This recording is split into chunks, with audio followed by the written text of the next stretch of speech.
are a winner. Stand tall, be proud. In the face of doubt, you shout it loud. Feel the strength, let it in. With every step, you're gonna win. You are a winner, feel no pain. You are a winner, feel no pain. Yeah, I woke up feeling like a champion. Every move I make, I got the stamina. Eyes on the prize, never lose sight. Grinding every day, pushing through the night. Got the fire in my soul, never back down. In the ring of life, I'm the one with the crown. Sweat and tears, yeah, I paid the cost. Every battle fought, I'm never lost. Hit the ball, feel the winner. Stand tall, be proud. In the face of doubt, you shout it loud. Feel the strength, let it in. With every step, you're gonna win. Every challenge met, every goal in sight. In the gym, on the grind, it's a warrior's fight. From the bottom to the top, yeah, I've been there. With the heart of a lion, I face the dare. No fear, no limits, just pure drive. In the race of life, I'm alive. With every push, with every strain, I'm a winner, feel the gain. Hit the floor, feel the power. In this moment, it's our hour. Rise above, break the chain. You're a winner, feel no pain. You are a winner. Stand tall, be proud. In the face of doubt, you shout it loud. Feel the strength, let it in. With every step, you're gonna win. In this moment, own your name. You are a winner in this game. You are a winner. Stand tall, be proud. In the face of doubt, you shout it loud. Feel the strength, let it in. With every step, you're gonna win.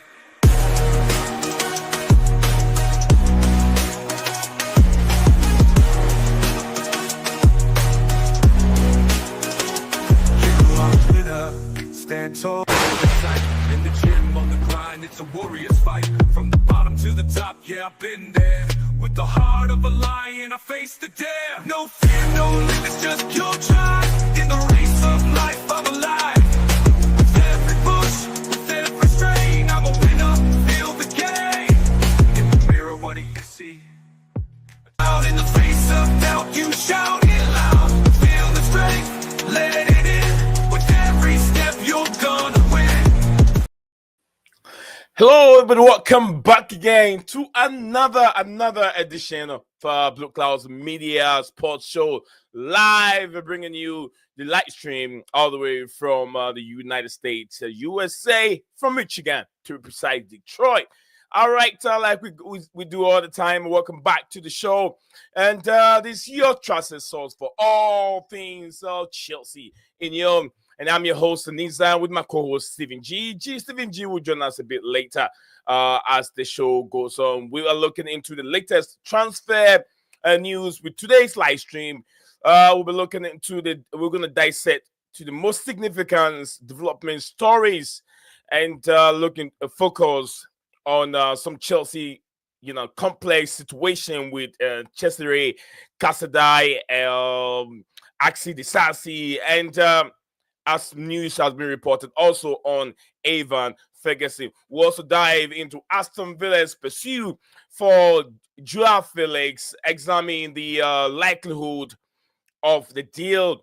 What is it going to mean for Chelsea Football Club if that deal should go on? Because two Chelsea players have been heavily linked to join Aston Villa.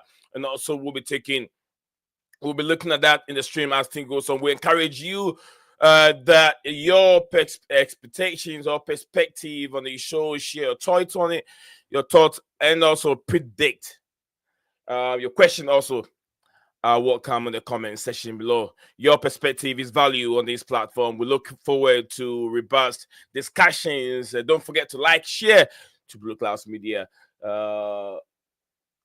channel. Nehemiah is just so happy. Anyway, we'll be looking at some few news over there, like I said. So wherever you're joining us from, don't forget to like the stream, subscribe to Blueclouds Media YouTube channel over there. We're going to go through some few of the comments here. Nehemiah said, Casadei, gone. Well done, clowns.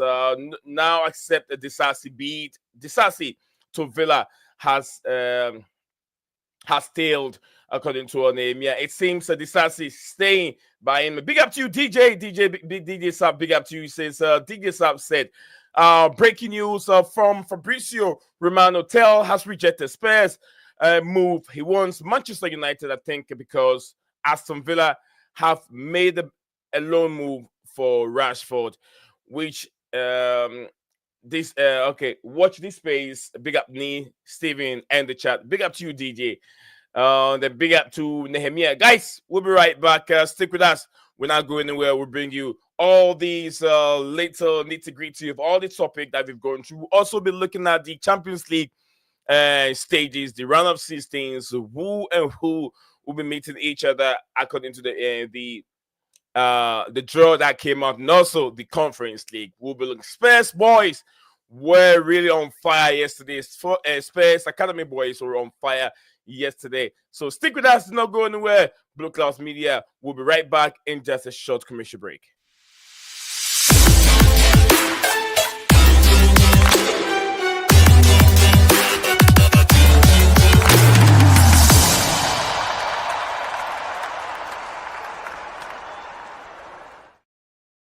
All right, DJ, I'll check into it right now. I'm not sure when Steven will join us here if he's not doing the best. But anyway, I'll check into DJ's stuff right now. So, but big up to everyone joining us here. Also, some new breaking news being shared with me from very, very credible source over here. So Chelsea have contacted Newcastle United for Alexander Isak. If you're hearing this is first time on this platform. Not sure if it's directly coming from Fabrizio Romano, but the quote says in bracket coming from Fabrizio Romano. I'm gonna check a bit and see if it's tweeted by Fabrizio Romano's. It's coming from his account. But if it's there, if indeed coming from his account, then Chelsea will be very, very happy going in for a strong player like Alexander Isak, arguably one of the top strikers in European football now. So let me check on Fab's page right now and see if I'm going to have any luck with it. All right, let me check it real quick. If I found it, I'm going to share it with you. If I don't, I'll just take the tweet as it is and hope that it works. Hope that it happens. I haven't seen anything of that source so far. DJ, when exactly was this tweet out? Can you share that with me, DJ? Because I'm looking at Fabrizio Twitter page and it doesn't say anything of Chelsea link with Alexander Isak. I see the one from Rashford as is being one from 44 minutes ago says Barcelona feel Marcus Rashford deal is highly unlikely and almost all due to financial fair play. Aston Villa are the latest club to sell to call for Marcus Rashford deal conditions after Jean Duran exit. So probably going to use some of that money to bring in a deadly striker or I'll say winger like Rashford to help out. So some few links. Everton also calling in for some few players. Look at the Flamengo. They've been linked with a Flamengo player. I'm not so sure exactly what position he plays. Let me see over here. It doesn't say over here, but I mean, these are things that I'm checking through. Tail to Manchester United. Absolutely. I've got that information here, but I can't find the one from Fabrizio that is related to Alexander Isak. But hopefully, as time goes on, I will get something new. But thank you very much, DJ Sub, sharing that information with us. DJ said I haven't sent some DMs to you. Where is that coming from? DJ, I'm under your page. Yeah, I'm on the message right now. I don't know. Maybe it says an hour ago, DJ. DJ, if you check it very well, it says an hour ago. I don't know if that was when you sent the message. It says 3 new messages from DJ. Sorry, but it says 3 new messages. I'm not so sure the exact day when that came in, but if you go back to the messages, DJ, you might find that they say share the post. Yeah. But anyway, we'll check that as the time goes on. Is this check them out? Okay, I will check them out. I'll check them out. Thank you very much, DJ. Scala United, big up to you, Scala man, aka Nacho. Where did Romano say? So tell what United, DJ. I can't see it. All right. People want to hear that. People want to hear what Romano is saying. Absolutely. Let me get my little background music going. Okay. Load, boy.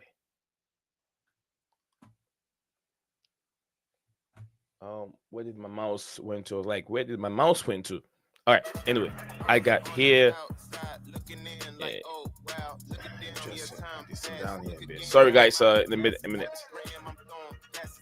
All right. So he said that he is reporting we are interested in the loan deal if and when Rashford goes, according to Scala. What Scala is trying to say. He said, I don't believe the Isaac story, bro. I could not see it. Yeah, absolutely. Yeah, it's not true. It's not true. There's nothing from. I think CFC Dacho, whatever his name is, he's making that up for clicks and views. So yeah, I won't take that serious at all. Big up to you, Junior. Junior watching us live on YouTube. Everyone watching us live on YouTube. Don't forget to like and subscribe to Blueclouds Media YouTube channel. Your man Nizan is here waiting for Steven to join us here in a bit when he is ready. He's not feeling the best, but he said he'll join us a bit later. But Junior said we have been linked with Evan Ferguson. Do you think he will be a great signing for us? Look, this is what I'll say on the Evan Ferguson deal. I think I posted something earlier on. If you look at Evan Ferguson situation in terms of how many games he's played, being injured, trying to get match fitness and play, it's a joke. Don't get me wrong. He is a good player. But to have him as number one ahead of Nicholas Jackson, it's a joke. You get what I'm saying? Oh, let me know if I make sense or not. Because Chelsea trying to make top four. The going is becoming difficult. He is a good player. Hasn't got many times. Trying to find the statistics on my screen. I have it on my screen. Let me see if it's right here on my screen. His stats. Give me a second. I'm trying to get that number of games he played. He's got lots of minutes. He's been injured for a while, but the number of goals he's scored.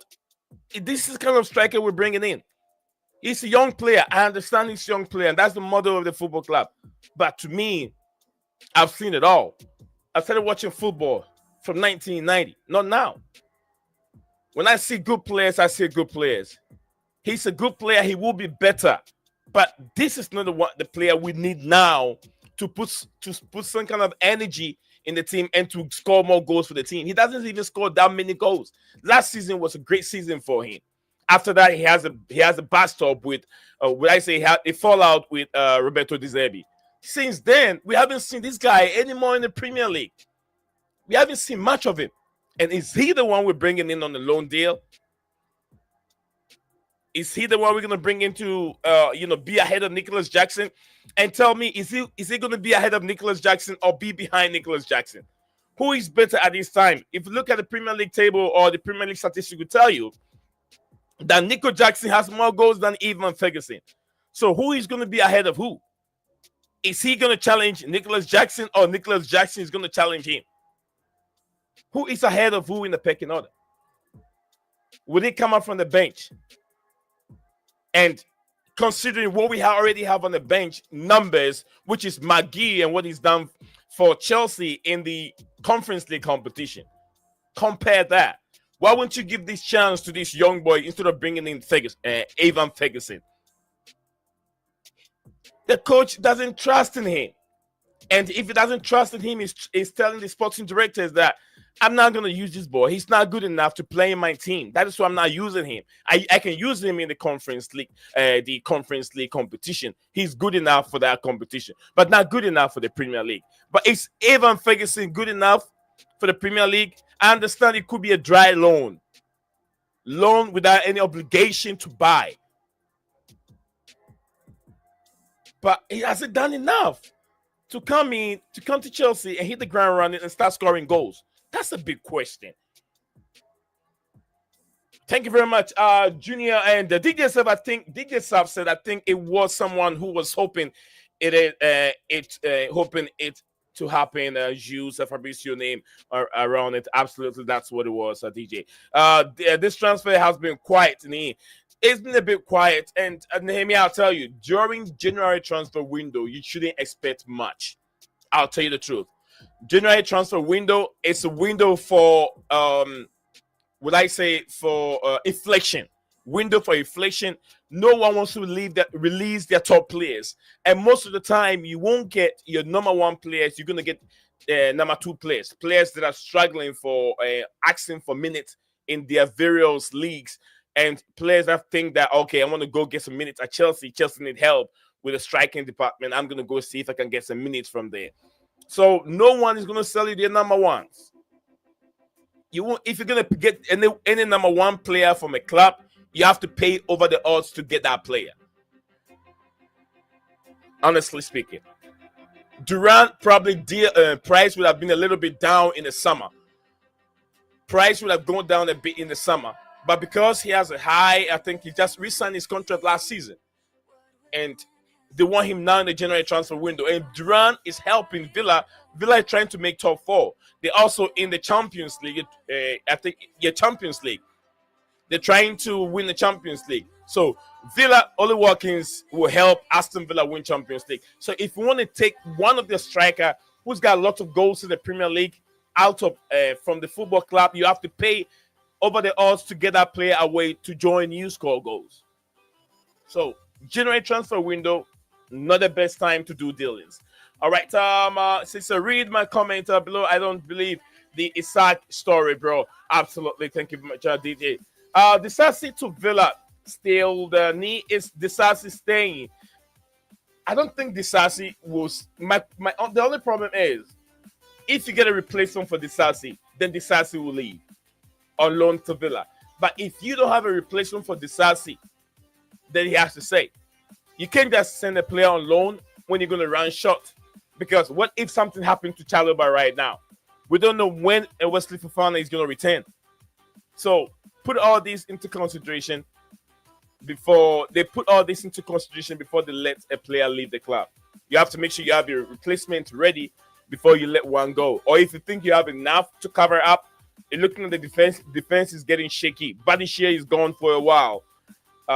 Who else? Fofana, we don't know when he's going to return, like I said.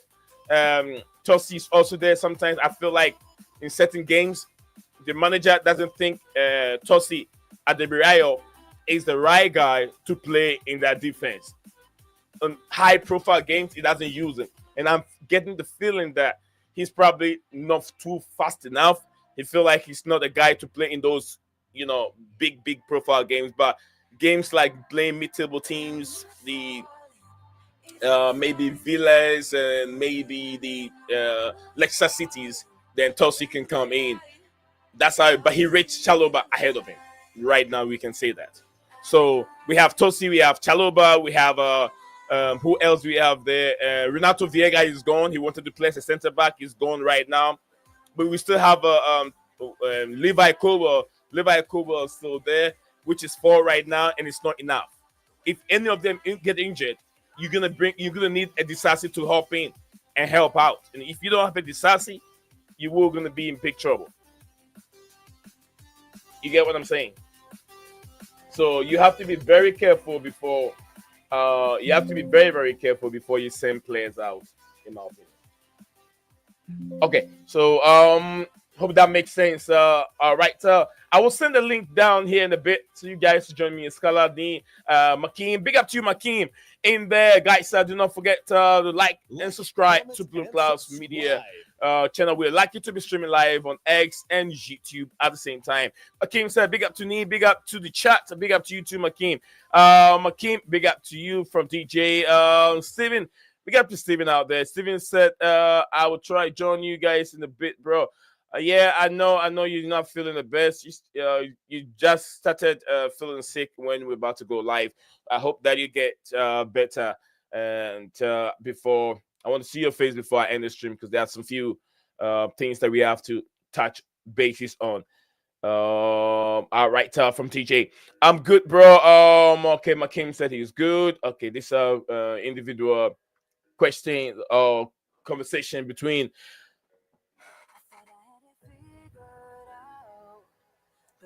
my DJ said to sum this up, it is a BS window. All right, Leighton CFC, big up to you, man. Big up to you. I hope you're doing very well. You're watching us live on X.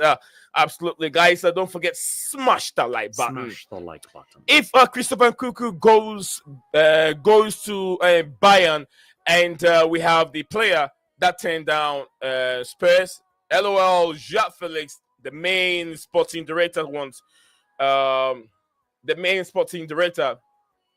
to give cover to Cole, Rashford, to Aston Villa looking strong for now. Rashford, João Félix also heavily linked with them. Makim, big up to Makim. DJ Saab said that Sky Sports are reporting Spurs are in talks with our former defender Tomori. I won't worry about Tomori, DJ. Tomori is not good enough. I've been watching him a lot. Some mistakes he's been making for AC Milan. To be honest with you, no, I don't worry about Tomori. Sometimes we have to let go of some of these players. Emmanuel, big up to you. Ima, big up to you. Ima said in here, what is going on here? What is the latest about striking line? The latest is that Chelsea have been heavily linked again with Evan Ferguson. Evan Ferguson is the guy who's been linked right now. There's also there is Felix and Casadei news on the table to talk about, and also Disasi news is also there, and the João Félix, Christopher Nkunku also is been frozen out at Chelsea. We don't know what's happening right now. If I mean frozen, it doesn't mean that he's not playing games. I meant to say that we don't know whether he's moving or he's staying at this moment. There hasn't been much report on Christopher Nkunku. So with Christopher Nkunku, we got a long way to go on that. Let me get my other screen share on. All right. Exactly as I was talking about. So big up to you, man. Thank you, everyone here. Thank you for finding the time to join us on the show. And the most important thing, like I always say, the best way to support me and this wonderful platform is just liking and subscribe to the channel. I have also dropped the link. We've done 22 minutes of discussion already. I've dropped the link in the chat or the comment section. Whoever feel you want to join us here and have a conversation regarding some other transfer dealings in the Premier League, you go for it, brother or sisters out there watching live. And I thank you all for finding the time to join us on the show today. All right, DJ said apparently he is one of their options from DJ. DJ Saab, Spurs want Disasi on loan from Nehemiah. DJ said, Nehemiah, yep, he is one of the options at this moment. I thought Chalobah was a Disasi replacement. No, I don't think so. I don't think Chalobah was a Disasi replacement. Not at all. They still need more. You have two players who are injured right now, and some of these players are also going up and down. Levi Colwell never stayed fit all season. It's up and down with Levi Colwell. So if Levi Colwell drop down, who are you going to replace Levi with? That's why you have to keep Disasi for now. Also, we have how many competitions? We got 3. We're still in 3 competitions. You guys have to remember, FA Cup is right there. Then the Conference League competition is right there. You need all these players to be fit, to be helping out. Else, you're going to end up having your Premier League defenders playing in the Conference League game at the same time. There will be no time for them to rest. You need a big squad to play those 3 competitions. That is why you have to be very careful on who you send out if you don't have enough replacement. Steven, big up to you. Steven say on women's side, apparently Walsh deal is just due to international clearance. It was done with about 4 hours ago. Yes, if you're watching us, I'll put that image on the screen here too as time goes on. We have DJ joining us here in a bit. DJ will join us here in a bit. DJ's already here, but he'll get his chance to start talking here. Stevie said maybe announce in 30 minutes. Thank you very much, Steven. All right. So the link is right there, guys. The link is right there. Feel free to jump on as we do all the time on this platform. As I said a couple of weeks ago, it will not shock me if we go after Evan Ferguson on one of your streams. I remember DJ, but DJ, I'm going to throw that question to you, and I want to know what your thoughts are on this specific player. What is he ahead of Jackson in the pecking order, or is Jackson ahead of him? I want to know from you, DJ, when DJ start talking. Nemia Fawal said we won't see much news on Monday because we play deadlines day on Monday, so we get outgoing on Sundays or Premier League or PL tomorrow. No, Nehemiah, it doesn't matter. There will be deal that are still going on, although we're playing our games. The sporting directors are still working on things. The sporting directors got nothing to do with the game. They don't even have to watch the game. They have to concentrate on who is coming in and who's going out. They're going to be very busy from today to Monday. And deadline day will be here till the transfer window slams shut. Achampon is there. Oh, yeah. Achampon is also there, but not Achampon can play. Yeah, he can play in the Conference League game. But I don't think he's more of ahead of any of our defenders that we have right now. He is still young, and guys, you have to remember he's young. He needs time to develop. If you put too much pressure on him, it can affect his confidence to the rest of the season. But anyway, thank you guys for these wonderful comments that keep coming in all the time. Let's hear from DJ. Big up to you, DJ Salve. Let's hear your thoughts on the Evan Ferguson. Big up, bro.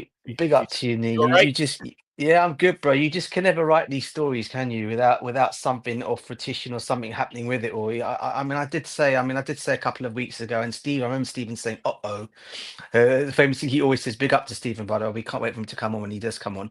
And I remember I said on the stream, I said, don't be surprised, guys, if knowing Chelsea the way I do and these directors, don't be surprised if last minute they go and make a stupid move for a player that no one really wants, and Evan Ferguson. Don't be surprised we make a move for Evan Ferguson in this window. And lo and behold, what do we see? A couple of days before the window is closing, I see links to Evan Ferguson today. It wasn't just one journalist that said it. Quite a few journalists were saying it today. And to be honest with you, Nee, I agree 100% with you. I don't want this guy at our football club. Even people can turn around, and I've heard some stuff. I watched a few streams today on my way back from work, and I got back from work, and I was listening to a couple of streams basically saying that we are desperate. We'll take anybody now. I mean, that is not the answer for Chelsea Football Club. We are not desperate to go and sign another injury-prone player. We've been plagued with injury all season with Lavia, James, etc., Fofana, right? Yeah, and now you want to go and bring another injury-prone player to our football club. God knows how long he'll last. 6 months. People say, okay, 6 months is not a problem. Yeah, with no obligation to buy. Still, for me, that's an issue, because at the end of the day, we don't know how fit Evan Ferguson is, and we don't know how long it will take for him to break down again. And we want to go and bring an injury-prone player to our football club. I mean, what are we doing here? What are these owners? What are these directors doing here? I mean, it's a joke. It's an absolute joke. It's a ring around. It's a circus. That's what we are at the moment. And then you're thinking about letting two players go in, João Félix and then Cuckoo, right? Yeah, you're going to let these two guys go, and you're going to bring Evan Ferguson into your football club. What are we doing here, man? I mean, it is an absolute joke of ownership at the moment, or of the directors at the moment. And I tell you what, bro, if we don't do anything this window before this window closes, and we end up letting Felix and Nkuku go, and we've got nobody in, then these directors need to be sacked. They need to be sacked ASAP with their P45s, because they're clearly taking this club down. They don't know how to run a big football club, and that's exactly what's going on with them at the moment. And I'm sorry, I'm moaning about it, but it's just a lot of things that I've been saying for somewhat a reason are coming true. And Evan Ferguson, I did mention on your stream a couple of weeks ago, don't be surprised or don't be shocked by it all, guys. And lo and behold, what are we seeing today? Okay, the only good news that's only made me happy today is that Tels rejected Tottenham. That's the only good news that's come out of today I can laugh about. And Levy flew out to Munich to speak to them. Is that especially? Hey, Baldy, get back on your plane. It's very strange how a player, 100 million player, can turn in 2023. This guy worth 100 million, and all of a sudden in 2025 he was 40 million. That's how injury can do to a player. Very, very bad. Let's hear from Stephen. Welcome back to the stream, and Skylar from Manchester United. I'm not sure if he's enjoying this transfer window, but welcome back, guys. Hope you guys are well. What's up, bro?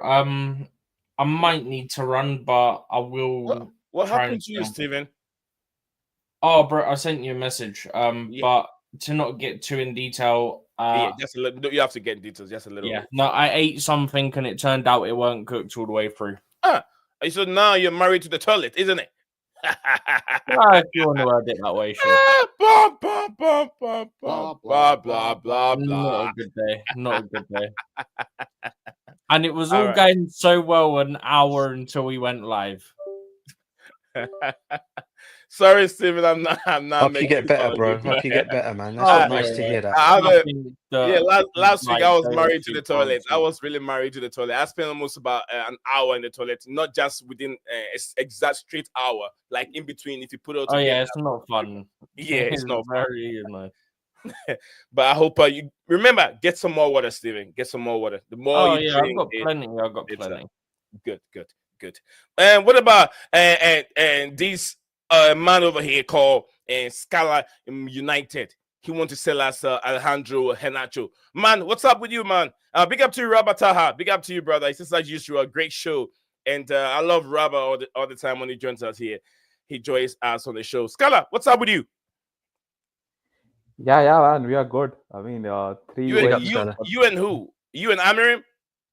Yeah, me and my club, or my club and me, 3 wins back to back. First time in the season with 2 away victories.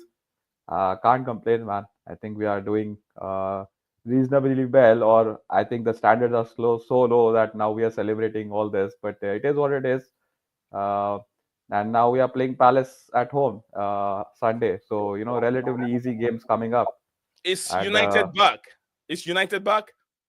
I don't know about all that. I think we are trying to get back. We have signed a left back or left wing back finally after 2 years of having none, because Malacia injured and Luke Shaw, we all know about him. That guy will play for England one-legged, but he will get injured for United. And the minute we sign a left back, he's back in training. So that just goes to show his mentality. But anyways, yeah, we have spent 30 million euros or whatever 38 million package, something like that, on Dogu, and he will be available probably next week. So yeah, can't wait, man. I mean, I can't wait for the window to end as well, because I never like transfer windows. It's just not for me. I just know where everyone is going. I'm not into all this build up and this guy is linked with him, is he rejecting him and all that. It's just not interesting to me. But yeah, I guess that's another whole industry, right? But yeah, we'll see. Okay. I mean, I was listening to you guys talk about Matthias Tel, and he has rejected Tottenham apparently. And I saw someone mentioning that he wants United. I don't know. I didn't see any such links, because one, we cannot afford him at the moment on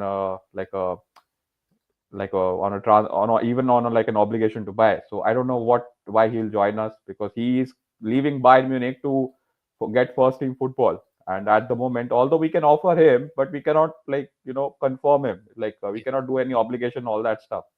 So I'm a bit curious, why he will be coming to United. He might as well go to Aston Villa or something like that, where there is an availability. I don't think even Tottenham was the right move, because they have got Solanke. He's not going to start. Also him expecting first team football on a top 6 club, with him being only 19 and started only 3 games this season, it's a bit unreasonable. So I think he needs to lower his demand. I mean, he's a good player. I watched him against Liverpool in the preseason. But if you're telling me that he wants to start and all that, I think that's a bit too far-fetched. He's a decent player and very young. I think he needs to, be realistic. So we'll see. And I don't think he has rejected Chelsea, but I just don't think he wants to go to you guys. I think there was a report a couple of days ago, if I'm not wrong. I think there was something with his I don't know. There was something that he was told by some ex-players that Chelsea buy all these young players and he could just be the next Nkunku, something like that. So Now, I don't know if that's true or not, but I think yeah, that he's a good player, man. most of the report is directly going towards him. He wants more game time, and he's worried. He's afraid to compete with what Chelsea already have.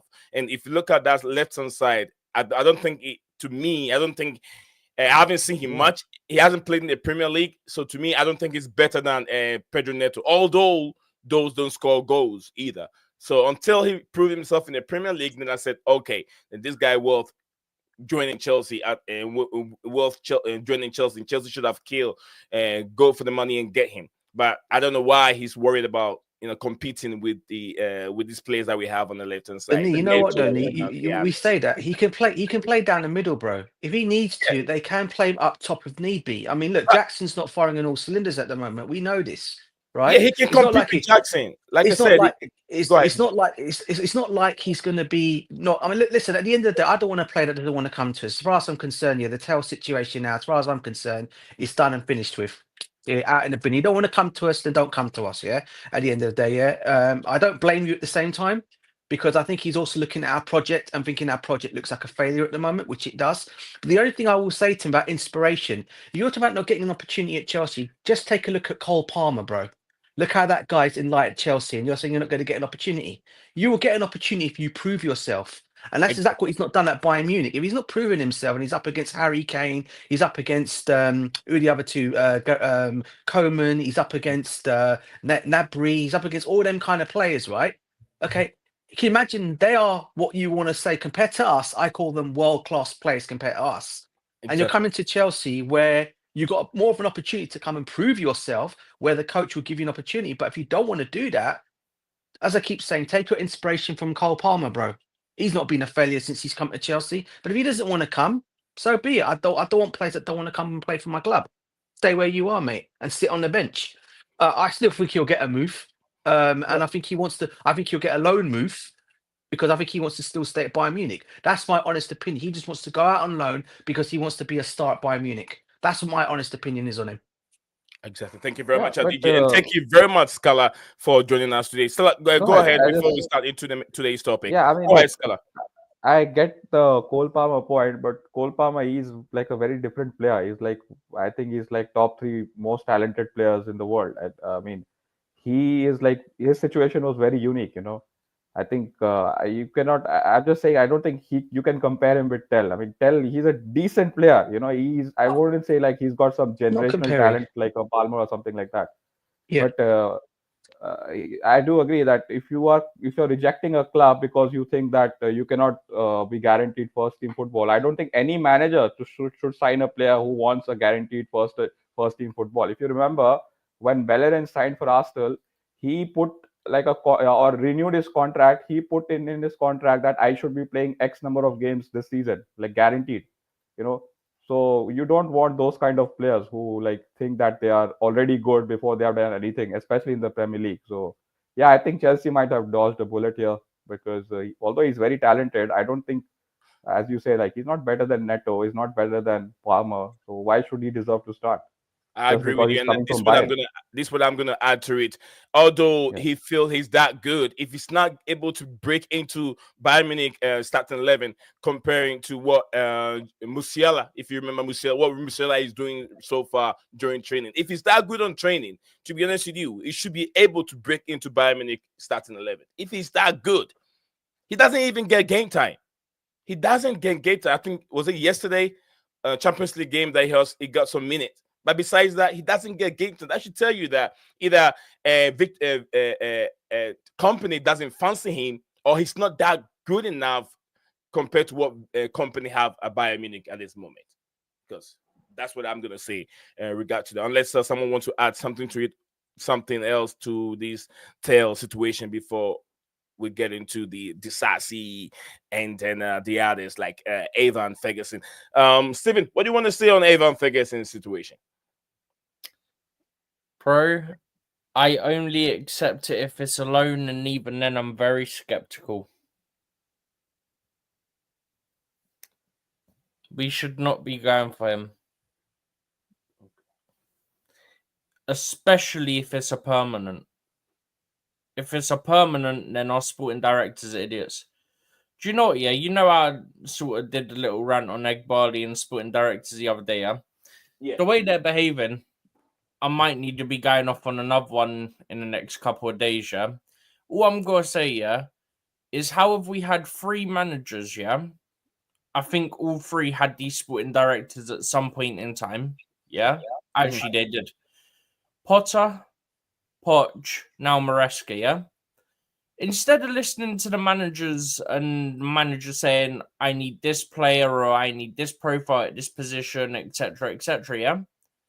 Do you know what they're doing? They're going, that's good, mate. That's good. You want this? We'll just blame you when it all goes wrong because we signed what we want, not what you need. Exactly. So when inevitably sometime down the line, hopefully not this season, yeah, sometime down the line, when it inevitably all goes wrong with Maresca, yeah? Let's not blame Maresca first. Let's blame the people who didn't back him.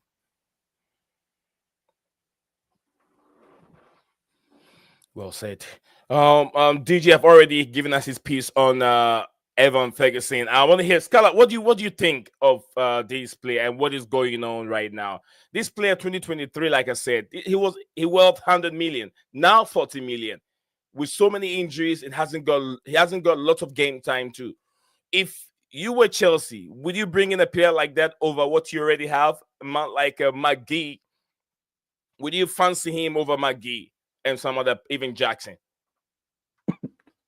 No, I will definitely not prefer him over Jackson because one, Jackson has proven much more in the Premier League than Evan Ferguson, and he hasn't got the injury issues of him. So I don't think I'll be putting him over him. But I don't know about Mark Gay too. Mark Gay is also the striker you have, not Mark Gay, but I won't comment on him. I watched his. I think he played in the Conference League and he looked quite good, and I think he's coming from Barca as well. So yeah, I wouldn't comment on him. But with Evan Ferguson, he was heavily linked with United because one, I think he's a United fan, and plus he's Irish, and we already we got a big Irish like a fan base, so it was like a no-brainer. So yeah, about him, I think injuries have done him. I think this is why I'm worried about this guy as well, the Ipswich striker, Liam Delap. They have this like a purple patch, and like they come up do well in a small club, and either it's injuries or the expectation, they just completely disappear. So it's better we should not hype all these strikers like playing for the smaller teams. So yeah, I think Evan Ferguson. I don't know what is this, like Chelsea want to resurrect careers and be a charity case. Don't you want to win the league and all that? That's my opinion, because if you have all that time to develop an injury prone player, why don't you invest in some a better player than him, the young striker you have? Look, I'm not so sure of Jonathan David, but I'll go for that guy right now if we're looking for a better striker. No, I'm not talking about Jonathan David, that Canadian guy, right? He plays for Canada, you're saying, right? Yeah, Jonathan I'm David. not talking about Jonathan. I'm talking about this Gay, the one. Oh, I don't the Spanish striker we've got already at the moment, you mean? Yeah. Why don't you invest in him? You Good bought question, him bro. for I'd rather do some that. reason. Why don't you give him time? What wrong has he done? So that's my thing. I mean, according to Maresca's press conference today, if you guys heard it at all, he did actually say that he did say that he's stepping up now, but he makes decisions in matches which I think he said about. But then I make that decision. He said at the end to not whatever he said today in his press conference. I'm thinking to myself, bro, you can't go on doing what you're doing at the moment, because you're bringing on a player that you've stated is not a number 9, and you've got a natural number 9 on your bench. Okay, so be it. He's young. But we've bought him. He's on the bench. Use him. Don't go and make this club go and invest in an injury-prone player like Ferguson. Because I tell you what now, guys, knowing the club and the way it's run at the moment, what these guys are doing, don't be surprised that we bring in Ferguson for 6 months and then we have to buy him, or they'll put an obligation that you have to buy him. And knowing our directors as well as we do, they'll say, okay, cool, no problem, we'll buy him. And this is where, and the thing of all is, what I liked about Scarlett's comments earlier on was, are we serious about wanting to be title contenders? That is a very good question, bro. And this is a question I have to the owners and to the directors. Are you guys ambitious enough to win as a title? Because at the moment, what you guys are doing does not tell me that at all. It does not tell me that at all. And all you're basically doing is going after players that you know fans do not want at the football club, i.e. Evan Ferguson. You're being desperate. You're now acting desperate now because you've done nothing in this window. We're now 31 days in this window and you've done absolutely nothing in this window. Now, all of a sudden, you're going after Evan Ferguson with a couple of days left of the window to what? To tell the Chelsea fans we're trying to do something. Don't be surprised, guys. Next week, right, yeah, before the window shuts, yeah, they're going to make a bold move for an Isak or a flipping Osimhen or a Kakeris. And it won't happen. We all know it's not going to happen. But they're going to say, we tried. Yeah, you tried with 1 day left of the window. Good on you, Bowley and co. Well done. Round of applause to all of you. Not Bowley, but we move. But okay, well, okay, then the others guy, yeah. But Yeah, the Bowley, Paul Winston, the Bowley, and all them guys. Yeah. Well done. I'll give you a round of applause for that. That's well why I done. always go off on them three, because they're the ones that are causing us issues. All right, guys, everyone watching us live for whatever platform you are watching us from, we are discussing the latest Chelsea transfer news. We're talking about Casadei, Casadei's saga, and also the potential of roadblock in Disasi's deal, and also surprising link of Evan Ferguson to Chelsea. We're also going to examine the strategic implementation of each move and issues, whether these targets align with Chelsea in the long term. Also, so I want to welcome everyone joining us here. Big up to us, Leighton. CFC said, tell DJ my contacts are fighting to keep João Félix, and one sporting director wants to keep him. Thank God. But that agent is getting on the owner's nerves, according to Leighton CFC. Big up to you, brother, watching this live on X. Robert Taha, big up to you, Lordy the Nation in the building. Absolutely, Lord, sir. This window has been more quiet. Is it quieter than is it Nunes' performance? We wasted this opportunity, a chance to boost our squad yet again. Our sporting directors can't correct our issue. Maraska speaks about strikers. Still no one yet, according to Lord of Nation. Thank you very much for your wonderful comments. Keep them coming. Emmanuel said that now it's like this. Our coach Enzo is doing something how to do with Sanchez. I'm sure that's what it says. Junior, big up to you, Junior. Junior said, I'm with you, Stephen. Brother Steven, I'm with Mr. Brother Steven. These sporting directors are letting Maraska down because the manager told them what he needs and in this January window, but still they are not doing anything about it. I feel, bro, I swear he said it 3 times since the end of December about what he wants and what we need, and it's not happened. All right, Lord Definition said now. In a second, give me a second. Now I hope Enzo Maraska drop Sanchez. Otherwise, this is Chelsea's politics and the conspiracy. Big up to you, Kimso dropping some few comments. Embarrassing club, embarrassing management. This club is really rotten from Kimso. And I'm sure I got it right. Is it Josette or Josette? Guys, can you help me out with this name so I don't butcher it? Is it Josette? Right? Josette. Yeah. Josette.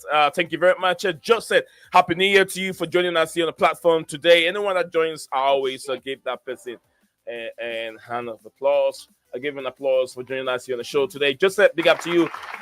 He said, Happy New Year to you, Joseph. So, what's your top for prediction? My top prediction, I'm going to go back to what I predicted before the season started. I went in for a Manchester City. No, I went in for an Arsenal to win the trophy this season. And I went in for... Did I go for Arsenal? I think I went in from Manchester United and Arsenal second and the Chelsea third. Manchester United, I put them somewhere around the 5th position. I had Tottenham Hotspur around and I have Liverpool 4th. But it has 10 things around. Liverpool already leading there with... Well, Tottenham and Man U isn't happening. Yeah. So my top 4 prediction, that was my top 4 prediction. But if I should go from what we see now, I'll go with Liverpool winning it. Manchester City second, and Chelsea, Arsenal, and then who maybe Villa or somebody else will be fighting for that third spot or fourth spot over there. So it's not certain yet for Arsenal. You can tell there's a lot of gaps in there. They're still struggling. So thank you very much, Lord. Stephen, go for it, and then we'll move on to Scala and DJ. Yeah, Matt Laws annoyed me today. Blimming club mouthpiece, that guy right now. He's come out and said that basically, if we don't get top 4, bear in mind the other week, Maresca said that he was told that it's not top 4 this season, it's top 4 next season, and then Premier League the season after. So Premier League in 2 more seasons, yeah? Yeah. Matt Law came out and said, like, if Chelsea don't get top 4, then the sporting directors will be safe or something, and Maresca's job will be at risk. Right. As I said earlier when I joined, let me just point out to the sporting directors and the owners, well, specifically Egbali, because he's so hands-on, because he's an absolute idiot, yeah? We would have had 3 permanent managers, and it's the same situation. We do not back said managers. We just get whatever the club want, whatever the sporting directors want, whatever Egbali wants, yeah? Then you wonder why there's holes in the team and why there's lacking in performances. Because you don't have the players that you need, the profiles that you need, yeah? And the manager's constantly saying about what they need and you're not signing it. You're signing the next wonder kid who's like 15 years old from South America instead. Yeah? Instead of spending 10 million on Denner, yeah? Put that 10 million towards a goalkeeper or a striker or a left back. I don't know. Positions we actually need immediately right now to start turning this season back around to get into the top 4 and lock it in place. How about that? I don't know. Just a suggestion. But maybe that's the better idea for the future of this club.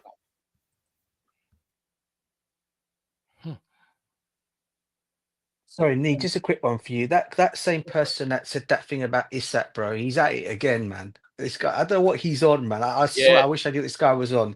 I don't know if you guys have just seen it. It was done like 47 minutes ago. He's just basically put on here breaking. Yeah, it's not true at all. He's just put Romano's name again. He's looking for clickbait. Yeah, he's putting Matthias Tell has chosen Chelsea as his next club. All parties working to get it done.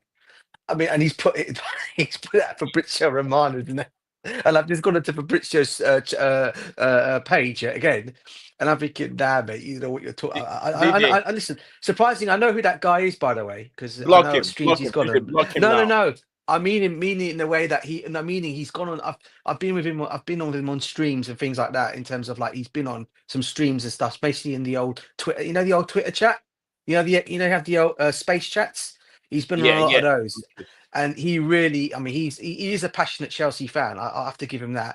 And I think what he's doing out there, he's just putting it out there. I think he's just putting it out there to just more or less trying to put signs out to these directors that this is what they should be doing. But we know it's not really happening. He's one of those kind of like people, if that makes any sense, because he really wants something to start happening at the football club, but it's not. If that makes any sense to you guys. But yeah, it's just nonsense. Yeah. So yeah. Okay. I get what you mean. Like something that we're supposed to do and we're not doing it. So he's saying, okay, this is what this is what we have to do. I get what you mean. But when you send it to me, Tell was the top target for Tottenham, so their top targets rejected them. Banner club. But I don't get it. If the guy is looking for first, like a game time, Tottenham, he can get game time at Tottenham Hotspur. He's less likely to get game time at Tottenham than he is at Chelsea. Less. What do you mean? Human Song and who? Solanke. And Solanke. Yeah, Solanke's been firing this season. Solanke's out for a couple weeks now, but then he's back. Yeah, but Spurs got a lot of games. They're still playing the Conference League. They're playing in the FA Cup or whatever. They're still in the FA Cup. They still got a lot of games to play. This guy's going to get game time. He's just a bitch. That's what he is. A biche, as I will put it, so that we don't get in trouble. Yeah, that's why I spell it. That's what he is. He's just he's just a shithole kind of a striker. He's scared. You wouldn't say the other word, but you say shithole. Yeah, he's scared. If you're scared of a striker, you can't compete with Premier League strikers or like Chelsea have. Chelsea strikers and wingers that are shit and you can't compete with them. Then you get a problem. Dude, get a problem. I don't mind if you want to go to Manchester United. They'll just throw it. You're lucky. You're not lucky that you have a Mr. Radcliffe in there. And other than that, if Radcliffe wasn't there, you have the Mr. Potato Head. He would have paid Soma $350 for you because that's what he was doing. Ed Woodward. Mr. Potato Head. Yeah. Oh, mate, that's a good one. That's a good one, bruv. That's a good one, bruv. That is a good one, Mr. Potato Head, bruv. Scala, wouldn't he pay $250 or $300 to this guy if he gets him? Who? Potato Head. Who's that? Ed Woodward. That was his name. Yeah, but Woodward's gone. I know. Long I'm time. saying when he was there, if he was getting Tail or whatever his name is, United, don't you think he would pay like $350? Yeah. We definitely would have overpaid, and I mean, we would have given him what we did with Anthony. You know, we increased his salary by 10x. You know, I wouldn't be surprised. But we are moving from all that. There is no more all these things happening under Ineos. That's one thing I can at least praise them for. We are trying to get rid of all these expensive players on big money. So, you know, Casemiro and Rashford, them guys, I think they are going to leave, if not this window, but definitely January, summer. So, yeah, that's not going to happen. But yeah, I mean, with Tell, I think this guy, even which we bought, Dogu, I think he's on something like I think 60 grand. So and it's like a 5-year contract. So yeah, it's not like we are not increasing salaries like multifold.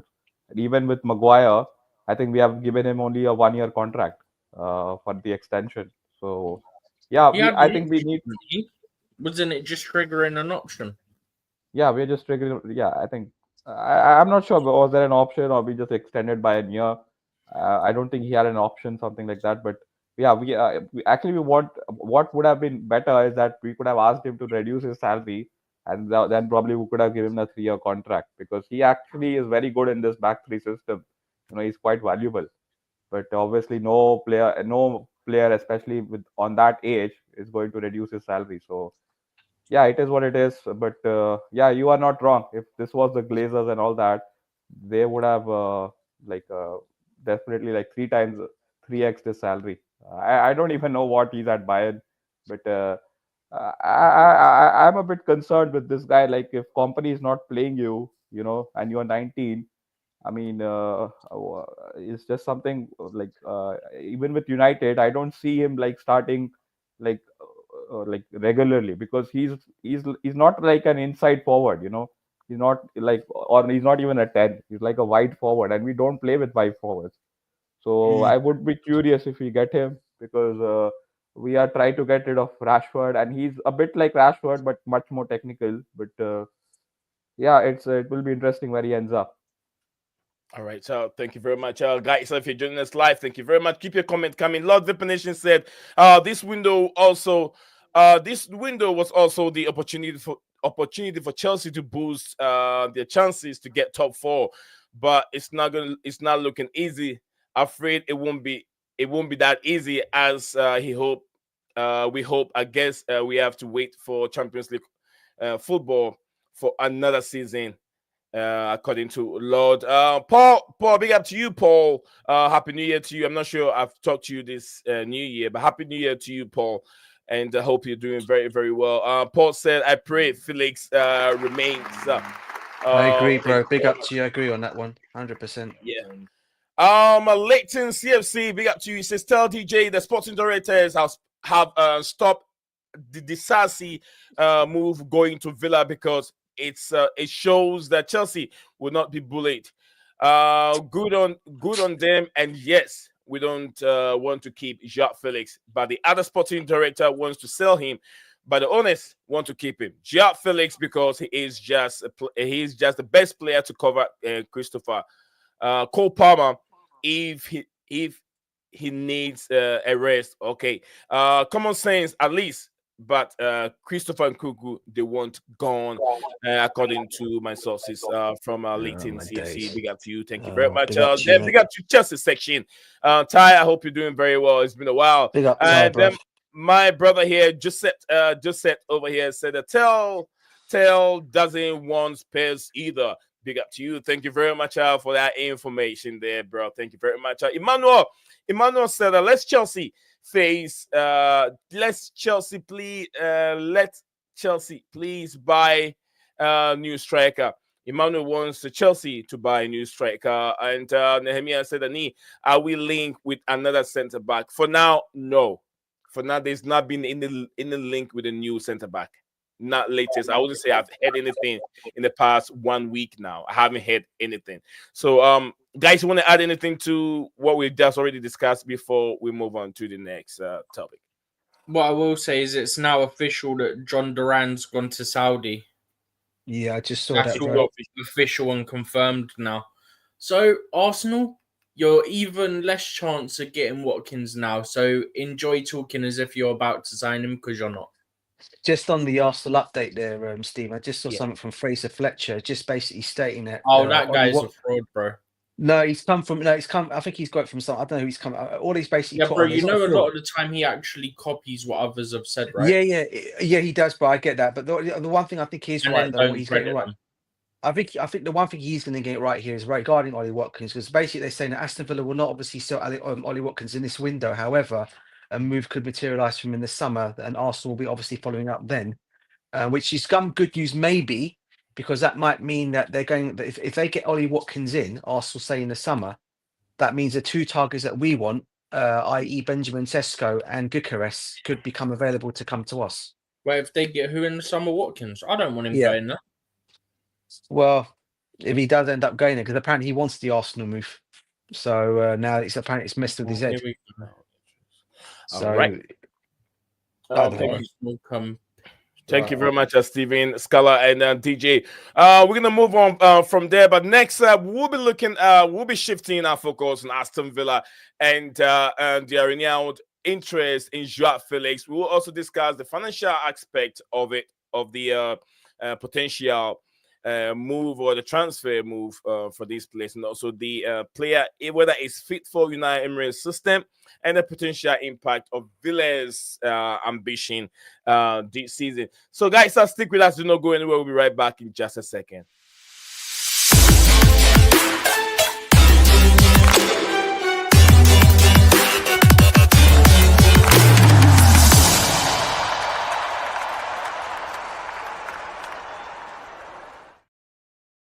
Welcome back, everybody. We're discussing the interest of João Félix to Aston Villa, and also the situation of Casadei, latest update on him. We'll be discussing these players as is going to be our next topic on the show. So, guys, if any comments, any question regarding these two players, try and drop them in the comment section below. If you're watching this live, lucky for us, we're streaming on two platforms at the same time. Whichever platform you're watching the stream from, don't make it a point.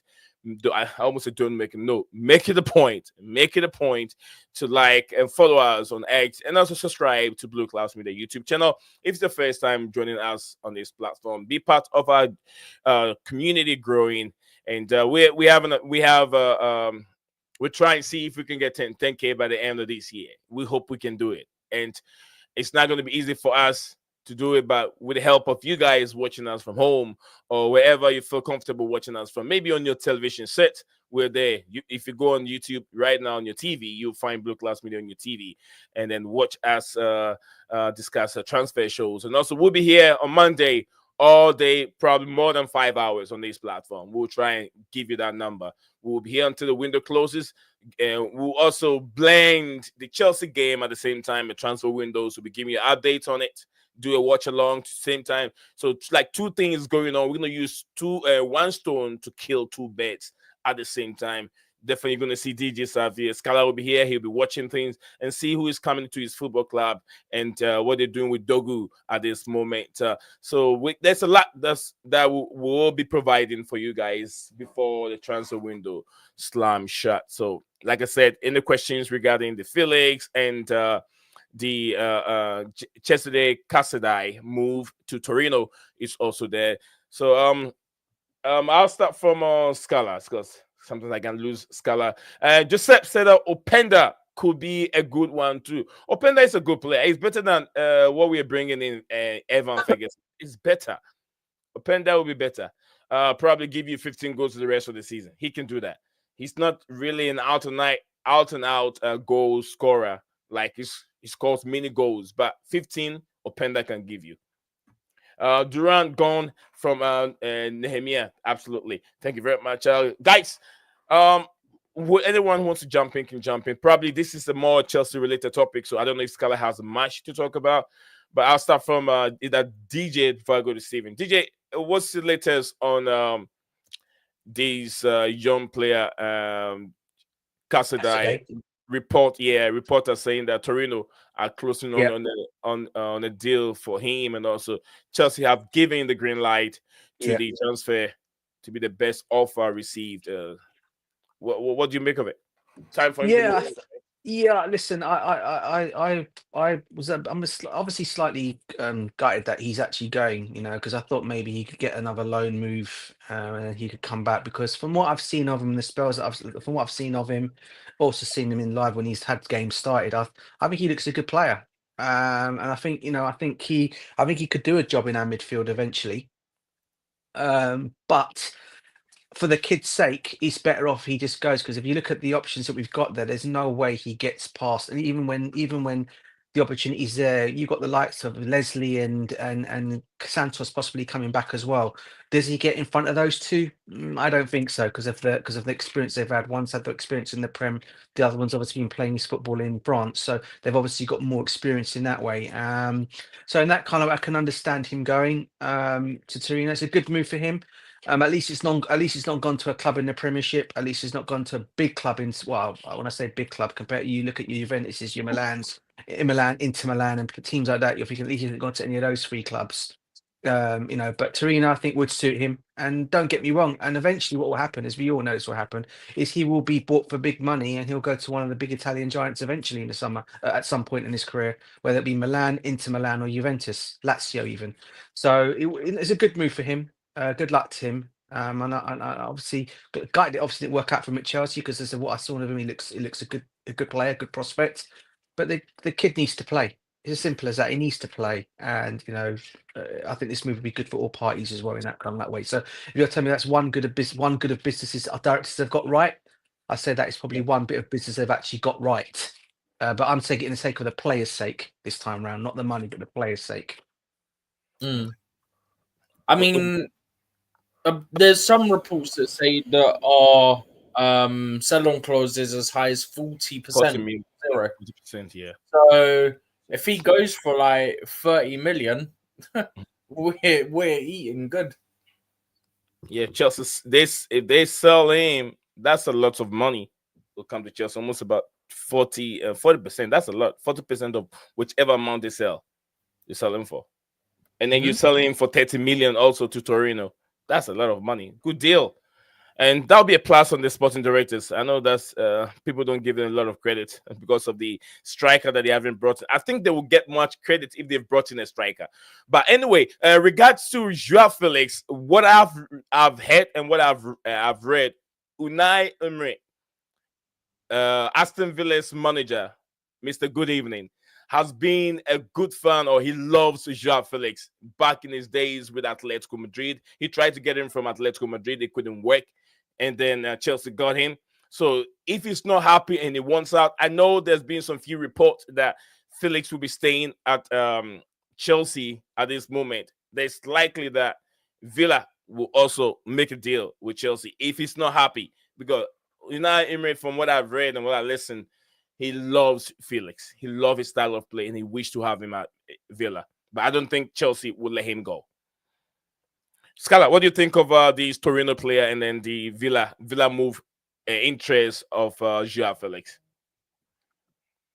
Yeah, I don't have much to comment about the Torino player. I have no clue about.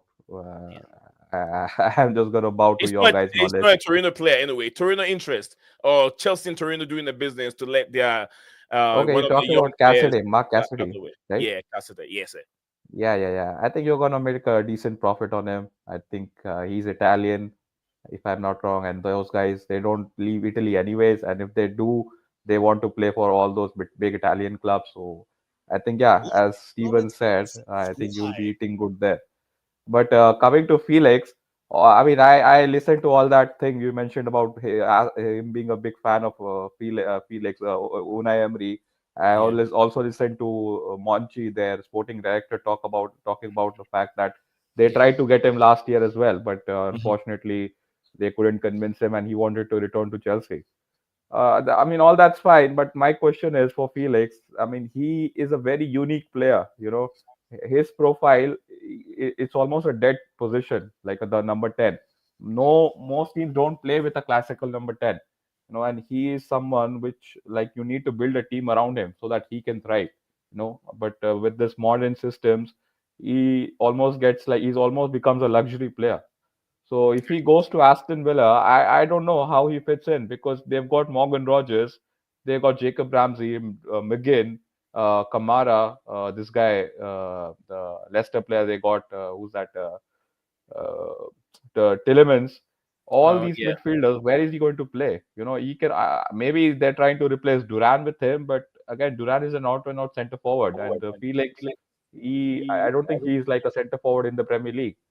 So, and he has already made so many bad moves. You know, I don't know who his agent is. I mean, that Atletico Madrid like costed like at least 3 years out His of his agent career. is Jorge Mendes, isn't it? Yeah, Cristiano Jorge Yeah, Ronaldo's Mendes. agent. Jorge you Mendes. might not be wrong. Jorge He Mendes. represents all the big Jorge Jorge Portuguese Mendes. players. Mendes. Whatever his Yeah. name is. So He I think loves a bit of the Portuguese agent money, players. right? Yeah, agent money. He looks to love the agent fees. I think that's why he's trying to parade him to all these clubs. You know, because for me, Felix needs to go to a club where he's actually like he solves the problem. I don't think he solves the problem at Aston Villa. I think there are much better players than him who was already playing better than him. He will find it very difficult to dislodge. I don't think he's dislodging Morgan Rogers. He has been excellent, and Oh yeah. he's definitely not replacing Jacob Ramsey. He's there. He's literally one of their own. So where is he play? You know, because they've got good players on the wings as well. So yeah, I don't know about that. I mean, Unai Emery do like him, but I don't know if he has a plan to play where he wants to play because they bought Coutinho and he flopped because they don't play with a number 10. So yeah, I would love Felix at the United because he actually will solve a problem for us because he can play as one of the two tens, maybe like with Kobe, and we can put like an Ugarte and Bruno behind them. But yeah, I mean, I don't think he'll come to us. But yeah, that's my stance on him, man. I am a big fan of João Felix, but unfortunately for him, all his Yeah. career moves have been very, very sketchy and not right for him. I mean, I don't know what he thought about moving to Atletico, like one of the most free-flowing footballers in the world, goes to one of the most hard, manager who doesn't like playing like he doesn't play on the front foot. So, yeah, man, I'm curious if Unai Emery gets him, what he does with him, because let's be honest, I don't think Villa are going to get in Champions League conventionally, and you know, with Unai Emery's record in Europe, he will definitely try to go all out for the Champions League. And if Felix can help him, I think he might as well go there. But I don't know why you guys don't want him to go because clearly Maresca doesn't rate him. I mean, does he I rate him want him because he's gone. giving? Yeah, I mean, he's giving him the Nkunku treatment. So might as well go someplace else because Maresca is going nowhere. So yeah, I will be definitely watching out for him, man, because I do like him. All right, so thank you very much, guys. If you're watching some of the images on the screen, it's just official for Al Nassr to launch to make John Duran's move official. Sorry, Al Nassr have made John Duran's move official, and also Al Nassr is also coming in for another player from the Premier League. I think that the Saudi Pro League window shut today, closes today. If It some of you are not, closes in about 2.5 hours. 2.5 hours time. So, guys, if you're not Yeah. aware, the Saudi Pro League window closes to it. They're trying to get another player to help Cristiano Ronaldo out at the league because they're not in a better shape at this moment. So, I know who you're on about. It's not happening. Who's They've that? moved on from that deal. Who's that? Matoma. Yeah, Matoma. Yeah, it's not absolutely. happening. They've moved on. They've moved on from Matoma. They say it's never going to happen.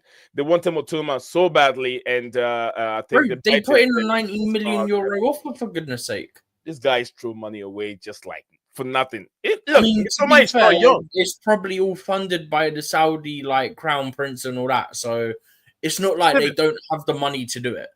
Stephen G, let me just say this. If I were Brighton, I'm doing the Matoma move right now. I'm doing the move. The guy is not young. Matoma is around 28 or something, 27, 28. Yeah, but can Brighton replace him in 3 days? That's the issue you have. What is Brighton going to do? They're not winning the Premier League. They're not winning the Champions League. They are not winning the Confederation Cup. They're just a mid-table team. Sell that player. They're not mid-table this season. They're not they mid-table this season. Where they are right now? They are... Okay, to be fair, they're 9th, but they're not far off top 4, so...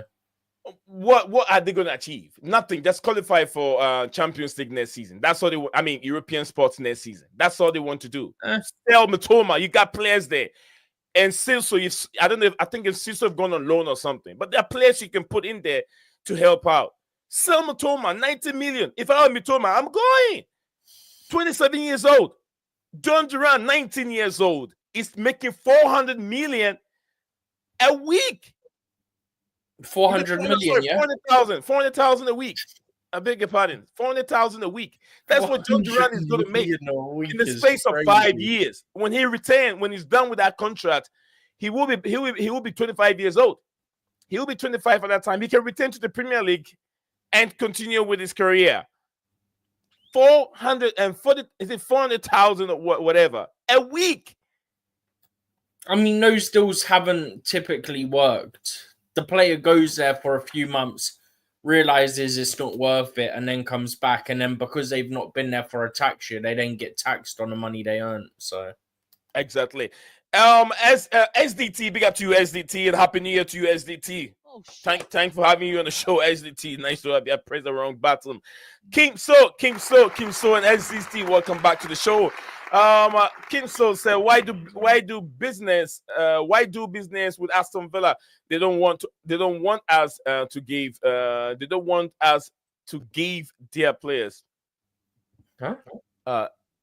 King, so that it didn't come out very well. It says, why do business with Aston Villa? They don't want us to give their.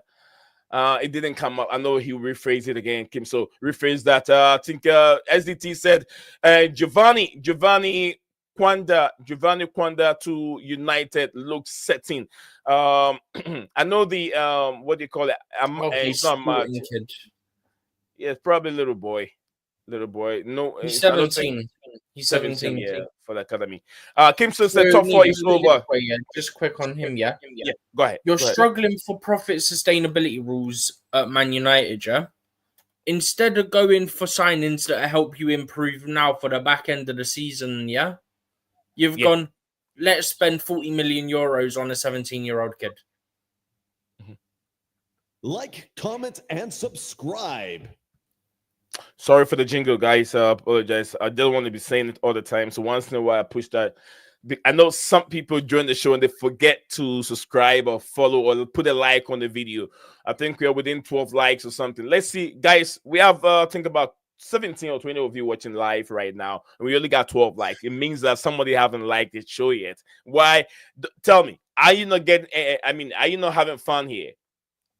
If you're not getting engaged with us, then let me know. What I can do something else to get you that engagement or that kind of happiness you're looking for. If you're being entertained by us, you're enjoying the stream, what stops you from liking it? What stops you from subscribing? What stops you from following us? Come on, you can do that. That's the best way we can grow on this platform. Kim So's dropping. And also, look, I never skip your comments. Even if it's discussion between two of you, I'll go through it. I always find the time to go through the comments. Make sure I acknowledge your presence on my platform. A lot of people do not even acknowledge a lot of you. Your comments. The comments can pile up, and they won't even go through it unless you do it in the super chat in the form of money. If they see that, that's what they understand. But I'm not ignoring that. But I want to make sure I acknowledge your presence being here, because you finding time to click on my channel to listen to what we got going on with these wonderful, brilliant, fantastic panelists, with one from Manchester United and the others from Chelsea. It gives us a diversity, or would I say, how would I say it? Yeah, I guess you could say that. Yeah, of different ideas on another way you could word it. Yeah. So different idea in terms of how this person see this player, how good it is it good for this club? So I have my opinion, your opinion. Remember, no opinion is wrong. Your opinion can never bring you entitled to it. And we don't disrespect anyone on this platform. You're entitled to your opinion. You have to remember, whatever you say, it's correct, according to you. Hang on. Hang on. There's context that needs to be said. Go for it. Your opinion in a footballing sense cannot be wrong. Absolutely. Your opinion in the sense of stuff outside of football, however, can be wrong. And we're discussing football here, so my statements relate to football matters. You get what I mean? So thank you very much for listening for a bit. So if you haven't done that, don't forget to like and then subscribe to the channel. Kim Stone says, scrap this season. Chelsea is a shit show right now. SDT said, I am a United fan, and he's in case you forget, brother. No, I think it's been a while, and so that's why I probably forgotten. So please, I speak to thousands of people on this platform. So I apologize if I did forget, but I thank you very much as usual. Like I say, this platform is a multicultural fan channel, open for all fans or Premier League clubs in this channel. That's why I have my brother here, Scala. He knows I will entertain his banter when he bring it on. I will entertain it because I love it. I love it. So he knows I also respect him that much. So he's always here with me. Discussing football, according to him. Leighton CFC, and lots of comment. Tweets or comments from him. He says, the breaking news, Chelsea are not answering to João Félix on the phone because he is pissing the sporting directors off. João Félix wants to stay for now, and with Chelsea, with Christopher Nkunku going, that help our coach pick him more, according to my contact. Tell DJ, it looks like he is staying. Yes, he's happy, according to Leighton CFC. Breaking news, Chelsea are not answering. Okay, it came out twice. All right, I think I've read that one. Thank you very much, Leighton CFC. Felix says, Felix stays too, according to Nehemiah. Thank you, Nehemiah, for your comment. Anything more from Scala? Yeah, I mean, someone mentioned about Giovanni Quenda. I also saw that. I mean, there were reports yesterday coming from Portuguese outlets that it's almost a done deal.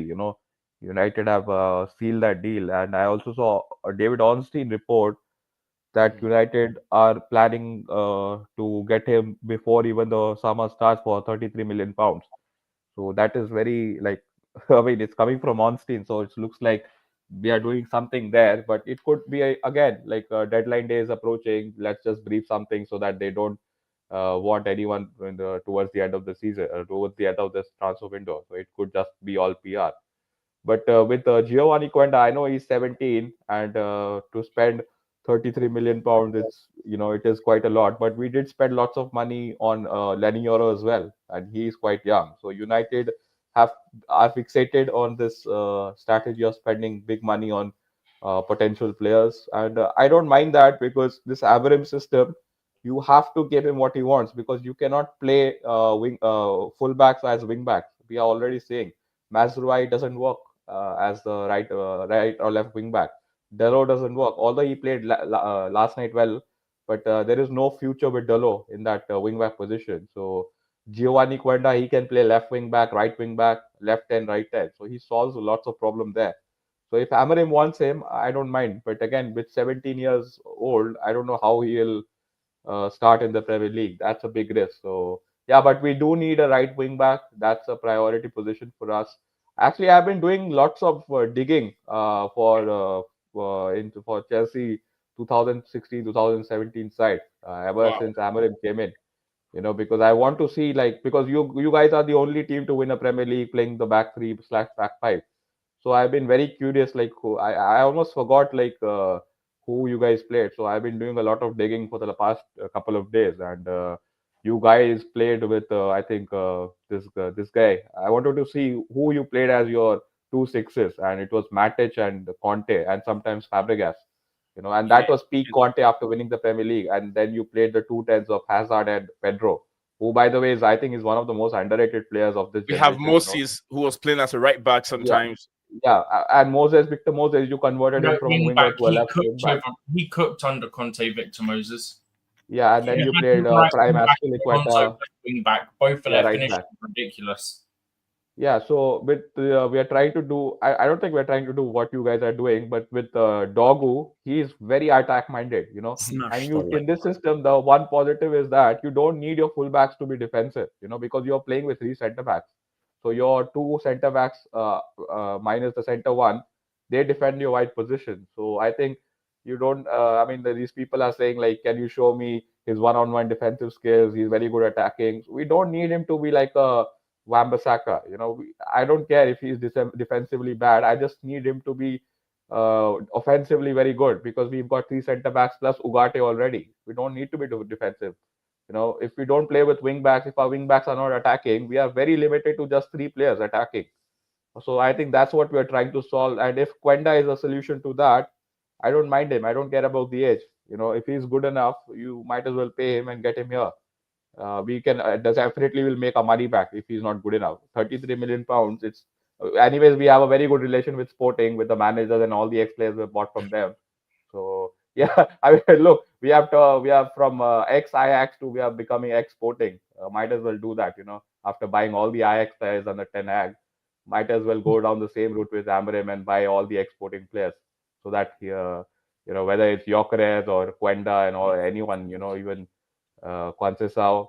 So we'll see. But yeah, I'm very excited what happens after this season, because once Amorim gets his players, I think I'll definitely put a bit more pressure on him, because right now he's doing everything right. I don't know if you watched his press conference. He literally said from his own mouth that we need. He said we need to focus on the academy so that these players are good. He's mentioned 3 points: either they are good, they'll play, or we'll sell them for PSR. That's what he used the word PSR in his press conference. Oh, that's good, because then United can get slagged off for talking about selling youngsters for PSR instead of just Chelsea, because it's only an issue when we do it, apparently. No, yeah, I hate that. I hate that about my fan base, that these guys are so obsessed with all these academy players and all that class of '92 and Busby Babes. Man, those guys played for the team because they were good enough. The problem with our fan base is that any player who comes from the academy, they just get so obsessed with them and so attached to them. Like they're so. I'll never forget 2019. I want to say this guy Shola Shoretire. There was this player called Shola Shoretire. He was supposed to be the next big thing, and now he's playing at a Greece club. No one cares about him, and they got so attached to him, like he's going to be the next big thing. They did the same with Tahith Chong. That guy was playing for Luton last season. All these players, except for Mason Greenwood, we have produced some so bang average youngsters that no one knows where they are. So I think I would be very, very happy if we appoint this or go with this Chelsea ruthless approach, where you buy these youngsters and sell them, kick them out. No one cares. Right now I was listening to some space yesterday, and they were saying that I rather bring back Callum Hudson-Odoi than sign Garnacho for 60, 70 million. So there can be mistakes that can be made. But but.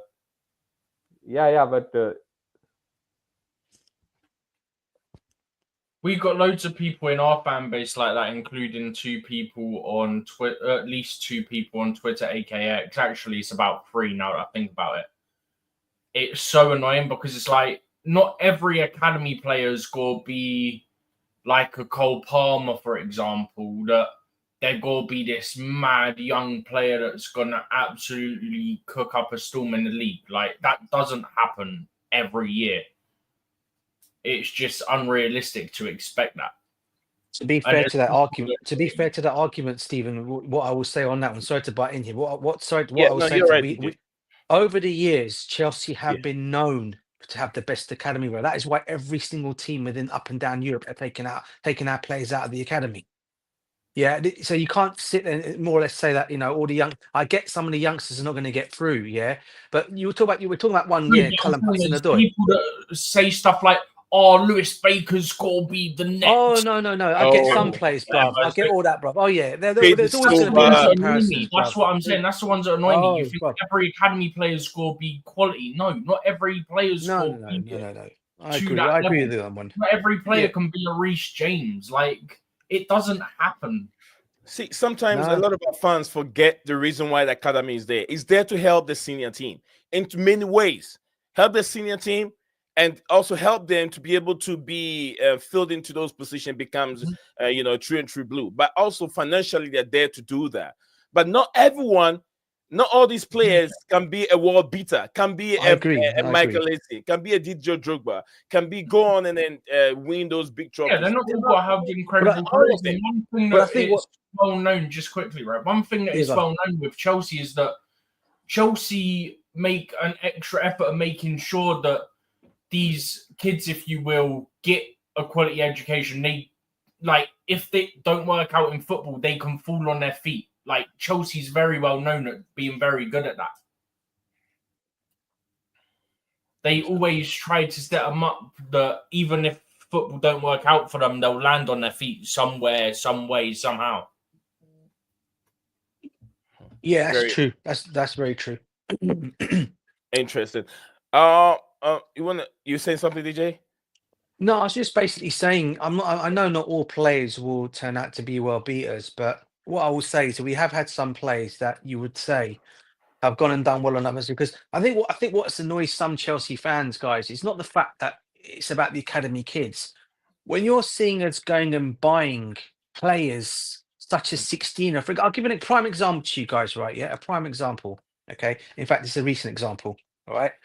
We are going after a 16-year-old Brazilian left back that we're going to be signing this window, but unfortunately, he's not allowed to come to Chelsea because of his age until he's 18 years old. Now you're trying to tell me we're going to go get a job in England. Yeah, now we're going to go and spend what, about 10.3 million on him. Now you're trying to tell me we can't find that kind of youngster. We haven't got that in our academy team. Why do we need to go and spend that kind of money on another academy kid when we already have him at Cobham, maybe? You know, this is why I think some fans get a bit annoyed by it, because we're going and buying the next kid, the next academy kid. Now, you know, Estava, you can give some players out there that you could say, yeah, you know, money well spent. Okay, Estava William, we see what this kid can do on the international scene for one, playing for his club as well, his Brazilian club as well. He's at. We see what this kid's going to do, and hopefully he'll deliver at Chelsea. We've seen what Kendrick Pius can do, right? Yeah, from playing his club and what he's doing now. Yeah, some players you can say, yeah, it works for some. But some of the players that we've gone and bought, a lot of these players that we're getting now, guys, okay, and they're not all going to be in the Chelsea setup. If they don't work out, Casadei is a prime example. We're going to flog them on. Yeah, we're going to flog them on for big money. Washington might be like the summer as well. And Washington, you saw, he leaves Chelsea to go to Santos. He goes and scores an international duty straight away with a heading goal. I mean, this is what I'm trying to say. Unless you give these kids a chance to show what they can do, you're never going to know. And this is why I keep saying, going back to the whole, and sorry, I just want to get my two cents on João Félix as well quickly. It goes back to João Félix as well. Because unless you give these guys an opportunity to see what they can do in the team, you can't judge them and say, oh, I look at my training, they're not going to be good enough for my team. João Félix hasn't been given a run of games for anyone to make a judgment on him and say he's crap for Chelsea, he doesn't work in the system. I'm sorry. That don't work at all with me. It don't wash with me at all. And it's not me putting my Portuguese hat on, and I'm saying this, okay? Okay, it's not about that. It's more to the fact that I've seen this kid play. I've seen him come through the ranks at Benfica. I've seen what this kid can do watching Portuguese football. This guy was the best talent thing after Ronaldo. I was saying the next best player after that. You had Ricardo Quaresma, then you had this kid afterwards coming through, João Félix, right? We've also got players like Rafael Leao, who's doing well at AC Milan, as you guys all know. We have got them out there, right, yeah, to do well. You can't just say, though, João Félix is not good for this Chelsea team. He doesn't fit the system. Crap, sell him on to Aston Villa. All we're basically going to go and do is, Emery clearly sees a pathway for João Félix. This is why he badly wants this guy on his team. He clearly sees what this guy can do. And let's be real here. His track record of making players better, Emery, you knock him as much as you want to call him Mr. Good Evening. This guy's got a very good track record of getting getting players back to where they should be. And he's going to do the same. If he finds that formula with João Félix, guys, I'm telling you this now, we are going to regret selling this guy. And he's going to smash it for Aston Villa if he goes there. He will. People say, oh, he's a luxury player. Managers will find a place for players of this caliber to fit in their team if they really rate the guy. And all this guy needs and is asking for is a chance and maybe an arm to go over his shoulder to say, look, give me a chance. If it doesn't go right, don't get me off the bench. Don't drop me for the next game. The guy's not even had a run of games for us to even judge this guy. You know what? In the Premiership, we'll loan him and then he'll have a good loan, and then we're going to send him for stupid money. We're going to send him for cheap money. Yeah, the guy's worth. I mean, now money if he has a good loan. That's what happened. But hopefully the director's got their hats on. They'll do that. But for me, basically, as I said it already, bruv, I don't think him going to Aston Villa is the right movement. I think give him till the end of the season. If it doesn't work out, then maybe flop. Maybe think about it in the summer. But at this moment in time, we're talking about experienced players in his setup. Whether you like him or not, he's 25 years old. He's one of the experienced players in that team with Christopher Nkunku. And we need that in this team at the moment. You're telling me you're going to get rid of these two guys and bring Evan Ferguson in. What experience does this guy bring to our setup, man? Injury he brings table. Absolutely nothing, mate, apart from injury, bro. Injury table. That's all he does, bro. And this is what I'm trying to say. We've got to be careful what we wish for sometimes as call fans, them man. We really do. Players. Honestly, Hospital because players. Who was the one that used to get injured all the time? I forgot who it is. Who's that? I don't think it's for us. It was for another Premier League club, and we all used to mock it.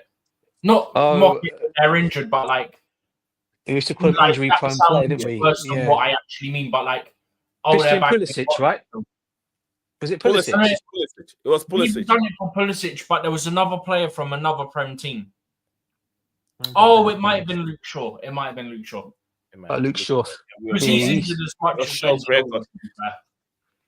Yeah. Exactly.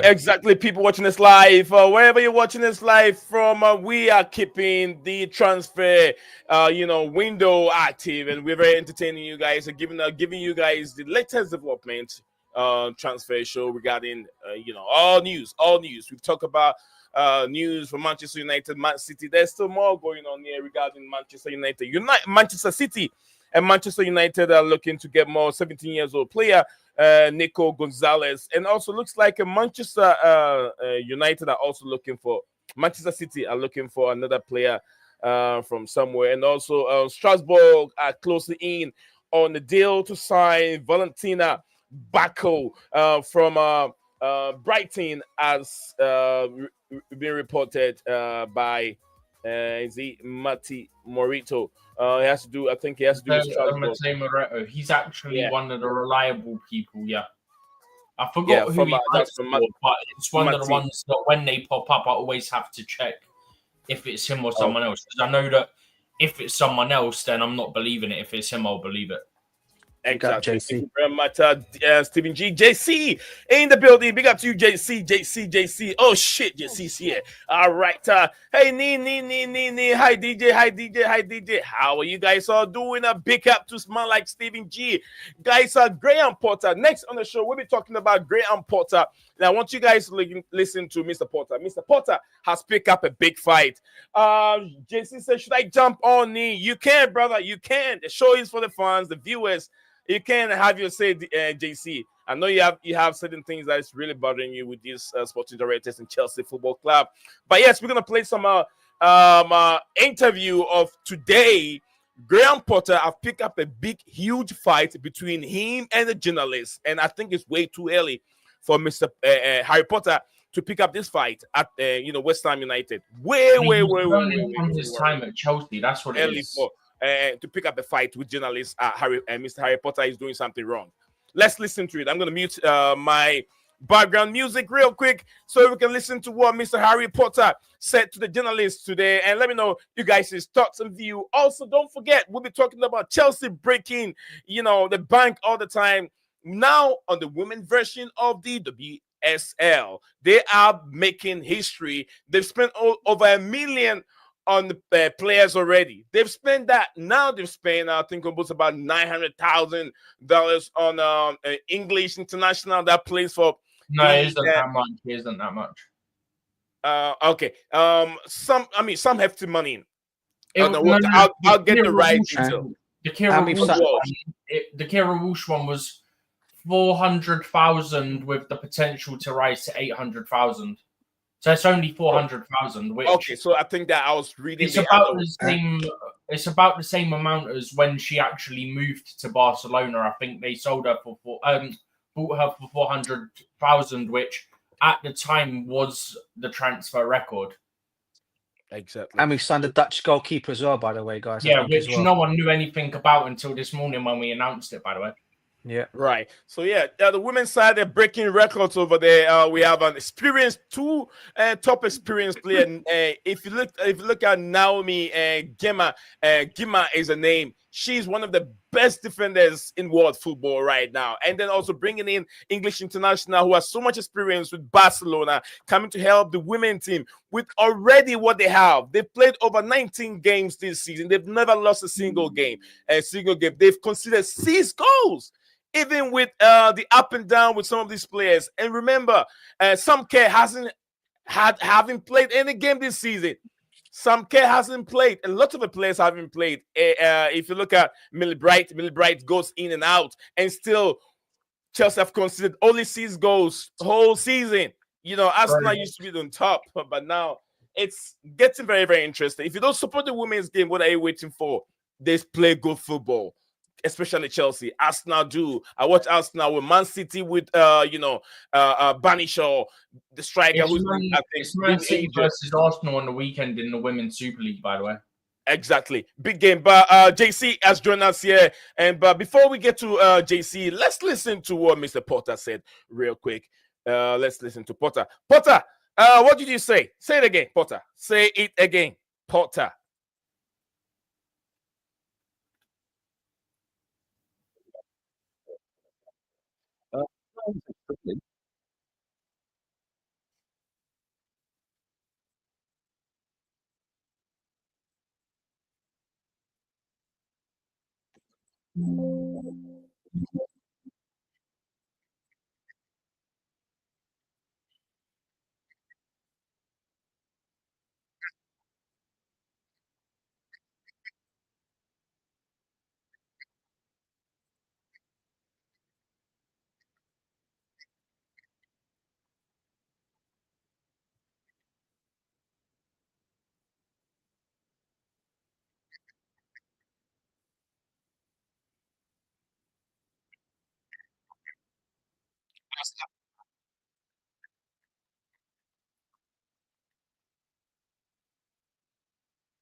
If you're playing it, we can't hear it, by the way.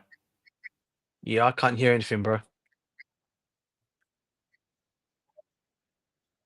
You guys couldn't hear anything? No. No? No. Oh. No.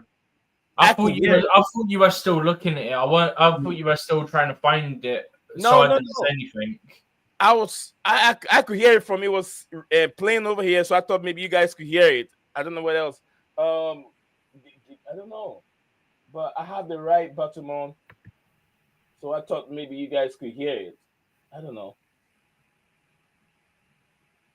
I do remember he said something about boys to give everything. I don't know, but I thought. Well, let me know if you guys can hear it. I thought this is. No, you got the reverb echo thing on. Okay, sorry. I have this on. Let me know if you can hear it. Yeah. Can you hear it? No, right? I just said smash the like button. Oh, I did not press that, DJ. Come on. I did not press Joking, that. bro. I'm messing, bro. All right, let me do this. How about now? Anything came true? No.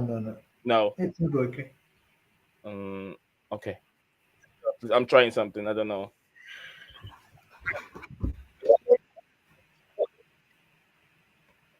Anything? No.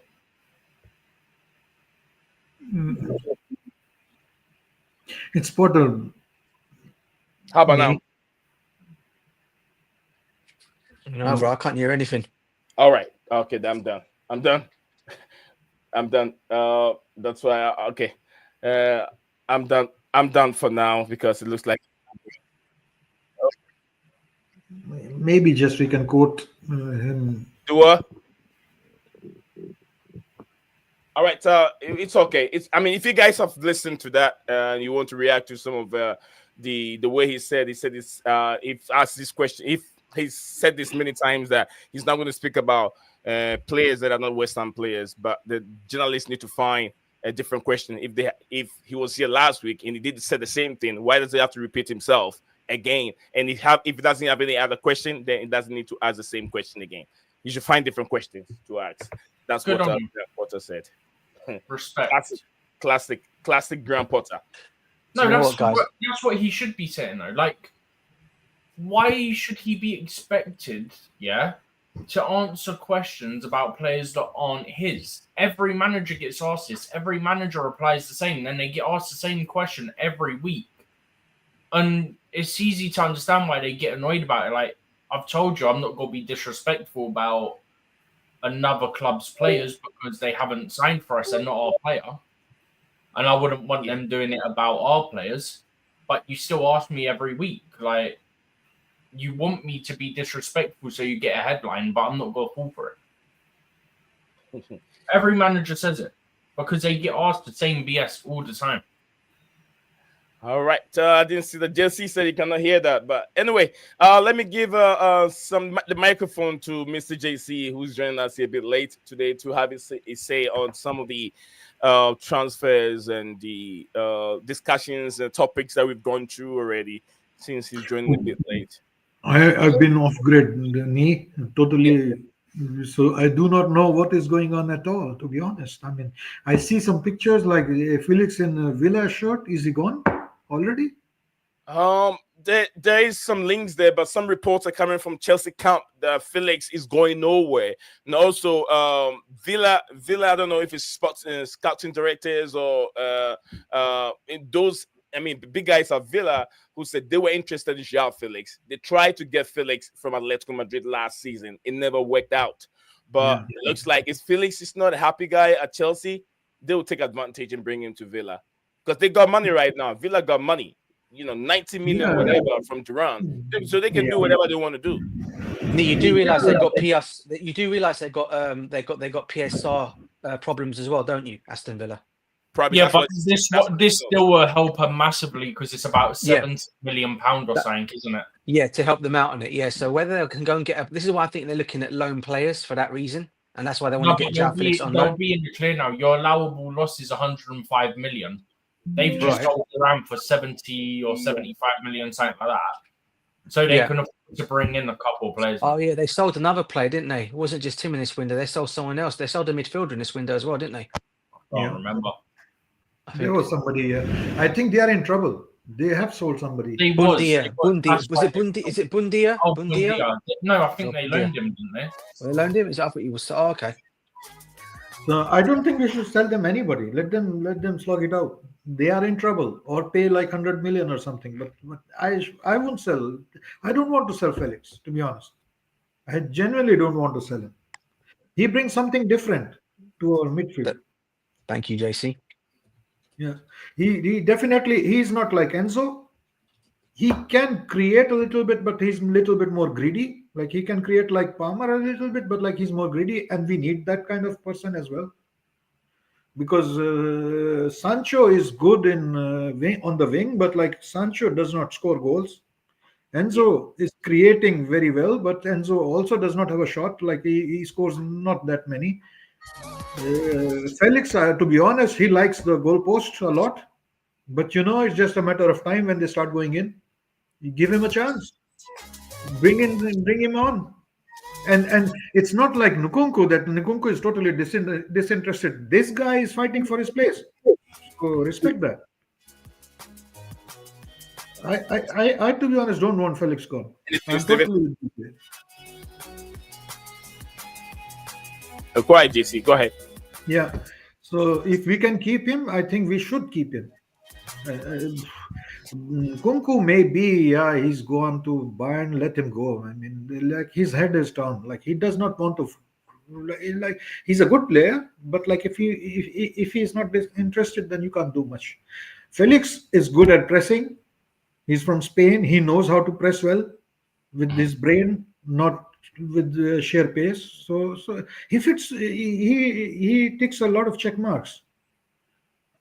Okay, I mean he has like certain things like he's a little bit more.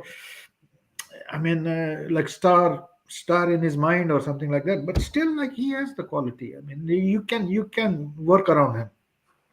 I won't be selling him. No way. Casadei, I understand, is gone almost. That's fine. Okay, pure profit. Okay, and who are the other guys? I don't even know. I'm just happy that you don't have a Garnacho picture there. I don't have Garnacho yet. I have a Felix Casadei, who it looks like Chelsea have given the green light for him to move to Torino, and it looks like in the clause there will be a 40% sell-on clause in his deals, which means that Chelsea still can sell him. It looks like the agreement is about 30 million for him to move to Torino, and if Torino sells him, Chelsea can benefit of 40% from whichever sale that they sell him for. Here's the thing: like our directors get a lot of criticism, and they are buying a lot of players who are nowhere in the plans even, and they don't end up in our squad, but they are still buying, like Kellyman. Then there was so much of like hype about Kendry Pies. I do not know whether he's right now playing well enough to be starting in Chelsea. But I don't personally. I don't care. I mean, they can buy thousands of players. They can send them a few to Strasbourg. They can flip them, make profit. I don't care. I mean, the main thing is like, what is our squad of 25 players? And there, if we have Felix, I don't categorize Felix as a flipping business. He should be in our squad. He's a good player to be in the squad. He should be not. He should not be sold. Rest, I don't care. I mean, there are so many players these directors are buying. You can't even keep track of it. So why to make so stress about it? There is no point to stress about it. They will buy even more. Let them buy. They have to do something. These directors, they have to earn their salary. They have to let them do it. But just just keep the good players. Just don't sell the good players. I mean, it's Felix. If tomorrow they think like, okay, Palmer is another pure profit now, that would be like really mad. Yeah. Are you DJ with me on this? DJ, I know DJ likes Felix a lot, and to be honest, I do as well. I'll tell you why DJ likes Felix. DJ likes Felix for only one reason. He's a fellow countryman. Oh no, bro, come on, are we doing this? Are we really doing this, bro? It's like me saying to you, bro. I know you're messing here. It's like me turning around and basically saying to you, I never ever wanted to see. Let's see, I never wanted to see Thiago Silva leave Chelsea. Yeah, that was one. Yeah. That was one guy I never see wanting to leave Chelsea, and he went. Yeah. I never wanted to see Aspilicueta leave Chelsea because I thought we could need him with experience. Yeah. Even Kovacic, I never wanted to see this guy go. But we let him go. I didn't want it to go as well. I didn't want. The mad thing of all today is apparently it's the Sun who's stupidly reporting it. Apparently the Saudi, I think it's El Nasser, are trying to make a late move for Kovacic. I read on a tweet earlier on. I'm thinking, mate, how many hours are left of that window? You think Man City are really going to sell him? There's no way going to sell him. They got 2 hours left. And there's no way Man City are going to sell him anyway. Let's be real here. Pep said in his press conference today. Rodri situation, he scored a couple of goals for him now. He's been brilliant for them, isn't he? Since he's come into that he is on the other side of 30, I think, already. But still, he is more athletic than Gundogan right now. They would rather sell Gundogan and keep Kovacic. He's been brilliant. I mean, he was a mad. I still don't understand the sell of Kovacic. He saved them in Champions League. I really don't. His goal changed the game in the Champions League. Kovacic Kovacic. is also another injury-pro player. He doesn't go the whole season without being injured. That's why Real Madrid sold him. It's not that he wasn't good enough. The injuries was too much for Madrid, and they sold him to Chelsea. And with Chelsea, we also saw the same problem. He's not that consistent. If he plays a few, and then after like 3-4 games, he's injured again. He goes for like 3 weeks, and then he's back again. But he's technically he's a good player. No, He's a here's the fantastic player. thing. Here's the thing. Kovacic is good at controlling the ball and the midfield, like a defensive midfielder, and he can somehow score screamers sometimes. I think it's more attacking, isn't it? It's more attacking field, but that's Not really. I mean, if you see his countryman Modric creates in a moment, like just like that, magic. That thing is missing in Kovacic. But the ball control, the technical ability, like you can't take ball off him when he is running. Like it's like there is a glue on his shoes, and the ball is sticking to it. Like you can't take ball off him. He can dictate that kind of play. Sometimes Chelsea fans used to criticize that he's not physical. I mean, he is a character, huh? The Champions League winning team, the second Champions League Chelsea won, there were 3-4 characters there. There was Thiago, there was Rudiger, there was Jorginho, and there was Kovacic and Mendy. These players, like somebody asked Tuchel, like, do you have leaders? He says, I won't mess around with any of these 5. They are like really strong characters. So I mean, like, he has his qualities, but like he's not a Modric, of course. Luka Modric is Luka Modric. Definitely. Yeah, and just back to the Felix thing, bro. I'll say another thing is: am I the only one that can see he's a talented player, or am I just ones that am I just the only one that's blind? Maybe I don't know. No, I mean, DJ.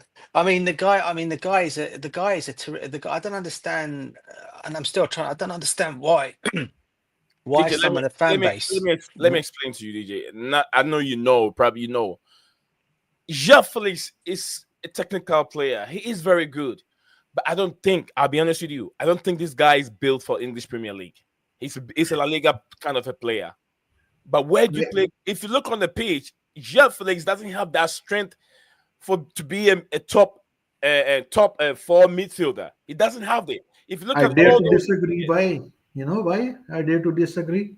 He falls and he gets a foul. That's very similar to what you have this guy from Aston Villa to City. Like you try to JC's foul answered him. that for me. Thank you.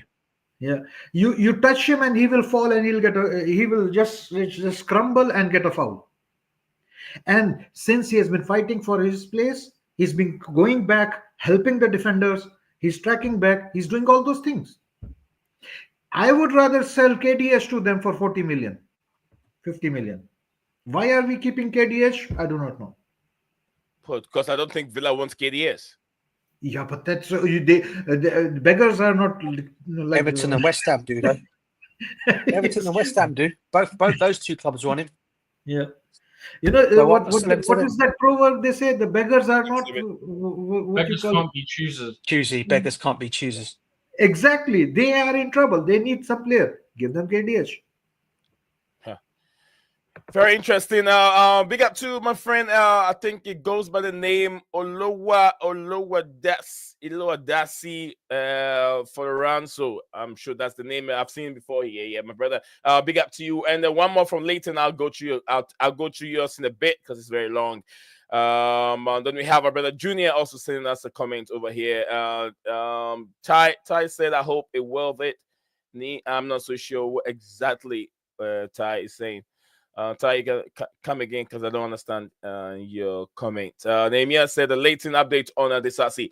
All right, this one is from Leighton. Says tell DJ that Aston Villa have had good talks with Marco Asensio. I think Marco Asensio went on loan with PSG. I think he's back to Real Madrid now. I'm not so sure. They can have him. Yeah, so João Félix is safe, according to us. Leighton CMC he says João Félix has worked hard in training to show our coach that he is fit for the system. Tell DJ we will keep him to help Cole Palmer back. Christopher Kuku wants more game time, so to him. If Kuku is gone, he will be gone, according to his sources. My brother here said Chelsea used to give another Guna chance to start. And is it another Guna? Is it Guni? Not Guna. Is this another Guni chance to start some I think he's games? talking about this. I think he's talking about the Spanish striker Guhi. Oh, okay, okay, Magu, not gay. By the way, yeah. So it's not the one that we've been waiting on the women's side. It's actually a departure. Eve Perisse's left the club now, but we're still waiting on the Kira Walsh announcement. Barco's deal to Strasbourg's got to have the medical tomorrow, and then he'll be in Strasbourg on Sunday. The first one you just said, bro, is she gone to Liverpool? That one of the players. Oh, I know one player. Who's the one that's gone to Liverpool? Liverpool? No, I thought she's gone to Liverpool. Okay. Neil, the thing is, like, I don't think they are bringing some good striker or looking at that. So, and neither are they going to bring Petrovic or some goalkeeper back in this window. So they are not doing that. And defenders, they have done the business. I think they brought back Chalobah, and they are not interested in the market. Like, we don't hear anything of such kind, any rumors or any such rumors from Chelsea coming out from Chelsea. So if we have this situation, I would say just close the window. Just close the window and don't touch the squad. Out of these 25, you can sell anybody you want. But these 25 which were registered, don't touch them. Leave them as they are. If you are not bringing in striker, a defender, and a goalkeeper, then just don't sell anybody. Because if you say, somebody in the chat is saying, like, if Caicedo gets an injury, we are in trouble. Then we need KDH to keep it as an insurance policy, because KDH can do that job. He can foul people. He will get a lot of yellow cards and all that, but he can do that. Exactly. You see the thing I just sent to you, by the way. Yeah, is it the one that? Yeah, and Nemea is asking. So regarding Disasi, my thing with Disasi is he's not a bad squad player. Just give him a chance as center back, and then we judge him. Like, I don't want to judge him how he played right back. He was awful right back under previous manager Pochettino. And why is Maresca played? Why Maresca played him so many times right back? I simply don't understand. Like play him right back. Why played right back? I don't understand. Give him a chance at center back if you really want him to play. Why play him as a right back and you play these young Achampon as right back instead of him, who has more senior, more experience in football than Achampon? I don't get it. I don't get it either. If you know he's struggling as a right back, play him in his rightful position and see if he can improve. Because as a coach, your duty, your job is to improve the players that you already have before you request for new ones. Yeah. But here's the thing. Like, this is one of the reasons why I'm saying is like there is a lot of criticism of our defense and also our goalkeeper. Our defensive setup is not like world class. Definitely nowhere near it. And to make matters worse, Maresca is more focused on attack, and it's the attack which has been faltering for last 7 games, and that's why we are having an out of form. Like we have fallen down a little bit. The moment everything starts to click, we will be back up. It's just a matter of, like, go back to the basics, Maresca. Please do the same things which you did in the first 16 games, except for in those 16 games, only 2 games I didn't like. The one against Arsenal and the one against Manchester United. He went ultra defensive in that. He went with an additional defender. He put Gusto inverting at 10 and moved Palmer to the left. He's scared. When he played the big teams, he's scared. Yeah, that's I don't get it. Like, we were flying high. Why did you change and start making all those changes after that? Like, first 16 games we were good, except for those 2 games. Right. Those 2 games we were not bad, but he was very, very, very defensive. Okay. And since then, like the last 7 games, I don't like the way he sets up. Sometimes it's high line, sometimes it's back four with two fullbacks flying high and giving. Sometimes like we are like I don't know Fulham. It was like we are 80th minute or something. Which team it was? We were winning only 1-0. It's minute 80. Why are you still trying to like score more? Like okay, I mean we should have killed the game before that. If we are not able to kill that using an attack, it's minute 80. Like the last 10 minutes. You fall down, ask for the doctor, do all those tricks, dark arts, close out the game. Why are you making again substitutions, bringing in Gyud and Kunku and all this stuff? Put in additional midfielder and close out the last 10 minutes. And I think this has been the story of last 7 games against Highline, against City, that game. Crystal Palace back four with all that stuff. Like, why are you experimenting? But then I realized this, like when he said in the press conference, like before, on the 16th, match week 16th or 17th, he said, no, we are not in title race. We are ahead. We are much ahead of this. So we don't even consider it. And I thought, like, okay, like he's totally like busting the whole story and everything. It's not good for to be speaking that we are contenders, but it's also not good to be saying we are not contenders. Just say like we will see how it goes. So it kind of gave me some kind of impression like he's in an experiment mode and he's trying and it's working very fine. But there will be times when it will not work. So he's fine with that. It looks like he doesn't really believe in what he's doing. Hopefully it works. Hopefully it works. That's what he's thinking. To me, it looks he's this season he's trying different things, trying out different things. Especially in last 7 games, he's trying all different things, all kind of things. Why do you need to go back to the first 16 games, inverting left back or inverting right back? And attack, sometimes attack through the wings, sometimes go through the middle, but there is a coordinated attack and 4 players bombing the final third and scoring goals and scoring a lot of goals. Go back to that. But like, no, he wants to try different things maybe this season so that next season we know what we are doing and we have tried everything. And I had a feeling like that maybe that's what he means. And I don't know. Last 7 games, he's tried different things, and they've not worked. So go back. Thank you very much. And I think he's calm also because he knows like he can go back, and we will be good again, maybe. But momentum is important. Huh? Momentum is very important. Momentum is very, very important from DJ.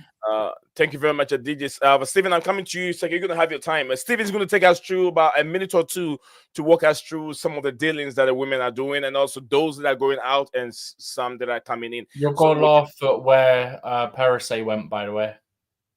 You don't. Stephen, your 10 will come. Give me a second. I'm just saying you're going to laugh. That's all I'm saying. I said nothing more. Don't let me laugh. Don't let me laugh. Nah, but I need to be happy anyway. So if you make me laugh, I'll be happy because laughter it's another form of medicine for human beings. So if I laugh, I'm blessed with that. I'll be very happy. But thank you very much, Junior. And I think Felix is much better than in Kuku. He presses more than in Kuku. That's from Junior. Thank you, Junior, for analyzing that. And also, Ty, okay, I told Ty to come again with the name. Yes, I need this transfer window has been dry. Casadei only the outgoings right now. No midfielder. If Casadei goes down, we are screwed. If Casadei goes down, we are screwed. JC says so. Disasi is staying, according to Nehemiah. Question from Nehemiah. And Leighton CFC said, "Well said, legend JC." And it looks like a Villa want loan deals, and Chelsea will not do loan deals, according to my sources from Leighton CFC. Guys, if you're on YouTube, if you're on X watching live, follow our brother on X. He goes by the name Leighton CFC, and also he goes by the name on YouTube, Rich Moneymaker on YouTube. Nehemiah Nehemiah said that JC, I don't think Maraska rated Disasi as centre back. Then why, if he does, then why would he recall Chalobah? Because can I answer that? You know, we have two defenders injured. Huh? We have Fofana gone, and we have BOMBSHELL gone. So he needed anyway at least one defender. So he brought brought in Chaloba. Thank you very much, JC. Lord Vebanation said maybe Enzo Maresca is fed up. I know Leicester City fans said he doesn't make changes, which may be the case. But I think about it. He doesn't trust his bench, meaning he wants more. He wants players as well. According to Lord Vebanation, thank you very much for your comments. Guys, don't forget to like and subscribe to Blueclouds Media YouTube channel. We're still live. You can join the stream. Don't forget to like the stream. Let's see if we can make to 20 likes. We are around 17, isn't it? If you haven't done it, JC, if you haven't done it, DJ, if you haven't done it, Stevie G, if you haven't done it, drop it on. No, I've done it when I was typing in the comments. Sorry, Lee. Did you see the two? Did you see the two DMs I sent you, bro? One of them. I've seen it. I just saw it. Disasi, not in training according to Nehemiah. Let's go to Stevie G. Let's go to Stevie G real quick. Let's see. Stevie is joining. He's sharing some images with us at this moment. Let's see what Stephen. Stephen, the women transfer windows. And so you of it, please, if you can. Yeah. So when I joined, in the comments, obviously I said that Kira Walsh was awaiting international clearance. She has now posted her goodbye to Barcelona on her Instagram page, which means we could be getting an announcement anytime in the next couple of hours. On top of that, Eve Perisset has left Chelsea. I believe she was previously at Lyon. I think she was previously at PSG as well. Yeah. Mm-hmm. So where do you think she's gone? Lyon, PSG, Real Madrid, Barcelona, or another club I have not mentioned? Another club you've not mentioned. Another club you haven't mentioned. Yep, she's gone to Strasbourg. Oh Lord! I didn't see anyone say where she's going or anything. Even the Chelsea article don't say where she's going. So I typed in her name, I found it, and it's Strasbourg, like the Strasbourg official announcement. I was like, okay, now I get it. Guys, if you're watching the stream, and she's 30 years old, she's been here for about 2.5 years. She's been a bit slow. I can see the age is catching up on her. She doesn't get many game time this season. You can tell. There are other few girls in the league. I mean, in our team that will be moving on. What's her name again? Millie Bright is also getting close to that 30 years old. Millie Bright, I think, might sign an extension for a year, maybe. There's talk about her signing an extension. The manager likes also. Yeah, Guru's extended. One more year. One more year. 2026. But I was listening to someone on a space yesterday, and they said the Chelsea women's team players are very aware of all the memes and stuff. So, for example, a lot of people, when it gets to about April, they say that it's like a switch in Guru, like she becomes like a complete and utter ridiculously another level player, like title running Guru. So this person was saying, trust me, she is very aware of the memes and the jokes of title running Guru. Well, we're not going to get that this year because we've wrapped up the title in January. Title's already That's interesting. Brilliant, mate. All right, guys, if you're watching the stream, the lady in the white, it's like a yellow or creamy Chelsea jersey, the current jersey. She's the one that will be is part away with Chelsea. She's moving on to sister club, Strasbourg ladies. So the French league, ladies version of these French league, she will be playing there. And also, these are the new incoming. If you look at the black lady, she is from the ML and the NWSL. The women's American one. American league. She's coming from the American league. She plays for America. She goes by the name what's the name again? What's the name? Naomi. She's a center back, so definitely there is a good things for the future for her to replace Millie Bright as she works her way into the WSL English ladies game. And also, if you look at this lady, she's not a stranger. She's English already, plays for Barcelona. She's got lots of experience. The number of times Barcelona have won the Champions League, she's part of them. And she knows in and out of the Spanish game. So with her techniques, she is a midfielder, if I can remember. Is she midfielder, right? Yeah, she's midfielder. She's a DM. Have you seen all the memes about wherever Lucy Bronze goes, Kira Walsh follows, because they were at Man City. Then they both ended up at Barca, and now they're both at Chelsea. Oh Lord, that's funny. That's funny. It's like a coincidence, and players are the same place. And I mean, they're good friends. I mean, apparently, before joining Chelsea, she'd spoken to Lucy Bronze, obviously been friends a long time up in Manchester and in Barcelona. And also, obviously, a lot of the English players from the Chelsea ladies team have spoken to her, like Lauren James, for example. The 800,000 fee actually... 90 men need to correct that because it's since come out that it's actually 400,000 rising to 800,000. So it's actually half of that fee. And then there's more to come. But yeah, all I'm going to say is, DJ, did you watch the Euros final when the women won it a couple of years ago? Yes, I did, bro. I did. You know the long ball she played for 1-0. Yeah. Yes. Bro, yes, those long balls up to Mayra Ramirez, Rita Canarid, Guro, Macario, all them. Oh, yeah, we're feasting. There ain't no chance. Bro, DJ, right? Chelsea unbeaten in all comps in the women's game this season, yeah? Do you know that's the best thing to smile about? We've drawn just season. one game, I think. I don't even think we drew in the Champions League. I think we won every Champions League game, I think. Yeah. But only drawn one in the Women's Super League. Yeah. 7 points clear.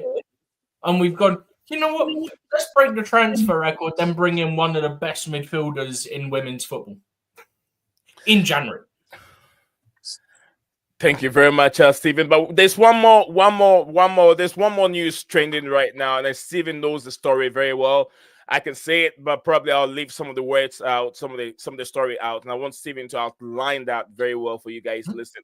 We're giving you insight out of everything from men football, juvenile football to the women's football. You can only get it on this platform because we we go down to the stories.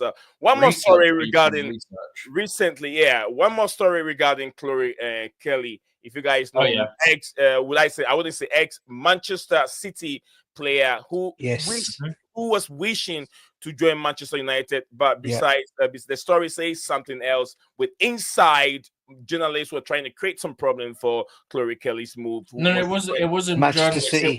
What she was saying is there was people Stephen, that worked at Man City that were basically feeding lies to the press to go against her, essentially. Yeah, that's what I'm saying. So inside journalists from Manchester City. No, they're not journalists from within Man City. You know how people have sources, yeah? They were feeding stories to the press. So they were feeding the stories to the journalists. Lies, all lies. Yeah. Steven, take it all over. Take it all over again. Yeah. So to summarize it, right? To summarize it, again, like Kira Walsh, another women's Euros winner, actually scored the winner in that final at Wembley against Germany. And she's only played 7 games this season. I think 1 in the FA Cup, 8 games. But I think she's only started about 3 of them. She started 1 in the league, 1 in the Champions League, 1 in the FA Cup. I don't know if she started the League Cup game, but she's played in all 4 competitions. But obviously, she's only played about 1 game in the League Cup, 1 in the FA Cup, because there's only been 1 game at FA Cup for the bigger teams. And then 3 in the league and 3 in the Champions League, if I'm not mistaken, as well. Only about 3 starts, averaging about 30 minutes a game. What I will also say on this is that she really wanted to go to Manchester United, obviously Man City's rivals. But the reasoning for it was obviously she lives in Manchester, her family's up there, her friends are up there, stuff like that, yeah? Mm-hmm. Man City didn't want to do that. They didn't want to give her to a rival, I presume a rival for the European places. But then, ironically enough, they go, you know what? We'll accept a loan deal from Arsenal, who we're also competing for European places with. So well done. Congratulations.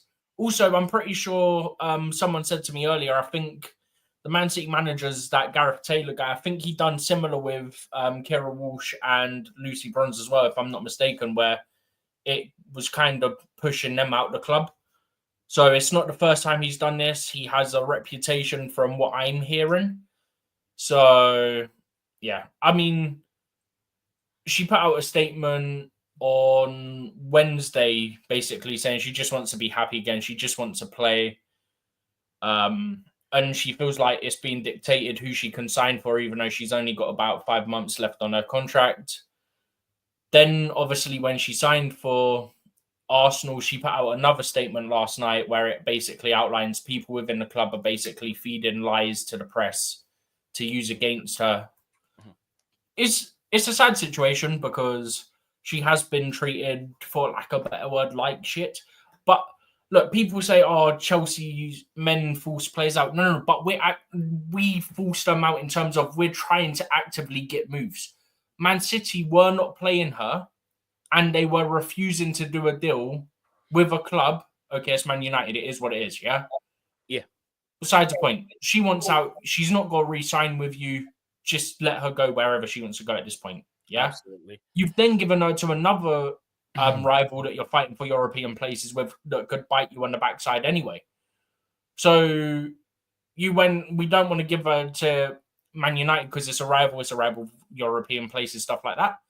And then you've given her to another rival for European places anyway. So you've just messed her about, treat her like shit, basically. Mm-hmm. I mean, you do feel bad for her because how she's got treated. And like I said, people say, look at the Chelsea's men team, yeah? We actually freeze players out who aren't a part of the future of the club and try to get them moves. Man City didn't freeze her out, but were not playing her and were refusing the move to Man United. So it's not the same before anyone says anything. It's not the same. It's completely different. Absolutely. Thank you very much, Stephen, on it. So, guys, if you're Chelsea watching this just live, made it official, Kira Walsh.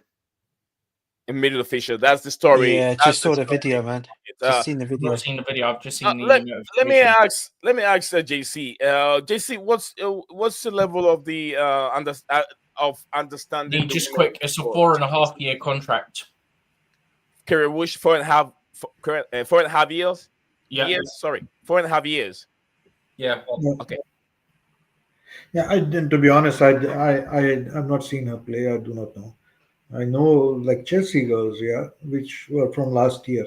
Even this year, the new girls which are coming for Chelsea, I do not know much there. I do not follow a lot the women's game, but I do watch their games once in a while, and they are playing good football. But unfortunately, So you know this Chelsea striker Khadija Shaw. You know her, right? Yeah. Stevie. You said Chelsea. You said I Chelsea. I know what I'm saying. You literally said No, Chelsea. I know I said that. Khadija Shaw, Chelsea player. I'm trying to trick JC, and then you. I know that there is this girl. How to say? There's one girl from Australia. She is injured. Some care. Yeah. Yeah. So and we're gonna do quiz today. JC, name 5 Chelsea players. Maybe give me two in the mid, 2 attacking strikers, 2 in the midfield, and 1 defender. 5 Chelsea players. Okay. Yeah, we have like Hampton in the goal.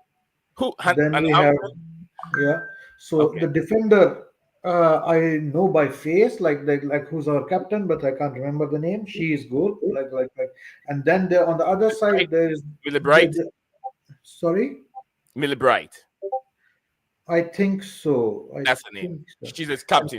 Then there is this African girl, like African heritage girl. She's really good, very quick on the right side, center back. She plays.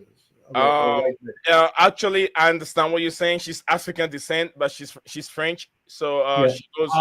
Okay. It took me a second to realize who he was on about. Yeah. Then last year, I voted for Cuthbert as the player of the season because she is really good. I want names. You're talking about Ashley Lawrence, JC. No. Lawrence is the one you're talking about. It's not we have this midfielder like Ashley Lawrence. No, the mixed race girl. Cuthbert, what's her surname? Like Cuthbert or something. Actually, Lawrence is not mixed, DJ. No. Let me see. Well, she is. Actually, She is Lawrence to is me, not Nick. mixed. Ashley Lawrence, yeah. No, Look at- actually, Lawrence. Yeah. Lawrence Is is she the not one mixed. who's the one? Is she the one she's a Canadian? Who's a Canadian international? Buchanan and Lawrence. And The Lawrence. one who plays Lawrence. She's the one who plays on the right side, right wing back. Yeah, right back. Yes. Yeah, DJ, she's not mixed, bro. To me, she's mixed, bruv. Look at her. Needs to go and get the picture up now. Yeah, Bro, so mate, honestly, mate, I do know my ladies play. I do know the players, Erin bruv. Cuthbert. Erin Doesn't make she is, Cuthbert. but So in the midfield, you have Erin Cuthbert. In the attack, I know DJ, Lawrence I'll show you a James picture. I'll tell you she's not mixed, DJ. and she's not Lawrence really James, and that's this she girl looks serious from. mixed to me, bruv. No, she's black. She's black. She's pure Well, black. I don't know. DJ. So, am I still answering the question? Yeah. You got some few. Yeah, go ahead, JC. Go ahead. You will look like I do know a little bit. I know also this girl from Norway, what's her, Lauren James, and then the Norway girl, Where's Lauren James from? Where's left winger, left side attacker, Guru No. Wrighton. Guru Wright. Guru Wrighton, yeah.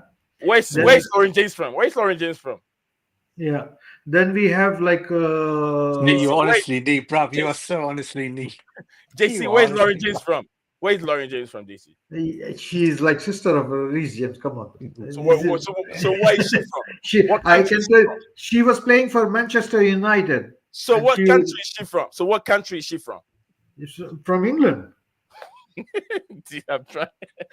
You're trying, aren't you, Nick? He's trying to Yeah, trip you yeah, up, bruv. JC. Ignore it. Boys. Then, this girl is also good. Like Ramirez, our striker, is fantastic.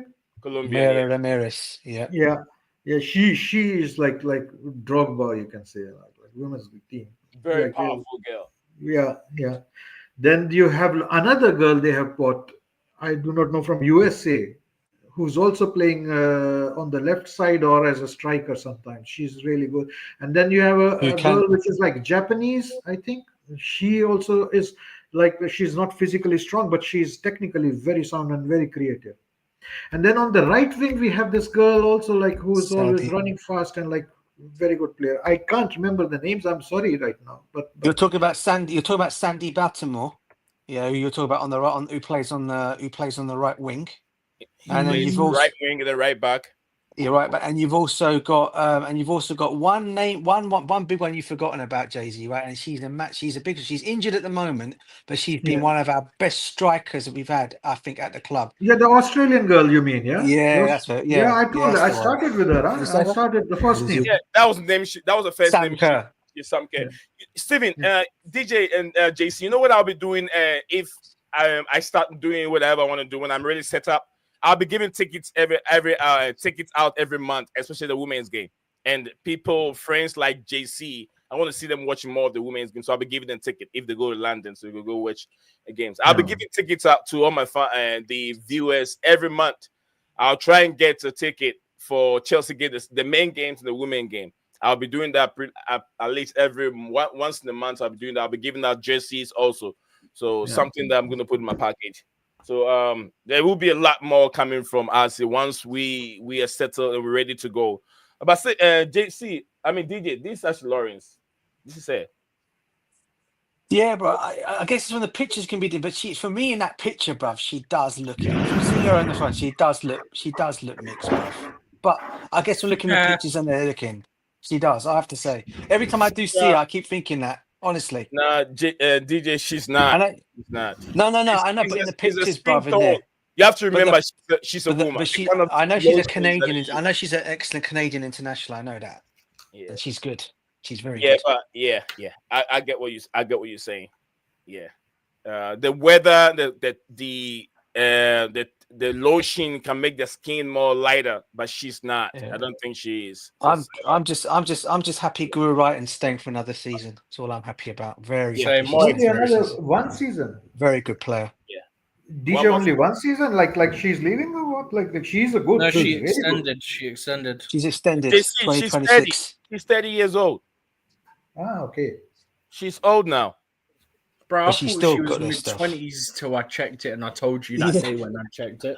I thought she was But- mid-20s myself, bruv. Honestly, because you look at her, she Bro, looks have you so seen the video young, where bruv. it shows her Honestly. from 19? She has Yeah, not aged. It's Changed. Her ridiculous. face, her features have not changed one bit at all. She still looks like that 19-year-old that I saw when she first came to Chelsea.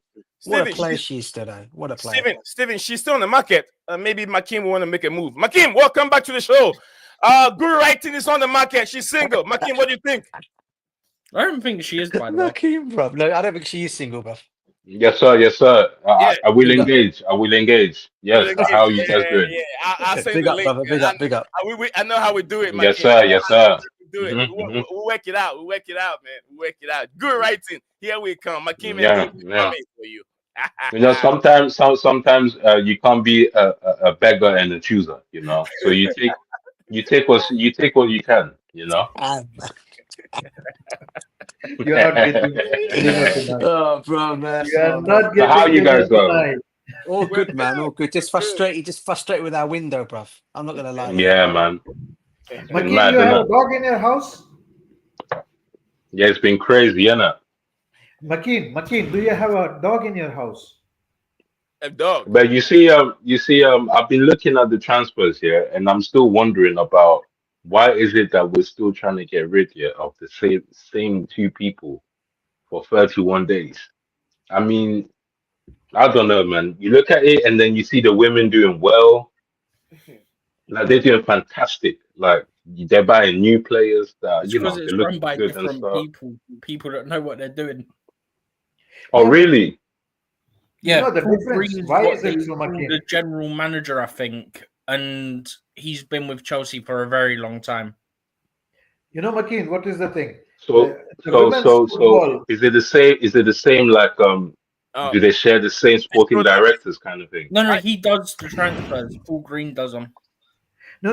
Okay. What people don't get it is like the women's team, like the women's sport, football. The money's transfer not the same market is either. not very liquid, or you can say Hello, like very everyone. active. Big up, Riley. hello, Tyler. We Big up, big up. got her. Kiera Walsh is now Chelsea.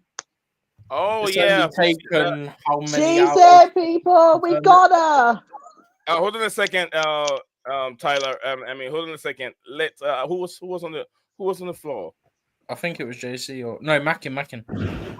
Let Makim run up, and then I'll come back to you in a second. Okay, Tyler. Yeah. Yes, sir. Okay. Yes, sir. Go ahead, Now Makim. we currently have 4 days until the transfer windows closed. So guys, let's not panic. You know, these guys they've had endless resources when they came to the club. They had extra money from the revenues from before to spend. You know, so I don't think they're gonna go this whole transfer window without doing something. And even though it will look desperate, but I don't think they will go strikerless. There will be a striker's going to get bought. I don't know if he'll be the right one, but there's gonna be a new striker, and I don't know if at the moment when you look at Nicholas Jackson, it's just it's questioning to see there's not many people better than him. So let's just hope that they get the right competition along with it. But that's what I wanted to say. What you guys were saying earlier on, really. Interest. Anyone want to react to it before we go to rally? No, Makim, Stephen. Okay. All right, Tom. What's up? What's up, rally? What's up, guys? You're very happy. Take us through your happiness. We got Kiera Walsh. The club just announced it 13 minutes ago. Kiera Walsh is a blue. Wow. What do you think? Great signing. How is it going to affect our team? From what you've seen so far about her, We are going to be dominant. We are going to be dominant. I think we already are. We are. We've won like yeah, six we times already in a row. are. It's just gonna make it increase, Yeah, it's gonna make it it's gonna increase that dominance at the WSL, which their competitors will be crying.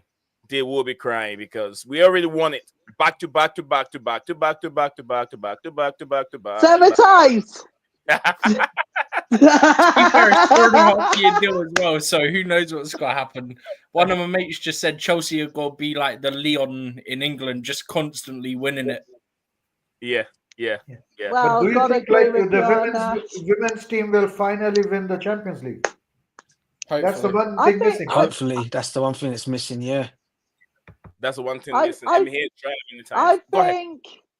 I think Kia Walsh is a missing puzzle in Chelsea's piece. They got to win the Champions League. Kia Walsh won the Champions League with Barcelona. Now, I think Kia Walsh is going to be a star in the knockouts. Ooh. Well said. Just- I don't have my just breaking news jingle. Go ahead, DJ. Just one question for Riley. What do you make of the Naomi, the defender we've signed, the centre back, the girl, the lady Grim? What do you make of her? Naomi Gima. Magima. Absolutely bloody incredible. Yeah. Incredible. You know what we got? It's all. That's down to Emma Hayes' giving Chelsea some inside information on these players, and she's managing the US team, so she knows very much about a player of her caliber. Good So, players. Yeah. what play she can recommend all the good players to Chelsea, and I'm so glad she's still doing that. Yeah, What do you Paul think? Green is brilliant. Paul Green is an absolute legend. He is absolutely a legend. Why is our main sporting directors not taking any notes? Why are they not Good taking question. any notes about it? Very good question. It's a very they are taking notes, but unfortunately they're signing They're injury-prone taking players. notes and ripping them up. That's what they're doing.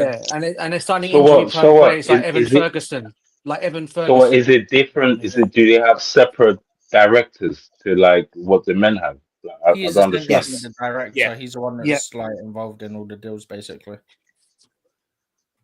Well, completely. That's crazy. Okay. I can't remember how long he's been here, but it's a very long time. Let's put it that way. Okay. Open So he kept on. Okay. This is one of the few people that actually got kept at the club when the new ownership took over. And you know what? He's one of the good things that's actually good at the football club at this moment in time, especially the way the ladies' team has been built. I mean, he's been brilliant. I mean, obviously had to go up to Emma Hayes beforehand, but she's obviously had to make that team beforehand. But that's the one shining light in this Chelsea in our season so far as the ladies, man. You can't take anything away from them at the moment. They are far better than the men at the moment. Far better. Hopefully that will continue on, man. That's the one shining light we've got this season, at least. Yeah, exactly. Villa Sunday, we'll do the double over them as we've done the same to Arsenal. Okay. Makim, any surprises so far? I mean, you said it's taken us almost about 30 days to get rid of 2 players. Chelsea has been Evan Ferguson. I want to know your thoughts on it. Now I want to know Riley's thoughts on it too with Evan Ferguson link. But go for it, Makim. To be honest, Evan Ferguson's a good player. He's very good, and aerially, and he can be technical. That physically, he's a very good player. But the thing is, you want someone that can, how do I say, better in a different way than Jackson. You don't want someone that does the same things as Jackson. He kind of does. He's not really, how do I say, The main he's guy. more of a his main attributes here are more similar to Jackson, but he's got size. That's the only difference, and we need more than that. We need more than that. We need a big man that can make our wingers score. And this is why I say it's like when you have a big man up there, everybody else is good. When we had Giroud up there, everybody else was good. Hazard was shining. Whoever was around him was shining because you got someone to bring the ball down. Costa, all of those guys.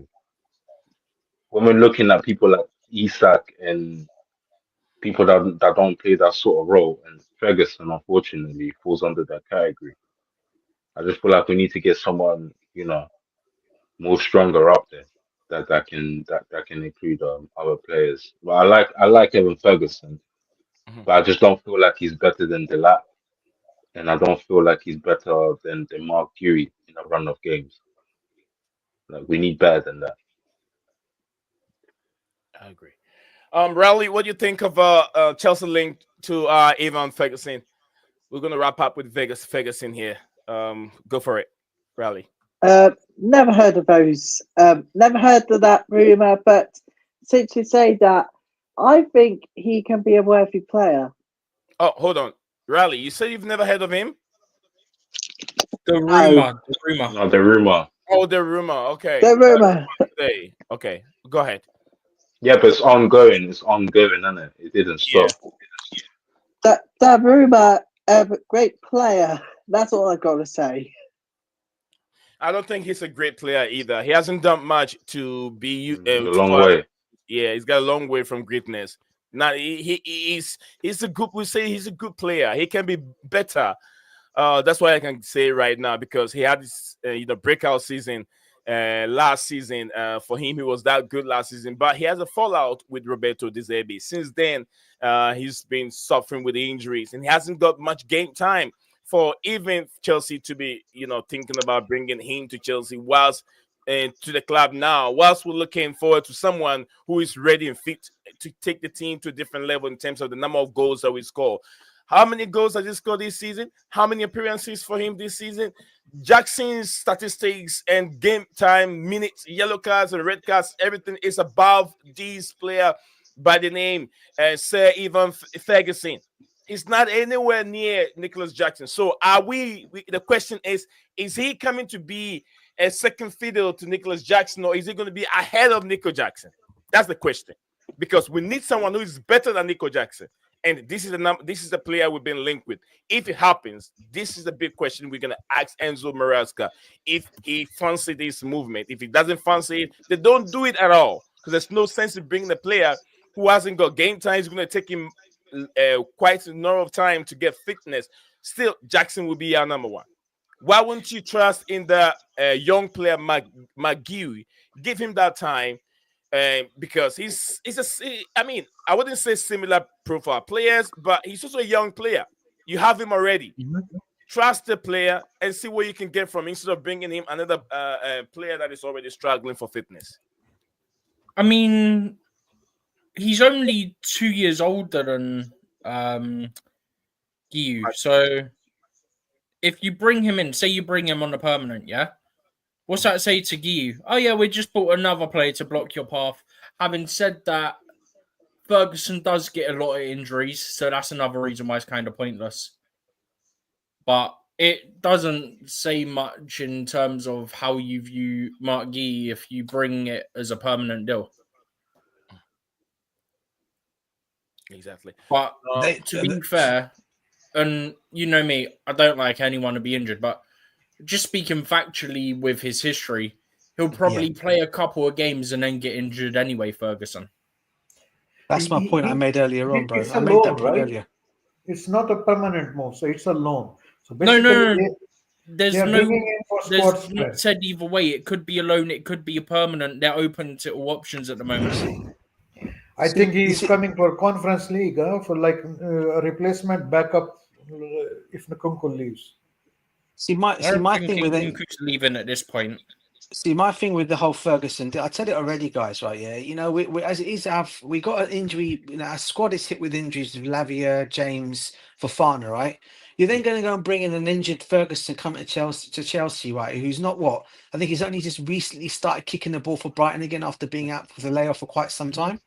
And now you're bringing him to the club. Season and got one goal. Yeah, you're bringing him to our football club, right? It's a huge risk in itself, even for 6 months, right? Yeah, even for 6 months, that guy breaks down in training. He breaks down on the pitch. What are you gonna do? Send him? Then you're gonna have to send him back into Brighton, aren't you? I mean, it's ridiculous. I mean, as is we've also got don't forget we've got what's his name who's injured at Everton, who might be coming back to us as well. By the way, I think Everton are trying to send him back to us. But I think, but I think Chelsea have turned around and said that they're expecting a huge fee for that if he was to come back, and Everton are not going to do that. But you're then going to bring in Ferguson. What does that really show to players like Mike Hughes? Okay, you're going to bring an injury-prone player in to take my place when I could actually be the one who could actually, could play in that position if you're not going to sign yourself a recognised number 9 for this January. Give him a chance. Let this kid see what he can do. I'd rather see him given a chance than go and bring Ferguson to the football club. Yeah, but knowing the owners and the directors, the way they're doing the way they're going about their business at the moment, the Ed Barley and the 2 idiot directors, right? Yeah. Don't be surprised on the last day of the window, Ferguson signs for Chelsea on loan. No, it will be Garnacho. I might have to headbutt a wall if that happens. And DJ, here's a fun fact. Here's a fun fact. Let me give DJ a very fun fact. Very, very, Go for it. I'll let. Look at the players we have bought from Brighton. Caicedo is a baller. Cucurella is a baller. Sanchez is a baller. Sanchez a baller. Are you for real? Let's not go there, please. Sanchez a baller. No. Oh my There's God, only one person. There's only one person. There's only one person who could be baller in his team. Cole Palmer. No, he's talking about players from Brighton. Players that we purchased from Brighton. Do you not think Caicedo's a baller, Taylor? No, pray not. Caicedo. No, you can tell, guys. Come on, wake up. You can tell it's him just messing, man. Get your heads a bit of wobble and look at the stats yourselves. Tyler, Caicedo, we're talking about Caicedo. Caicedo has been holding this team together for last year. Oh, you're talking about Caicedo. Yeah. He's a baller outright. Time for Tyler to wake up. Wake up, Tyler. Wake up. You're on the live streaming. Wake up. What is that voice, mate? He's definitely a baller. Caicedo baller, no doubt. Yeah. Wake up, Tyler. Wake up. Hello, Tyler. Wake up. That actually makes it even worse. Do you know what I'm saying? It does, bro. Wake up, Tyler. All right. Peace, everyone. You're off. Big up to you, man. Big up. Oh, by the way, yeah. I'm not in my. It's not my normal room today because I'm dog sitting. Oh, Lord. Are you? Oh, God. All right. Golden Retriever. Right. Peace out, everyone. Peace out. Akira Walsh. It's a blue. All right. Take care. Take care. Oh, Lord. Where is Dan, by the way? Yeah, I thought he'd come on, Dan. He usually would make an appearance, and especially when it comes to the transgender situation we're in at the moment. He's waiting for his Chinese food, which he's... Let me give him a call. I'm calling right now. I'm calling down right now. He's waiting for his Chinese food. Oh yeah, it's Friday. To be fair, I think he normally orders something on a Friday. Yeah, let me call him right now. Stephen, just a quick thing to you and JC, right? Yeah, check this out, right? Watch this happen, bruv. Yeah, and we know it's not going to happen, yeah. But you watch, yeah. No, bruv. Trust me, right? In the next couple of days of this window, right? Yeah. Okay. You watch. Crappy rumours come out of Chelsea are now looking at Isak, Gyökeres, or even Osimhen, right? But it's just to make the Chelsea fans happy, to get them on side. Oh, we're looking at this player. We're looking at this player. Yeah. Come on. Oh, but we couldn't do the deal, man. You taking but that's what's going to annoy me though. You have people that complain, "Oh, we don't do this, we don't do that," and then one bit of egg barley PR, Chelsea interested in Isak and Gyökeres. I love him. Oh, but we didn't get the deal done, did we? Well, don't believe egg barley PR, mate. Come on. They'll love him, man. They'll love him. He'll be back on side very quickly. Honestly. Oh yeah. Join the stream. We're looking for you. We've been talking about you. Join the stream now. What are you doing? I'm coming now. I'm coming. Hey, send me the link.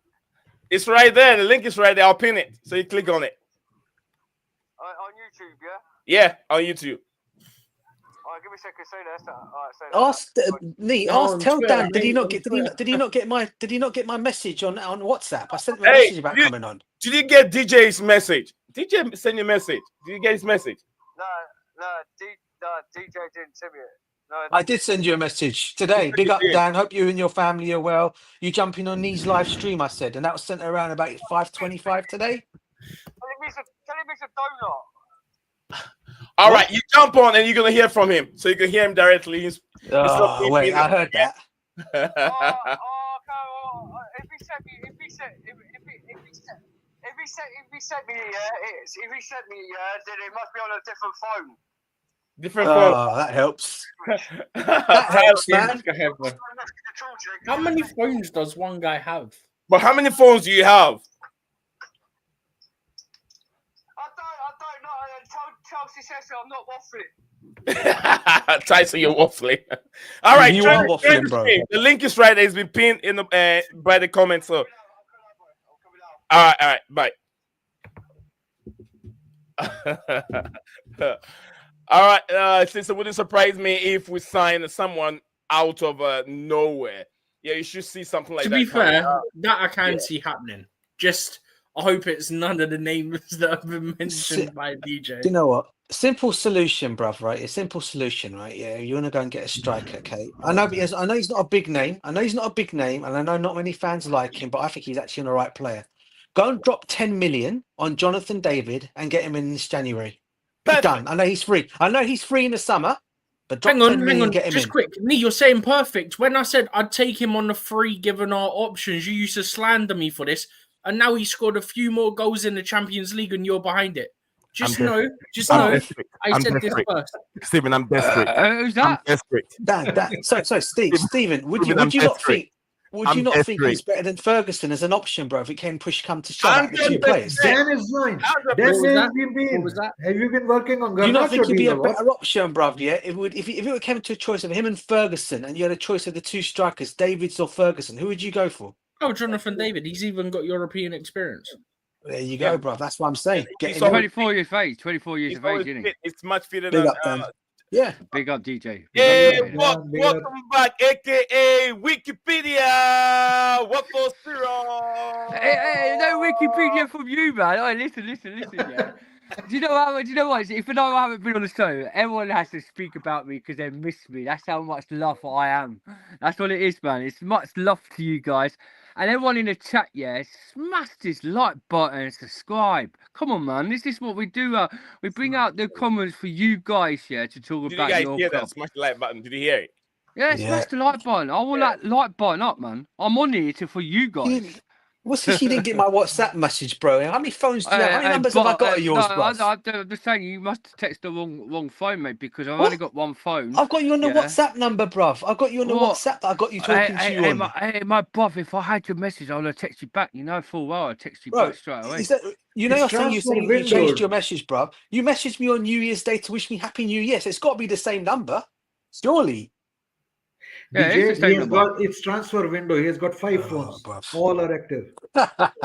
Is he one of? Are you one of the journals, bro? One of the journalists. I've got 5 mobile phones. But DJ, I do have contacts who is a journalist who actually speaks to me. I know. I've got one. Like Fabrizio Romano with his 6 phones. No, I tell you what, yeah. This club is a mess. What are we doing? I said, I know, bruv. What are we doing? And you know what? And the truth. And the truth now what's come out, yeah. Right. On a redemption of Chelsea, right? Yeah. These owners ain't changing. These owners are not want us to fight to top 4 to the Champions League. These owners and these sporting directors need to be out of this club now. And also, yeah, these owners, yeah, you've ruined our history. You put the bad name for Roman Abramovich, and also, yeah, also, there's one more thing, DJ. You know what I'm gonna say? Yeah, go on. Go ahead, say it. Say it. All right, and I think Nia and Steve, yes, so much love with these owners. They're a bunch of clown late out. Hang on. Let's not lie here. All clowns. I don't have love for the owners. I back one individual owner because I know what he can do. What? Egg Barley. He's the clown. Todd Bowley. Todd Bowley. He's the jonking clown that said that he's going to beat Real Madrid 4-0, and we end up getting knocked out to the semi-final for Real Madrid. He's not the guy with control. So he's listening to you right now. He's listening to you, Dan. What message do you have for him? JC, do you know what? He's trying to get me corrupted from Twitter, YouTube, even on the Xbox on Call of Duty, and I don't care, man. These all bunch of clowns. These have. No, I'm saying, like, if he's listening, what message do you have for him? If he is listening, yeah. Change your bloody process, change your project, and bring in the experienced players that's won everything, and gives back to where we were in history. We ain't no history club now. We're not Chelsea Football Club. We're Chelsea Sheffield United Battle Club now. This is too long. It's been too long, for our fans now need to wake up, and protest these little clowns out of our club. Because bringing young players in. Oh, you hear this, DJ? They're not looking at experienced goalkeeping. No, I know. I've said this. Well, the only good news. No, the only good news that came out of yesterday's news that I read, and I think it did mean something yesterday. I think I can't remember which journalist, but I think it might have been Delaney. I think Simon Delaney or Miguel Delaney. I think he put on there that I think he said we're looking at the Borussia Dortmund goalkeeper, but it's not going to be until the summer that we make a move. They're not going to sell him now. They're in trouble as it is. They're not about to sell their goalkeeper. Oh, could I quickly come into this one? No way, DJ. Because the thing is, you had hell. You're talking about this cabal from Dortmund. None of these players will want to come in the club if it's in a big mess. And for a minute, we are in a big financial mess. All these players, even Tell rejects it. Now they're looking out for a midfielder, a winger, and a striker. We've been crying out for strikers since last season. We've been crying out for a good centre back. You need another good centre back at that back who could be solid at the back. 100%, we don't need more midfielders. We've got loads of midfielders. Just recall Leslie. There's your midfielder. That's what I'm saying. Stephen. Leslie Kuchiwuki, he's at Southampton. What? I can't pronounce. Leslie. No, I know you can't, but that was my favourite pronunciation ever. I always say it. Let's do it. Wiki, whatever his name, right? I can't pronounce his name. But the thing is, he has the same tyre of Romeo Lavia. His stats are exactly the same. They're both good. The thing is, bringing him back up from Southampton, you've got a midfielder. You need to get a more experienced centre back in that's solid, that can help our centre back. Because for a minute, Colwell, is useless, right? He's been useless, right? I think he's playing with an injury, bro. I think he's playing with an injury. Of course. Would you bring back Christensen? Christensen from Barcelona. Hell yeah. Hell yeah. He's no more with Barca. He's leaving. We're going back down the Christensen road. Oh, no. But I'll tell you why. Steve, why I will get Christian back. The guy is like Trevor Chalobah. This kid never used to moan at the club. He waited to get picked and play for the team. And soon he got into the team, he didn't moan. Do you know what he did do? So what? A player doesn't moan doesn't mean he has to have an opportunity. No, just quick. He didn't moan. They're waiting to get picked. Was it the day of the final or semi-final of the FA Cup, He'd already basically agreed a contract with Barca, and then he pulled out the team the day of the final or semi-final, whatever it was. And you want us to keep him. He agreed to the deal. What did he do, Steve? So, when he went to Barca, he'd pre-agreed the deal, innit? Yeah. And I think we were in the FA Cup final, and he pulled out the day of the final. Yeah, the bad stomach or something story, huh? The bad stomach. He had a bad stomach, and it was true. Coincidence or not? I guarantee that's no coincidence. No, it was a coincidence. He did have a bad stomach because on that day, he got his missus, his girlfriend, him and his mum rushed him straight on that day to the hospital because he had something wrong with his stomach. It was true. Where did you get that sauce from? It was out everywhere, Nee. It came out on Twitter. It came out everywhere, mate. That he was in hospital. It wasn't on my screen. No. He's got a point to that. It was something like listen. What Christensen done was wrong, but what Dan is saying is something. I remember that story because I think what happened was I think we've also had these moans. I think you used to always remember what's his name's press conferences. Our Italian manager, the one who we won the championship. I forget his name. The other guy. The one we won the Europa Cup with. Di Matteo. Di Matteo. Not Di I think I'd only said Matteo. it 4 times before you all Claudio, not Claudio Sorry, bro, I Ranieri. couldn't hear. No, I can't hear you, bro, because there's so much going in the background. Who did you say, They're Stephen? smoking. Sorry. You're on about Sorry. You remember Sarri used to say in his press conference, he's always gone about his stomach every time he used to. I don't know if you ever remember those press conferences he done, where he said about Christensen's stomach. It plays up or something, and everyone thought it was a bit of a. I think Christensen felt embarrassed from that comment in itself. From your manager saying such a thing like that. I mean, look, those kind of things you keep public. Okay, it's a thing between the player, the doctors. Huh? You don't say. Sorry. You don't say that in public, bro. That's what I'm not trying to say. You don't say that kind of thing in public, right? It's something you keep in house, in clubhouse, with the doctors.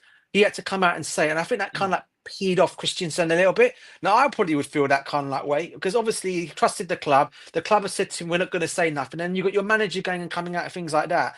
Still, though, what I'll say on the Christensen thing, at this moment in time, I would take him back just because of the experience we need in that back four. If he's available, get him. If he's not going to cost you anything, get him back.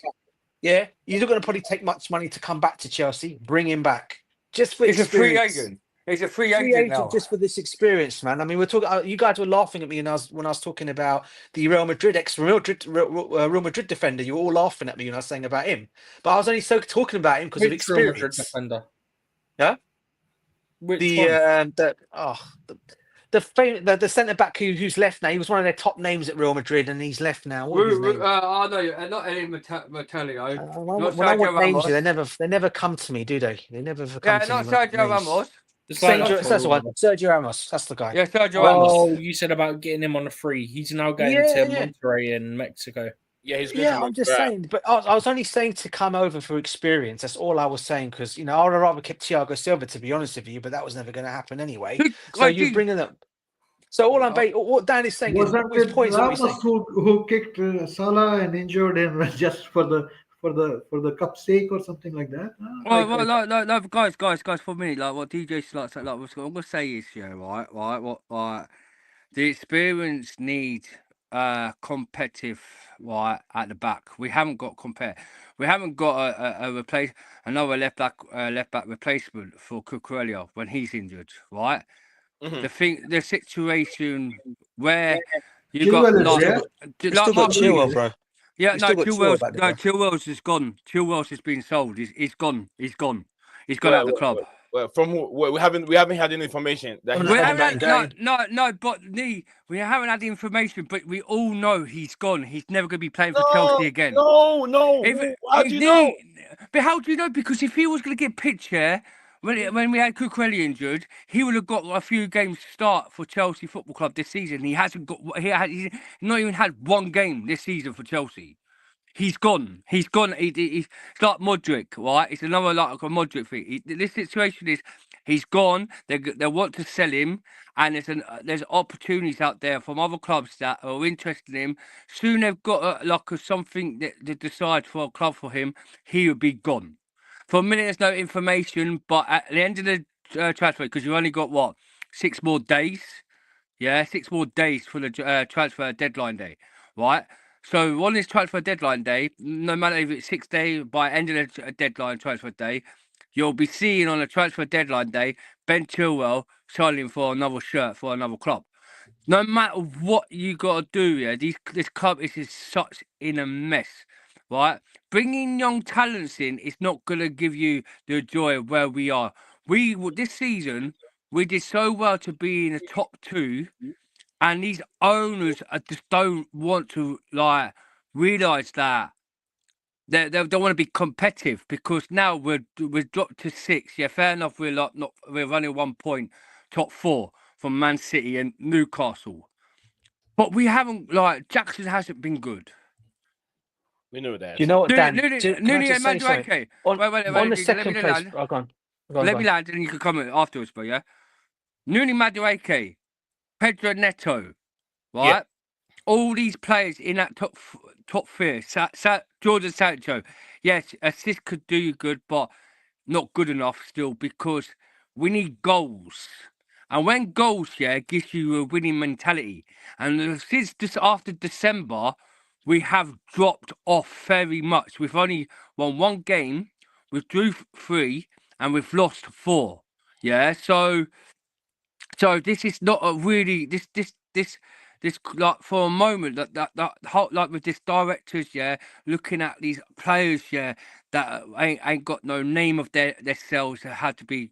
You don't know in there. It's just a gamble. Like they might come out to be good talent, or they might not. There might be a flip flop. Yeah. But you have to get the role. Like if you're really serious of this Chelsea Football Club owners and you directors, you've been of the directors that season. Get the experienced directors that know proper, like Paul Stanley. Paul Stanley, yeah. Look at him. He knows the players, yeah. Like he said to these lot, right. Bringing that young kid from Dortmund. He's a well good player. I can't remember his name. Benoit but Gittins? What's that again? Benoit Gittins. Yeah, Gittins. Yeah. If What? you're serious, Yeah, but here's the thing: out of all our wingers, only the wingers I'm talking about, none of them I think start in any of the top two teams in the 5 leagues in Europe. Huh? German, Italian, Spanish, English, and what else? Which one is the other one? Good one. well, Italian, German, Spanish, German. JC, see, I totally disagree on that one All because Sancho wingers will would. not start in any of the top 2 teams in those. George Sancho would, because look what he did last year for Borussia Dortmund when he got him into the Champions League final. I totally disagree on that because when Sancho was at Borussia Dortmund, you see a different player in him. Yeah, he was quality He for won't them. start for Bayern for sure. Of course he would. Bayern Munich, no way. Yeah, of course he would. Thomas No, Tuchel would, like last season. Thomas Tuchel wanted Sancho at Bayern Munich, but but then at the end he went to Borussia Dortmund. The situation, JC, I understand. It's like we all talks about Garnacho from Manchester United. Yeah, Yeah. Is it because he's a young It's kid? useless. It's big. It's not rumours, JC. The thing, because he's a kid, he's 20. They're looking at him to be a It's too early, potential. yeah. No, but I'm saying, JC, well, they're looking at potential because he's still 20, a young 20 kid. In a couple of years' time, like 2 or 3 years' time, they think he might be a world-class star player. But for a minute at Man United, he is terrible. The thing is, the club is in a crisis mess. Before the mess here, you need to sort out the mess before you sort out the talent. You've got to understand. Yeah, join back again. All right, Malcolm, sorry, yeah. Can you hear me, yeah? Yeah, we can hear you. Go ahead. I was going to tell Nehemiah, I was going to let you come in and then you vanish again. Join back the stream again, Nehemiah. But go ahead. All right. Well, like... Land. So DJ... I am landing. Yeah, no, DJ. Like, DJ's going to agree to me, yeah? And I'm like... I don't know where you're jumping from. No. For a long time, you never land. No, I'm landing. What I'm trying to say is, because the club's in the mess here, you need to worry about sorting the mess out before you sort out the players what you need, because if you don't get you need to realise, they need to realise, the players of the team that need strengthen is the centre back. You don't need another winger. We've been crying out for a striker. These protests, they're not going to change me. They said they were going to change it. They're trying to open the fans' eyes, saying they're going to change. How do you know? They're not changing. They're not going to change. Their project is, that is staying the way the project is. They trust the process. The project they want is going to stay what they want. And the young talents like 19s and 18 years of age, that's what you'll be seeing at Chelsea Football Club. Okay. Thank you very much. That's Chelsea Dan for you. And that's what you're hearing from Chelsea Dan. You're going to hear more of these from Chelsea Dan. But big up to everyone. Keep dropping your comments here. We have some few minutes. We'll wrap up from here. Nehemiah said he did not add me. I always add you. Nehemiah, welcome back to the show. First time in the studio. You try so hard to make sure that you could join us and then have this say. We're going to give the microphone to Nehemiah to tell us what his problem has. His problem is the Big club. up, man. Yeah, clubs have been very, very big up. My problem is that we are in 31 days and we have done nothing. Like these Putin directors and owners, I don't know what they're doing since. They were saying they'll buy this, buy that. And no midfielder. Why are they not recalling Leslie or Santos back? Nami, I did explain to you why we don't need Santos, but Leslie, yes, they can bring him back. I don't know. You asked the question.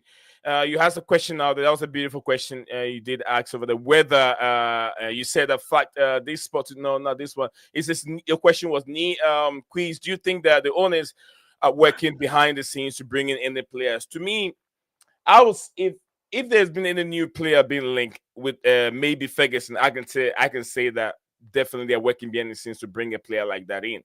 But besides that, we have few more days left. If we don't hear of any new player being linked with the team from tomorrow, then it means that whatever player we've had from beginning of the season, the transfer window, are those that might come in. And if there's none of those player coming in, then that's the end. That's what Because it just seems like the owners, they're not helping the first team, they're helping Strasbourg.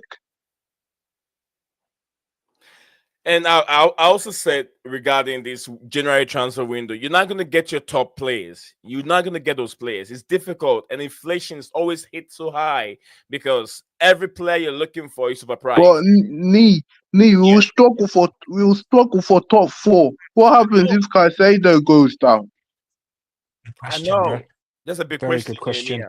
That's a big question. Thank you. Look, someone's come on with some brains. That's a very good question. You got a talented world class talent named Kieran Dan, what did you say? Brilliant. Superb. Dan, what do you Dan, can you rephrase that? Rephrase that talent, bruv. like Mark just came out with it. The guy came out with good brains with Caicedo. Obviously, if he says someone just came out with the brains. So are you saying that DJ, Stevie, and all of us in the studio, we don't have brains? No. I'm saying you always do have brains, but I'm saying Man, you got yourself on that one, bro. No, DJ, He's trolling. You got yourself on that He's one. He's trolling. You did, bro. Good on you. Get into me. Dig into me for that. Dig into him. I didn't really like that yet because you, with your brain cell, sometimes you like to think these owners are doing a good trust the process, good project. No. That's my opinion. That's my opinion. Don't get me wrong on that. I see the good side and the bad side of these owners. I see these two sides. DJ, you're not gonna get away with it. No, I have to say, you're not gonna get away with it. You have to explain. I agree with Dan. I agree with Dan. You do take up for these owners a lot, bro. I mean, from the beginning, that was you had to put Romans in it, DJ. From the very beginning, when these guys took over our football club, you were just saying, got to give them the benefit of the doubt. Got to give them the benefit of the doubt. They came out with their own mouths, and the thing of all is, one of the journalists actually came out himself. What's his name? I know what's his calls him Pornstein, right? Okay, he actually came out and basically said that it's going to take Chelsea just 4 transfer windows to get this job. We're around what 6th window of the transfer since these guys have come in? 6th window. Yep. Right. What have they actually done, bruv? Where are we? Where are we anywhere near the title? Are we anywhere near cups? Yeah, we're going to possibly win the Conference League this season, right? I tell you this right now, if we do not win this Conference Cup, despite our situation this season, bruv, right, it's going to be peak for these guys. It's really going to be peak because at the end of the day, I'm worried, bro, because I want us to win that. I want us to win that. Don't be worried, bro. I want us to win that trophy because I want us to complete all sets for the European trophies, bruv. You got Enzo Fernandez, world class. Yeah, 100%, bruv. Yeah, Enzo Fernandez. What happens when Enzo goes down there? You got Nicholas Jones. What happens when Fernandez goes down? That's a good question, Nate. Good question, bro. If we lose him as well, and we lose Caicedo, what are you guys going to say then? You know what? We got Juice in midfield. Yeah. No Caicedo, no Lavia, no Fernandez. We're done. No Trevor Chalobah, we're done. No, yeah, man. It's the thing. The thing is, I just want to ask everyone's opinion quickly on this one. Yeah, I'll just ask it one by one. Yeah, we got tied in here, so make it snap, please. We're talking about this the Conference League. What we're in, yeah. Everyone's saying like all the Wi-Fi fans here, we're in the mix about bits another competition. They say we're the favourites, of winning this. So they say it's an easy competitive that we should go and win this. So if these players are gone, where do you think we're going to stand? Where do you think we're going to actually reach far with these players? I didn't get your question. You're talking about the conference league. We are favorite to win it. Well, we're favourites to win it. Right. But for the standing for a minute, because the club's in a mess, yeah, and the players hasn't been in good perform. Where The do you club is think? not in the mess. I don't understand. The club is not in the mess. Nick, where do you think we're gonna reach to the conference? Because I don't think we're gonna win it, mate. I don't think we're gonna get far. But what do you think? Let me correct you. Let me correct you real quick. The club is not in the mess. When you talk about a club being the mess, a club like Leicester City is a mess. You talk about administration. A club like Manchester United, we're in the mess, Lee. We're in the mess. We are not in the mess. Lee, don't talk about other clubs. Do you even know how many points man is behind us? They may have a couple. What about if we go 8 or 9 in the league? Lee, What will you be saying then? Just one thing, guys. Nee, can you read Leighton's next comment, bro? Because I think it's quite an important one regarding Achimpong and Manchester United and Garnacho. This one. Yeah, this thing. All right, so let me go through it. I haven't read it through, but I'm going to go through it right now without reading through it. So pardon me if I make a few mistakes. I might. Leighton CFC said I just heard something mad right now, but need more information. But the sporting directors might want to do a swap with Josh Achampong with Garnacho to get him. But I need more information on this. And now it was discussed, but nothing agreed yet. So don't shout at me, legend Dan. And this is mad. Also, the sporting directors do like the is it amused? Is it amused? Amused on Twitter. The abuse. Hey, don't give Achimpong. Swap Disasi. Give them Disasi. Don't give them Achimpong. All right, and this guy's just signed a new contract, right? The club really holds him on the highest esteem in terms of this development. So I don't know how Chelsea want to sell him. You're not going to get a whole lot from Achampong. No, they should not sell Achimpong. Give them Disasi. I've heard that. Achimpong's a swap deal for Garnacho. One of my sources have said that. No, it's not going to work. And later, I'm not going to shout at you, mate, because if your sources says that, I believe it. Because these are jellyfish merchants. They're going to do anything. What do you believe everything? I believe. Did you believe these owners need to go. I have fed up now. They have to go. Did you hear that Santos is having doubts? He's having doubts coming back to Chelsea now. Fact. No, Santos is never having doubt. Whoever put that there is not. It's never true. Santos is never having that. Santos really was sent to Strasbourg to go get more game time and be back to Chelsea next season. Okay, right, Nick. What about Tell then? What about Tell? Many teams are interested in Santos. Mackin, yeah, of course. Do you not hear? Many teams are inquiring for him. Do you know what? Including Real Madrid, bro. Yeah, Real Madrid.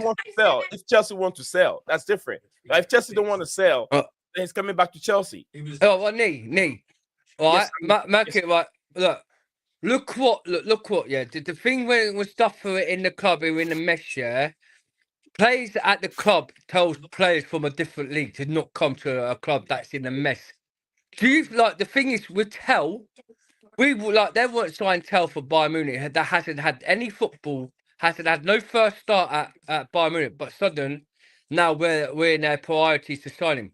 Do you know why? He didn't want to join Chelsea. I do know why he wants Chelsea. Why? Give us he came out, because he don't trust the project, what they're based on, because it's in a crisis. This project, that what we're doing, these players don't want to join it. Dan, where can I find it? I want to read it. Where can I find it? Go on to the London football thing. It comes out of it. That's why I tell actually comes out. It's about the project. Is someone making an assumption, or is it the statement from Tay himself? It's actually Tell himself from all the journalists when he's been speaking to the journalists why he don't want to join us. From what I've read so far, it doesn't have to do with the project at Chelsea. We did get said it's a failure right now, but I don't think it's a failure. It was running very, very good. 6-7 games on the run. It was looking very good until it wasn't. Fall apart a bit. Excuse me. Oh, who's that? Tyrone, big up, bro. Yeah, big up Tyrone. Big up Tyrone. Give me give me 1 second. Jeez, man. Sorry, Ty. Give me 1 second. Give me 1 second. Okay, please. Apologize for that. Your mic is quite loud, actually. Very, very loud. Yeah, I was like, who's that? But anyway, what I was trying to say is, from what I've read is he wants game time. And if you look at the project at Chelsea, not the project, the players that they have at Chelsea and where he wants to play, there's sort of competition away from it.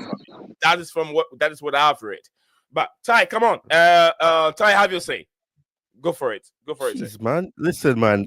I've been sitting on this panel for like 5 minutes, and the more you guys speak, the more I feel like I'm losing brain cells. Like, what the hell? It's a What reaction, bro? No. One person is shouting, no, the owners must leave. Oh yeah. Yeah. Are you happy with then? Not one person. Are you happy? Many of us. Many. Tyrone, are you happy with the I just want to ask Tyrone, are you happy with his owners? Are you happy with my sentence? Let me finish my sentence. I listen to you guys quietly. Let me finish my sentence, please. What I'm saying is that fine. I heard some good points, but my question is, what's the sense of all of this? You have this back and forth of, oh, the owners must leave. Oh, we're hearing this 4 windows and what? Listen, man, you cannot listen to everything that you see in the media, because at the end of the day, those same journalists that you listen to, they don't know anything. They're briefed at times as well, and whatever they're told by sources, whether it's inside the club or from persons close to the club, that's what they say. Anybody who believed that these owners were going to bring a lot of things that would bring a lot of success, you were misled. You're misguided, because there's 3 things that should have been red flags to you. They know nothing about football. They're business people, and 3, the whole thing about their background is questionable. So if you thought that was going to be the case, then you're mistaken. The next thing is that this whole thing of talking about, oh, we haven't signed anybody, oh, we haven't done this, oh, we haven't done that, oh, Santos may not want to come back because he's worrying about his future. Listen, man, the fact is, I thought you were coming in support of the owners. I just heard like No. But he's right, though. He's right, though, JC. He's right. Come on. I'm fine. I just heard like he was saying like, why you against these owners and all that, and then he says, yeah, it's true. Like these owners know nothing about. Big up JC. Okay. I like it. Big up JC. Big up JC. See, I have the ability to calm down everybody. See, everybody's so quiet now. That's what I need. That's what I wanted to do, man. So just take your chance while you still have, because once we unleash Dan, everything will be easy. So you're telling us that fair enough, the journalists are brown envelope merchants. I don't really. No. I did don't put words in my mouth. I did not. No, but you're coming out there. They're brown envelopes. Don't put words in my mouth. No, but yeah, you basically put words in my mouth. Yeah, you're talking out there brown envelopes. Come on. Listen. I know you don't like the word saying they're brown envelopes. That's why you have to put another top tip saying why you listen to these. No, it's not basically. But T-Y, so this trust the process. What you think of Chelsea's DNA of these owners? They're bringing young talent in, for the future, and not bringing players what we need now to finish top 4 to get Champions League. If we don't make top 4 for this season, you could say goodbye to the Champions League for next seasons. And then it will go, carry on for next summer. Everyone will go, yeah, Chelsea back top 4. We're going to finish top 4 because we're getting all these points. If we do not make any Champions League for the next 2 years, Cole Palmer will get fed up because he looks like the way he is now. He's fed up. Dad. He will go Next to the year. owners and he'll What say he wants to are you leave talking about? and go play Fuck. What are you Champions League talking about? football. Fuck. Wait, what are you Talk Champions League. If And we you're get talking, Champions and League, you're talking, our top players will be and you're used for football hang players. on, Hold on. We got too many voice. One after the other, Right, please. let me finish landing because I will No. think I'm about not it. letting you finish I plan will. because you made me crash into the sea. Tyrone. No, You made me Tyrone. crash I into the will. sea. I'm not making. I will praise the owners. I will praise the owners when something happens when they want to change the middle. It's like there's a 31-day transfer deadline day. It has been 13 days that they haven't bring in to compete with the likes of Jackson, compete with the likes of Cucurella, compete of goalkeeper, and bringing another centre back. That they're bringing Trevor Breathe, Chalobah. breathe, Dad, That has breathe, no, breathe, I'm breathe. breathing. But Tyrone, Inhala, right? exhala. They're bringing. No, listen. They're bringing Trevor Chalobah back because they know they can't get another centre back in because of the model what they want to have. Yeah, this is why I feel sorry for Trevor Chalobah. Right, he was injured for the last couple of games for Crystal Palace. He was so looked good at Crystal Palace, but sudden he comes back in. They bring him straight in against Wolverhampton. The next game against Man City. Why we lose 3-1? I don't get no. For the last 20 minutes, we was outstanding. And then just collapsed and decided to play defensive. And then Trevor Chalobah had like a knock on the ankle. These owners, right? These owners have got a mentality of bringing young kids in. Wrap up, Dan. Let's have somebody else. I will do. I'm going to pop up. They're bringing. They're fancy. Their model. Right, Torrent. Let me land. The thing with these owners want to do is bring in young models for the future. That's why you see players signing for Chelsea and goes to Strasbourg. Yeah. Where is the criteria for Elsa Marasca if he wants to finish? He has done well since the first of the season, fair enough. But now to the next season of December coming up near March. Where is the backup for the players to finish top 4 of the Champions League? Because the thing is, the player comedian of this structure of what these directors and what the owners are doing, it's not good enough. It's not good enough at all. Thank you, Dan. Not good enough. Thank you, Dan. Let's take wrap. I mean, he has a lot of reaction to some of what you're saying and whatever. Tie you to use some few minutes and then go for it. I'm just gonna move past that because you see, this is why I came on because I know. Ty, your microphone is very loud. I don't understand because it's literally low. Anyways, let me move it away from my mode. Yeah. Right. Yeah, so my point. My point is that come on, Makin.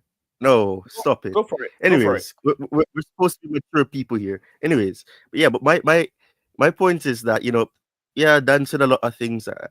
What I wanted to respond to, I can't remember it now because he said so much. But my whole point is that anybody who thought that this project was gonna be good, you were either blinded by the fact that Chelsea are not gonna be going into oblivion because they got an ownership. But think about the fact there's things that you should have looked at to know that there's things that Roman was concerned about. Why do you think that he put the anti-Glazers clause in? Why do you think that was the case? Because you have business individuals coming in, and we're literally seeing it now. I have said this. We're literally turning to Amazon. We're buying and then we're selling, and it literally we're like a transactional club now. That's the standard. And then this is the thing. People attack Maresca and say, Maresca is saying, top 4 is not the criteria. Why do you think he's saying that? Do you think he's gonna just come out and say it? Because that is what the club is telling him. Because they know that if they get top 4, they all of that they get funds, yes, but they can't get to continue to sell these players because the less of a competition that you play in, the more you're able to give these young players that are in the squad more game time, and then you can get to sell them. So the whole thing, if what Leighton or Rich Moneymakers is saying about Achingpong is true, then that also solidifies it. You give him a new contract, you're gonna sell him or you're gonna try to offload him because pure profit on all of that. But my point is this. It makes no sense getting up your blood pressure, talking about, we haven't signed anybody. you should have been aware of the fact that this is the direction that the club is going in. I'm not saying you should accept it, but getting yourself worked up and saying it's been 13 days this, it's been 13 days that, and we don't have any cover. I mean, I didn't see anybody complain about it when I came on here as well and said that we don't have any cover for Caicedo. And when I even said that, I think Caicedo may get injured, I said, no, say that, don't say that. I did say that. But I did say that, bruv. I said that, bruv. I did say that, bruv. You did say that, we needed DJ. cover. I did say we needed cover, bruv, because I said it to you because I said, should we get into trouble if there's any kind of injuries? Okay, we knew Lavia wasn't fully fit, right? So he was only just coming back. Should Caicedo or Enzo get injured, we're going to be stuffed in midfield. There was also talk of Casadei, but we all know he's getting sold on now. Santos, we all know is at Strasbourg, and Leslie's at Southampton. So I said we're always going to be stuck in that situation. And I also said centre-back was going to be a problem for us as well. But I didn't realise striker would have been this. I didn't realise our striking situation had been this bad. I really was not expecting this to be this bad and still continuing to rely on Cole Palmer to score our goals. And people are coming on. And let me say nothing about Cole Palmer, yeah, which I want to get out of my head, which I want to get out of my chest as well. People are coming at Cole Palmer, right? Yeah, because he was away with the fairies. They said against Manchester City and of late, right? Yeah, he's been like that.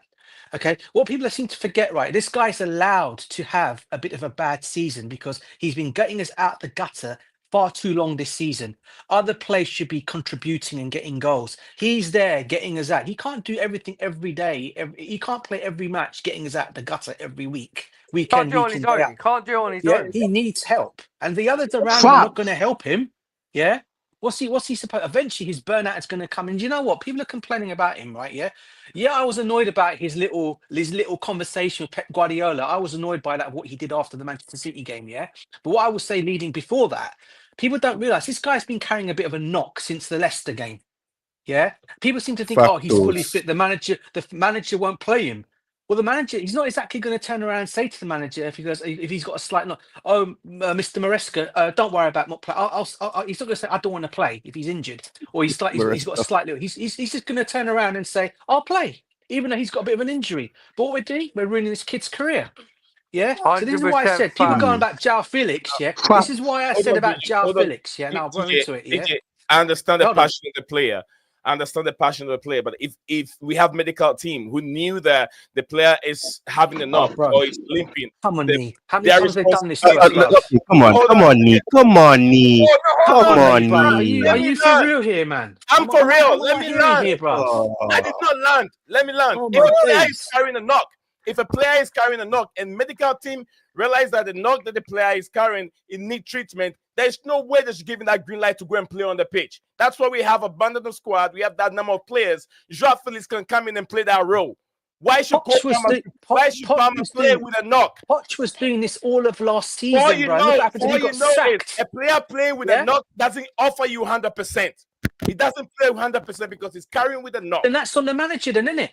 The manager, why is the manager playing him? If he knows he's got a knock. Because the manager don't trust Felix. He's seeing something in training. Maybe he doesn't work hard in training. The manager. No, bro, I don't believe in that one, mate. I don't think Felix doesn't work hard. I don't believe that. That's a narrative. I'll agree with what you're saying. I agree what you're saying. Say what I was going to say, but I'm making sense over here. It's not Cole Palmer's fault. It's the manager and the sporting directors. They brought the players in. They brought in João Félix to play in that role. If Cole Palmer is not fit, you play somebody else. You don't force him to play. I'm even hearing that Maresca did not even want João Félix.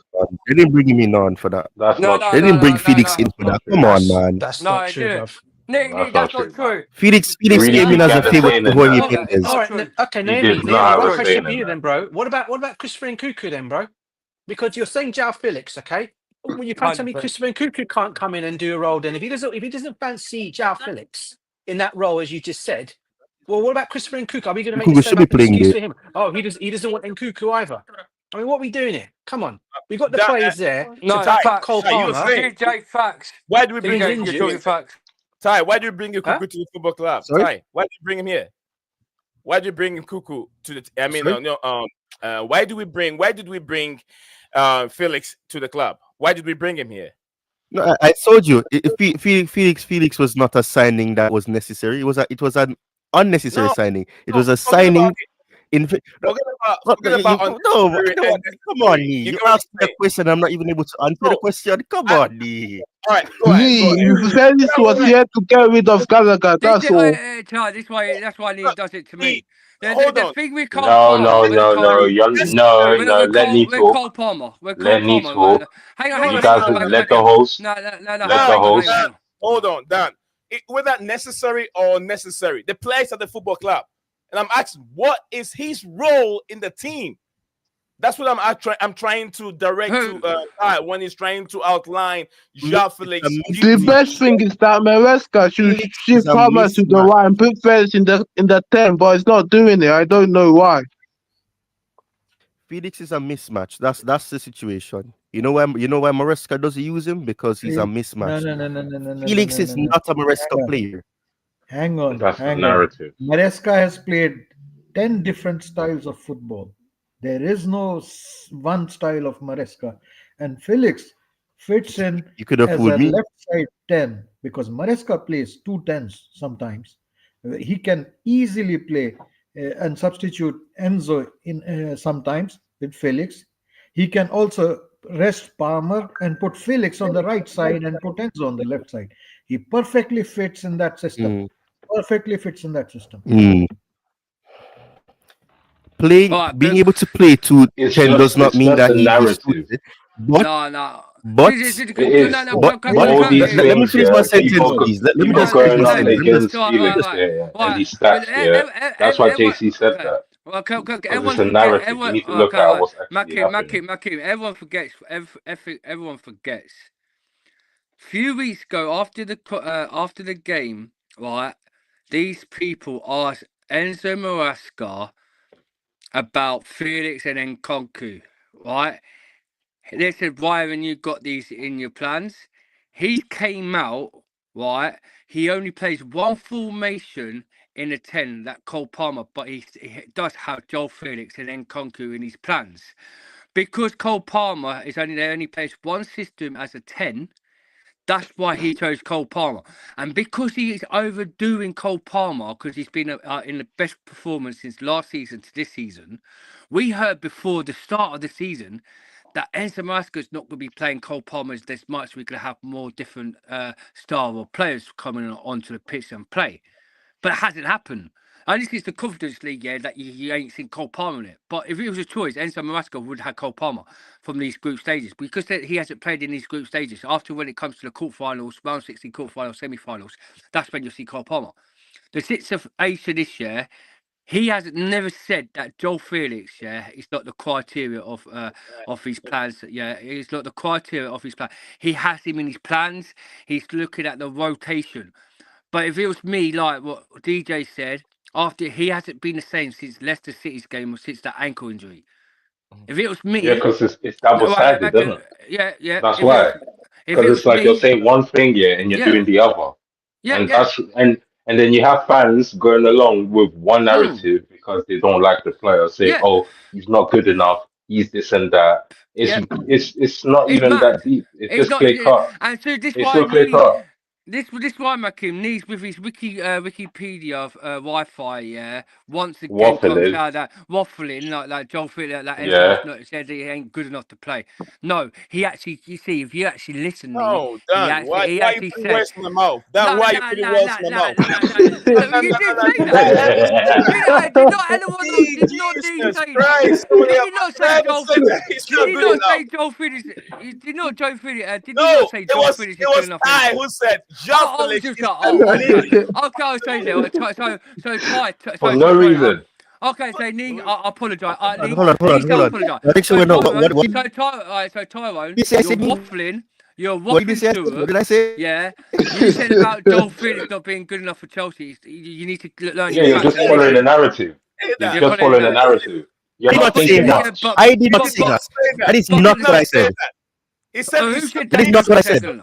But it's not what I said. You're not good enough for Enzo. Who are you quoting, Dan? Who are you quoting? That is not what I said. No, he didn't. He didn't say. He didn't say What just I because said wasn't that good he enough for does not Chelsea. suit Maresca. I literally say he That's does straight enough.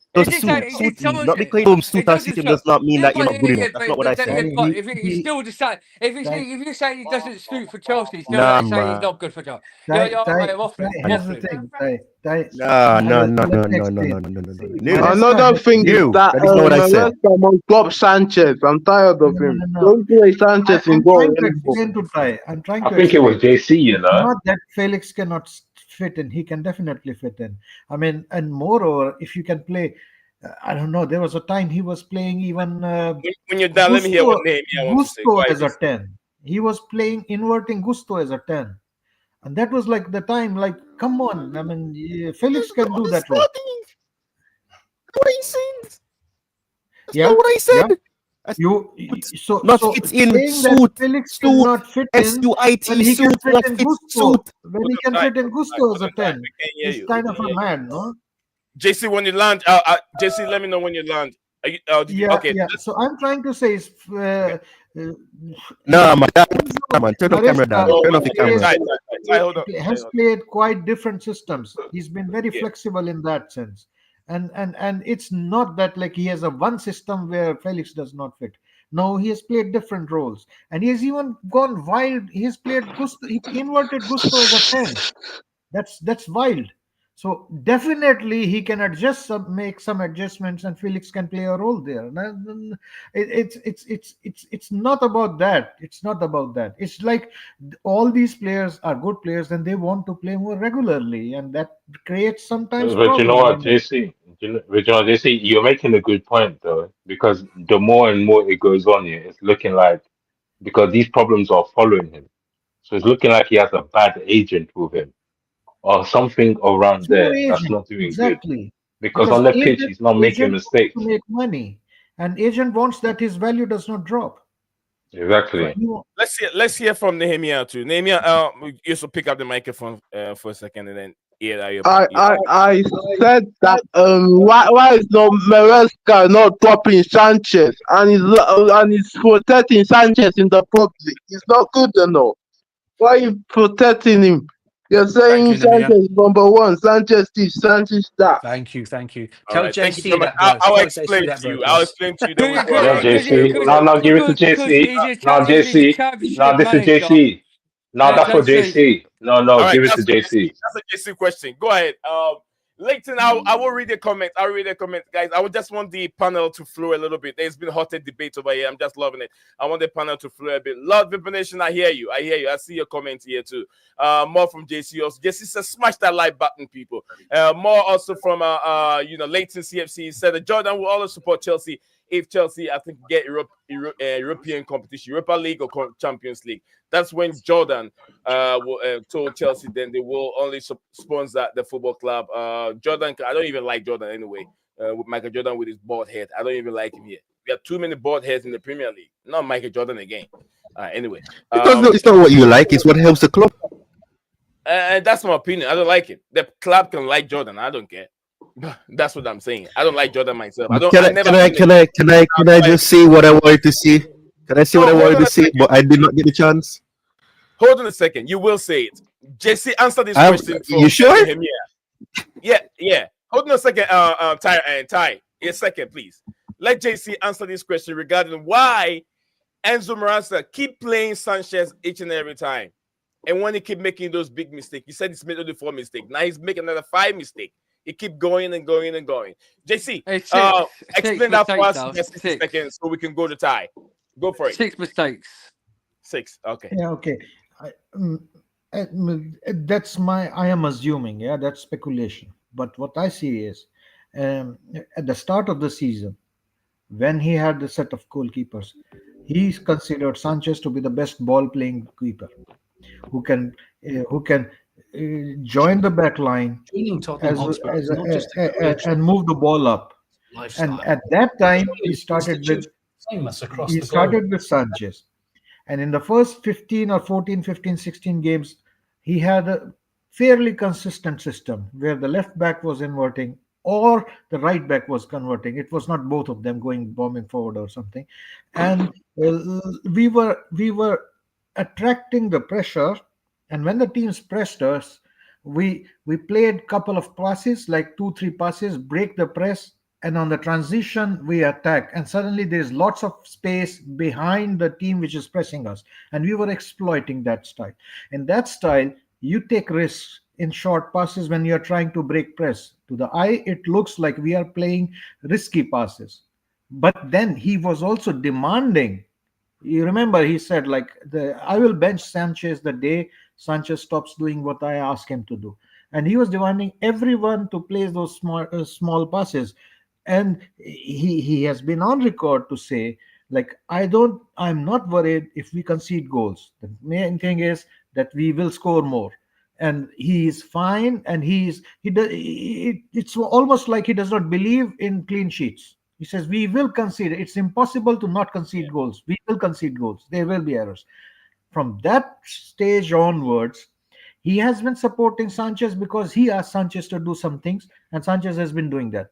But since then, he has been changing his system. He has been playing different ways. He played a high line, and I don't get it. Like, Sanchez is, like, I would say 6 or 7 out of 10 in all the other things. Short stopping may be better than that, but like in distribution and all, he's not a world beater. But when you put a goalkeeper under pressure with your style of play, he's going to struggle, and he knows it. And that's why he supported him. But now, if you ask me my opinion right now, listening to him on today's press conference, I think Sanchez will be dropped next game, because to take off the pressure from Sanchez, and then he will bring him back if Jurgensen also has some errors or something.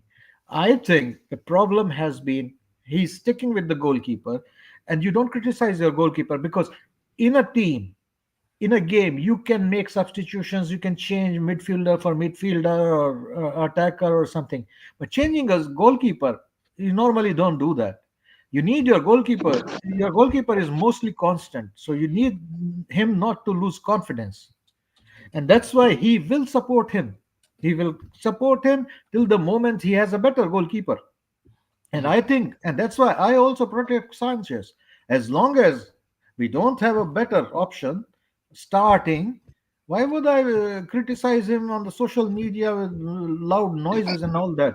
I don't think Maresca is stupid enough to know what he has. The thing is, like, okay, I mean, if it happens, it happens. But now the pressure has been so much, and listening to his press conference, I think he will give a chance to Jurgensen. And Jurgensen was given a little bit chance in some games during the season. And I won't say his distribution is bad. Jurgensen might be even more comfortable in his passes and playing out from the back. But I think and in short stopping, they are more or less similar. Maybe Sanchez a little bit bigger guy, so it helps him a little bit more. And I won't be surprised, like, if you are playing a high line like we did against City, you can put any goalkeeper. Any goalkeeper will have these moments if we are playing that kind of a risky football. So let's be real and objective. I mean, yeah, Sanchez is not like a world beater, and Maresca demands from a keeper to be more than just a short stopper. So it is what it is. As long as there is a better option, he will support him. Thank you very much, JC. We're gonna go to Ty also, but before we go to Ty, this is coming from David Ornstein 3 minutes ago. David Ornstein on Matisse Tale. He says Matisse Tale told Tottenham Hotspur he planned to stay at Bayern Munich and recess in the summer, despite battling to sign. It's a battle to sign him this window. Reach agreement with FC Bayern Munich. 19 years old, reported by David Ornstein. So probably he's not moving anywhere, as people said he's even linked to join by Manchester United. He might stay at Bayern Munich. And maybe find a new club in the summer. So that's from David Ornstein. David Ornstein is more as reliable, even more better than Fabrizio Romano. So I take his words 100%. So let's go to Ty. Mr. Ty, over to you, sir. Dan is not here to strap to you for a second, so go for it. Yes. Yeah, I love that you're promoting insanity. where nobody can see me. So, because since I hear voices in my head, they're talking to me and I understand. So, hopefully, people understand. They're not seeing me because I'm not on the screen, but they can hear my voice. Hold on. Right. Before Ty, before you, I don't know what you're trying to achieve. What do you mean I'm promoting insanity? Where am I? I'm not in this layout. If you look at it, I'm not in the layout. You have to relax. It's not everything we just jump into conclusion. I have different layout, and the layout I'm using now doesn't have that number of people. Obviously, I know, it was a joke. It was a joke. It was a wrestling joke. Look, hold on. No one will know you're joking. But when you use words like insanity, that's a big word to use because you have how many people are on YouTube watching? You got 16 on YouTube watching. You got 123 on X watching. Nobody knows you're joking. You get what I mean? We can crack jokes, but as soon as we do we put a joke in, we can use a laugh behind it so everyone knows it's a joke. But some words are very, very strong to use. Anyway, a big up to you, my brother. It says, how did Chelsea? Who did Chelsea buy? Oh, Chelsea hasn't bought anyone. Probably toilet papers and then wet wipes in the bathroom. Probably they bought those ones, but not human beings. Sorry for my language. I'm just joking over here. So yeah, my brother here. Big up to you too, and happy New Year to you. Nice to see you on the show today. Over to you, Ty. I couldn't tell that you were joking. Me. I think you were right, bro. That's exactly what they bought, bro. You're that's what I laughed behind it. I said probably they bought some toilet papers and wet wipes. Yeah, that's what they did. For ladies use the wet wipes, and then the men use the toilet paper. To help the injured players. Yeah. Probably wipe off their little wounds and blood on their legs, and the women will use the wet wipes to wipe their faces. That's what the Chelsea have bought right now. When we were crying for strikers, that's why I laughed. I make it sound funny. All right, go for it, Ty. Go for it. See, now your face is there. Yes, sir. So get me when I switch the layout. My face is not there. My face is not there. You're not seeing my face. There. Where your face at? You don't have mean my logo is there? My logo is there, not my face. No. Your camera is not logo. on, Ty. Anyways. Ty, hold on. See, no, hold on. No. We're not going anywhere. Ty, your camera is not on. From Dan to me, I can't even get to finish my sentence. I just said 3 words. Look at DJ's camera. See, did you see DJ's camera? As soon as he turned the camera on, it was on. Your camera is not on, Ty. You're blaming me for something that I did not commit from your own technology, your own computer. I'm not blaming you. Oh. No, he said his picture's not on there. You can see his logo, but not his picture, Nee. That's not from me. Thank you, DJ. Thank you. No, the voice of reason. The voice of reason. The voice of reason. From his side, basically, he's got his logo. It's your side, not me. Not my side. No, from yeah. No, from your side. Yeah, but his picture's not actually on there. I mean, for me, if I go like this, you can see. Look, if I go like this, go, hello, you're right. But I'm not mine. Then I put my logo on. That's me. Yeah, that's what. So if Ty was to do the same thing and put his cam on, Ty, if you look at that, come on. There you go. That's it. There you go. There you go. There you go. My face is on. You said my face is there. My face wasn't there. It was just my logo. Anyways, what I was going to ask you and what I was going to say is because of the fact that you said that it's on the medical team to do this and the physios and whatever. But my question to you is, if you go to the doctor, you go for a follow-up and they ask you, are you feeling pain? And you tell them no. What they're gonna say? Oh, you're feeling pain. They see you, but you tell them no, I'm okay. The doctor's gonna say, oh no, you're not okay. I want you to stop. No. So the whole thing with Cole Palmer and it's on the medical team. I mean. I guess in the contents of it is different because he's a player. If he's limping, then he should be concerned. But if the player is telling you that, okay, I'm fine, or they're not going to just allow, well, if they're rational people, they're not going to just let him go there limping and not say something to him about if he's okay. Because if you see his foot keep bucking and his buckles and all of that, then you should say, okay, that's not normal. But I don't know. Still, what I wanted to say for about 15 minutes I didn't get to say, it goes back to what I was trying to say about the fact of the structure at the club for the men's team, it's what it is. And as I was saying, you cannot. It makes no sense to me to constantly be talking about, oh, we haven't signed nobody, we haven't recalled this person. The fact of the matter is that the moment when you hear the manager saying, and I don't remember who said this, but somebody said this recently about when Maresca speaks, believe. When the manager speaks, believe them, because what the manager is saying is what he believes. And it goes back to what Jay-Z also said about the fact of Maresca telling Sanchez that if Sanchez begins to do what he doesn't ask him to, just praise, because I don't remember exactly what he said, but that whole context, if he doesn't do that, then I suppose then he's gonna be benched. And as Jay-Z rightfully said, I do see him getting benched, because I would like to think that Maresca didn't tell him to come out or to be coming out of the box and timing his run poorly. So if Maresca is a man of his words, then surely he doesn't play against West Ham. Ty, what will it come down to? I think if Maresca still wants to Ty, my man. Highline. Yeah, Ty. Big man Ty. Yeah. Go ahead, JC. JC, 1 second. Big up to my brother here. I don't want to butcher your name, so I'm trying to stay away from pronouncing it, because the names is a bit heavy for me to say. So I don't know if it's Ikuribi, or I don't know. I don't want to butcher your name. So thank you very much for finding the time to join us on the platform. I know you're a Chelsea fan, but yeah, the club hasn't signed anyone yet. Like I said, I was just making a joke about it. All they've bought for the football club now is they're buying as more women that will be able to serve cookies and crackers and maybe donuts for the men during breakfast. That's what they're doing. They're spending so much millions on the women, but they don't put any money in the men's game, So that's what we have so much. So toilet papers, that's what we see. We're waiting for a good signing. We got how many? 3 more days. 3 more days for the window to be slam shut. So we're waiting. What are you talking about, Lee? What are you talking about?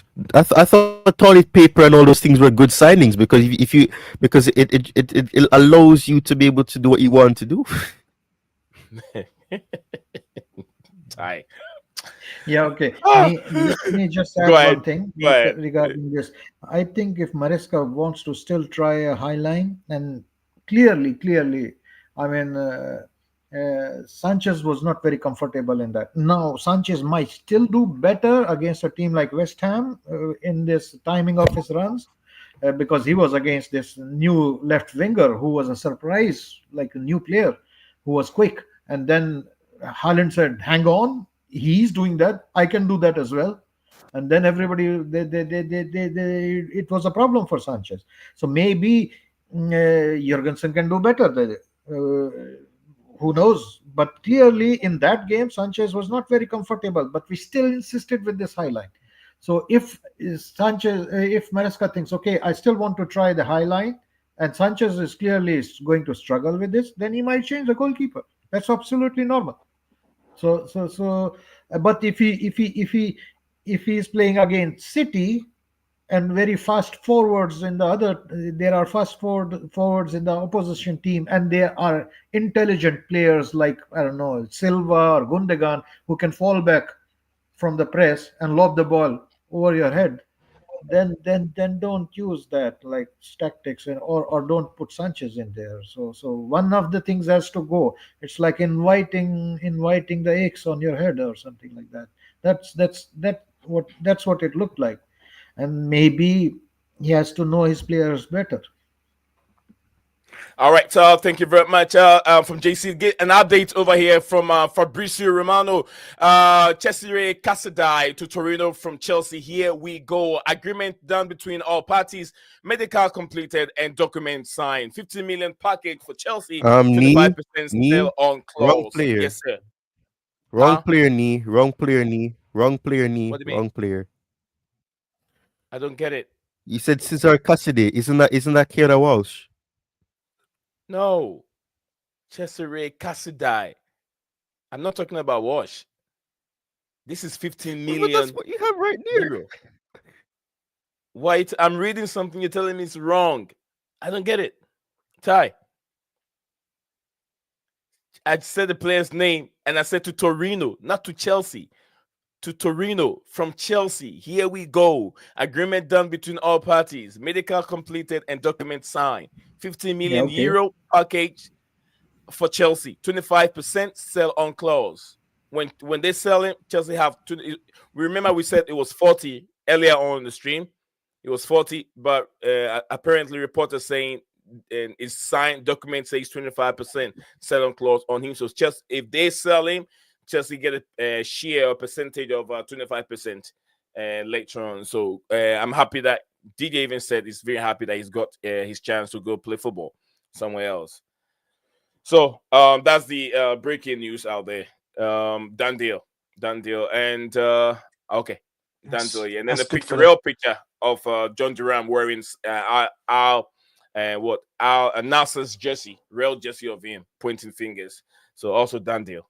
All right, DJ, go ahead. No, I was just saying that's good for, as I said earlier on, that's actually good for the young kid. I think he'll go and flourish in Torino. And let's be real, bro. You know, he's going to go to one of the top Italian clubs afterwards. You know, that's where it's going to be for him. And like I said, I know Juventus have looked at him. I know Juventus were looking at him in this window as well.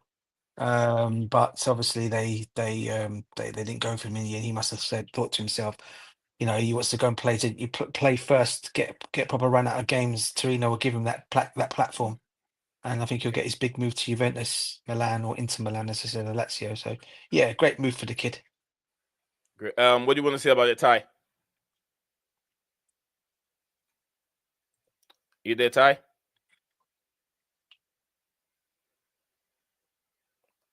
We lost him or something, like disconnection. Yeah, I think he's gone. I know JC have already talked about him. You've already spoke about him, right? Yeah, sure. I do. I have. Right. Yeah, but like he's back in Italy, and he will end up like he's still young. He's still some way to go. So he will improve, and he will join some bigger club after a couple of seasons, hopefully. And Chelsea get a little bit of sell-on fee. I hope he gets much better. He improves, and then Chelsea can get him back. I'm just hoping that he gets better because he's not gonna develop here at Chelsea. Do you think he'll come back, Nee? Do you think he'll honestly come back? And if he was to develop, I mean, do you honestly truly think that well, mind you, these owners are known for going and getting old ex-players back, aren't they? So it wouldn't surprise you if they were to go and bring him back and spend bigger money on getting him back. But obviously, I know he's got that clause anyway. So they should have put a little thing in there that what's that old one when you put a transfer fee in and you buy him for that certain amount buyback clause, and you have a certain amount that you put in. Yeah, buyback clause. I didn't see buyback on the clause. There was no buyback clause. I didn't see. I saw sell on clause. So probably they're not thinking of getting him back. No, I don't think so. I think that ship's now fully sailed now, bro. Once he leaves the club. Right. I think we've covered pretty much almost everything. DJ and then JC, you guys have been amazing. You guys have been. It's been an excellent show, Nee. Yeah. It's been a fun Dan comes, Dan is a character, man. He's a character. By the way, what happened to Stephen? Where did Stephen go, bro? He left. Did he put? His stomach. It just. I know about that. I know about that. I hope he's okay. That's all. Big up to him, by the way. He's glad he came on and stayed on as long as he possibly could, at least, which was great. Yeah. Steve-O. Let's see where we are with the views. So let's see if we clock. We went over the 20 likes on the stream. I think we went over it. 27. Incredible. Guys, I asked for donut and you guys gave me a pie. That's too big. But thank you guys for giving me a big old huge apple pie. I like apple pie. I like that one. So thank you very much for everyone that came on. Ty, DJs, incredible Stephen G. Although he was sick, he still was able to join me over here to go through today's topics, transfers, women transfers, those that are coming in. Kerry Walsh, Kerry Walsh, and then Naomi, Gima, and all those players that are coming in. Chelsea still, we've so far we've seen 2 outgoings, one on loan and then one permanently. Casadei permanently, and then Renato Viega on loan to Juventus. So there are more deals that people wish it can happen. Renato Viega, no one wished for him to go, but he's requesting for a loan, at least much more playing time, which is understandable with Viega. What else? My goodness, Disasi is another player that a lot of Chelsea fans, Nehemiah, want to see him away from the club. Disasi, but Nehemiah, don't get too upset with. Yeah, don't get too upset with Disasi. It's not his fault. He's been playing an unusual position that he's not comfortable. He didn't come to the club to play as a right back. He's here as a right centre back, but he doesn't get that option because of Enzo Maresca doesn't fancy him in that position. So he can even play an academy player ahead of Disasi, which is very, very, to me, very disrespectful. Disasi, I see that kind of hunger and a player who's willing to improve in his game, and he has that leadership quality there. And these are the things that I feel like we're lacking.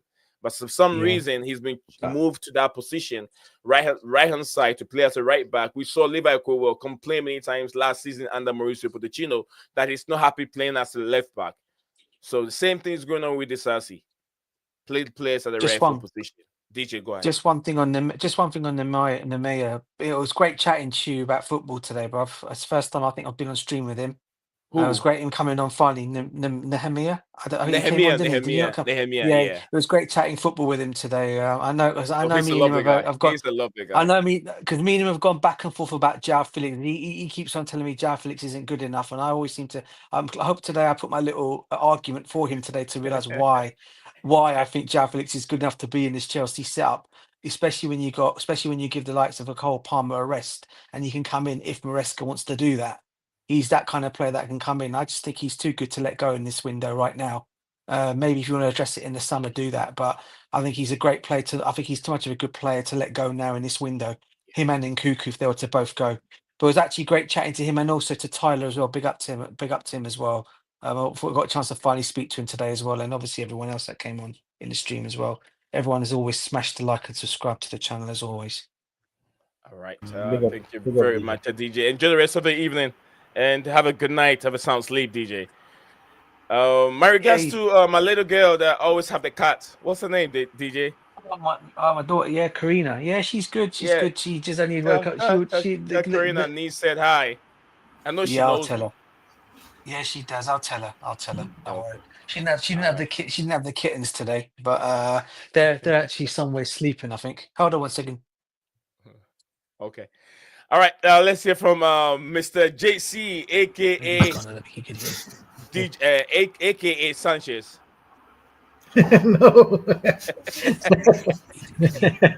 No, I definitely am not a Sanchez.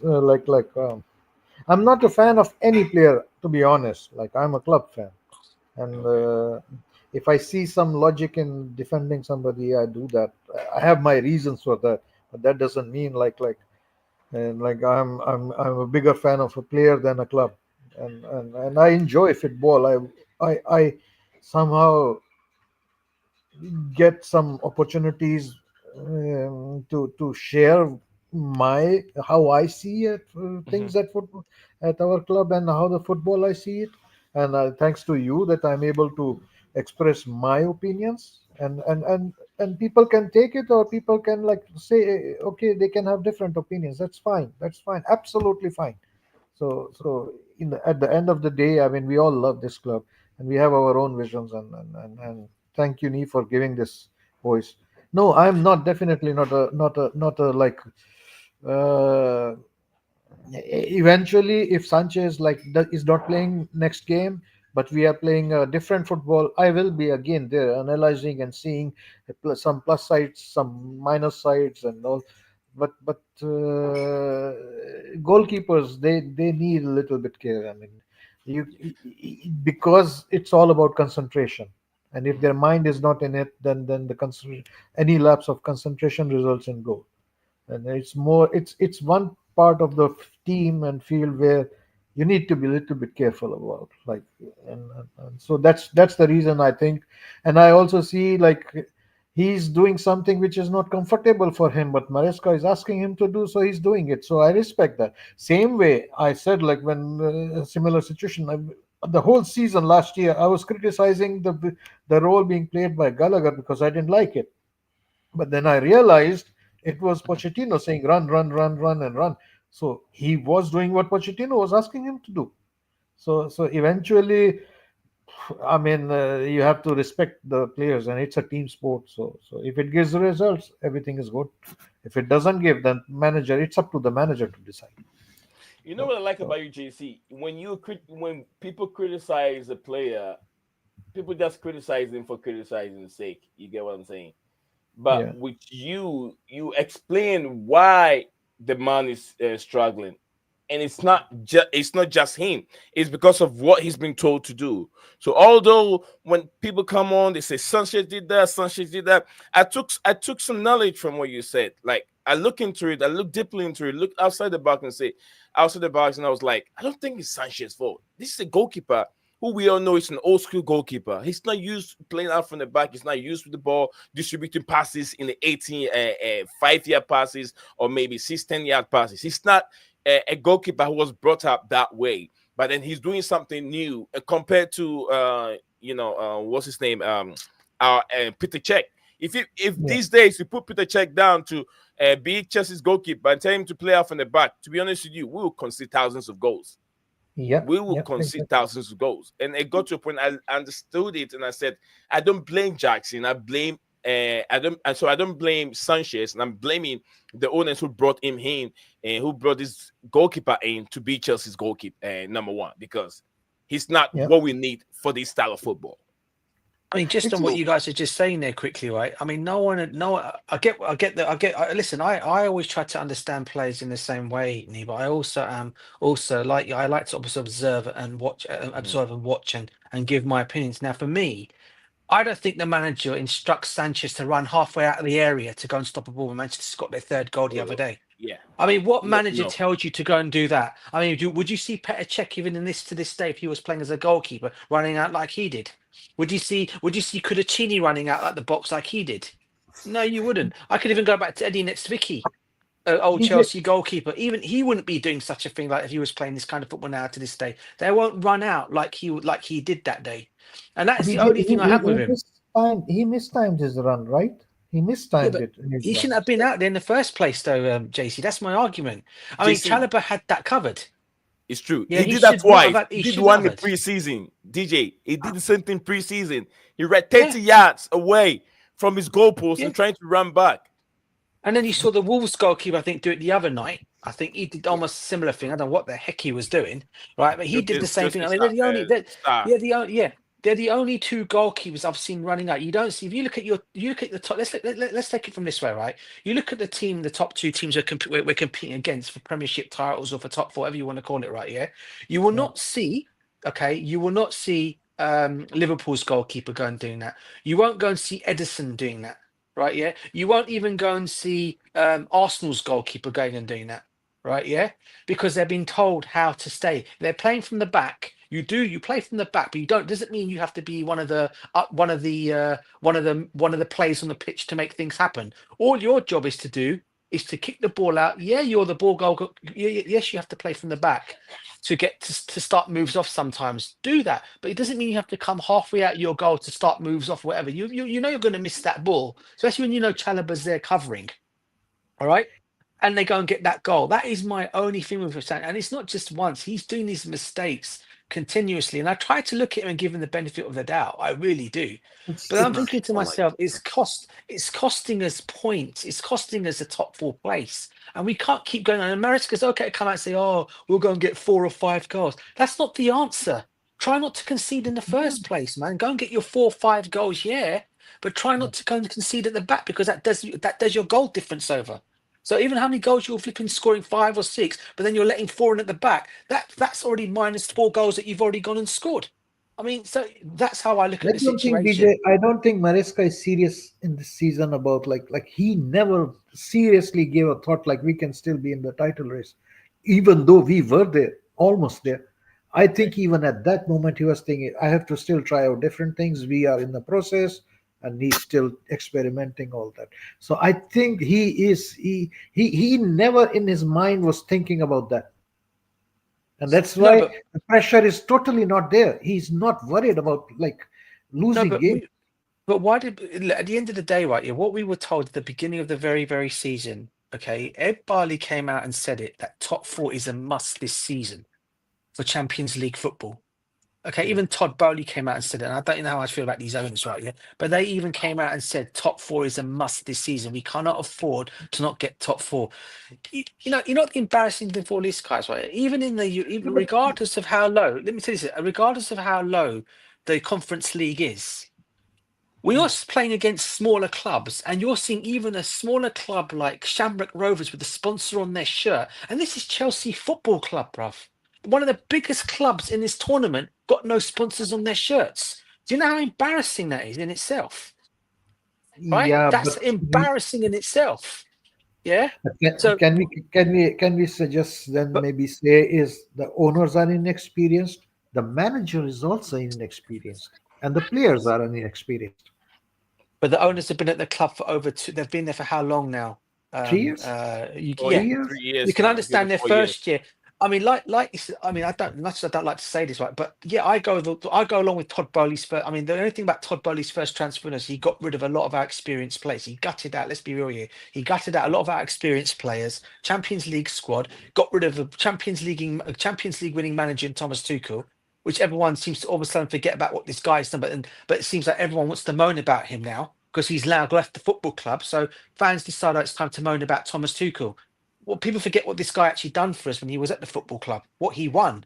The last successful winning manager at the football club. Comment and subscribe. Yeah. You then go and bring in Potter. You then go and bring in flipping Lampard, who's only there on. And by the way, can I just put this out with a shout out down? Lampard for director next season for Chelsea Football Club after he finishes his footballing career. Because I tell you what, this guy's AQ on picking players, I think is brilliant. He can do a director's job, I think, at Chelsea if given the opportunity. Once he finishes Definitely manager's he can. But career. the question is, DJ, does he want to be a sporting director? I don't think so. No, I said He wants to after. be a No, I said manager. after his managerial career, bruv. That's what I said. Yeah, after his managerial career, because players do look on what they can be after that, and I think he'll make an excellent director. Because he was the one that wanted Jadon. He spotted Jadon. He wanted Jadon Sancho. His talent in spotting on plays is brilliant. Let's be real here. He spotted a lot of plays that we wanted. That Haaland he mentioned that he wanted him. He mentioned quite a lot of plays to these guys beforehand, and we never ended up getting them. Okay, so all I'm saying is going back to the point of the owners and where we are. Look, these owners have been here they've been here for 3 years. At the end of the day, right? Yeah, they know what football club they bought. We're not Brighton. Okay, we are a club that is up there with winning trophies. We're a club that competes for the Premiership title. We're a club that wins trophies. Yeah, we're no Brighton Hove Albion, we're no Tottenham Hotspur, right? That don't win trophies. We're up there with the likes of Manchester, whether you want to call them a downfall or what, but they're still up there. We're up there with Manchester United, Manchester City, Liverpool, and Arsenal. These are the clubs that go and win trophies.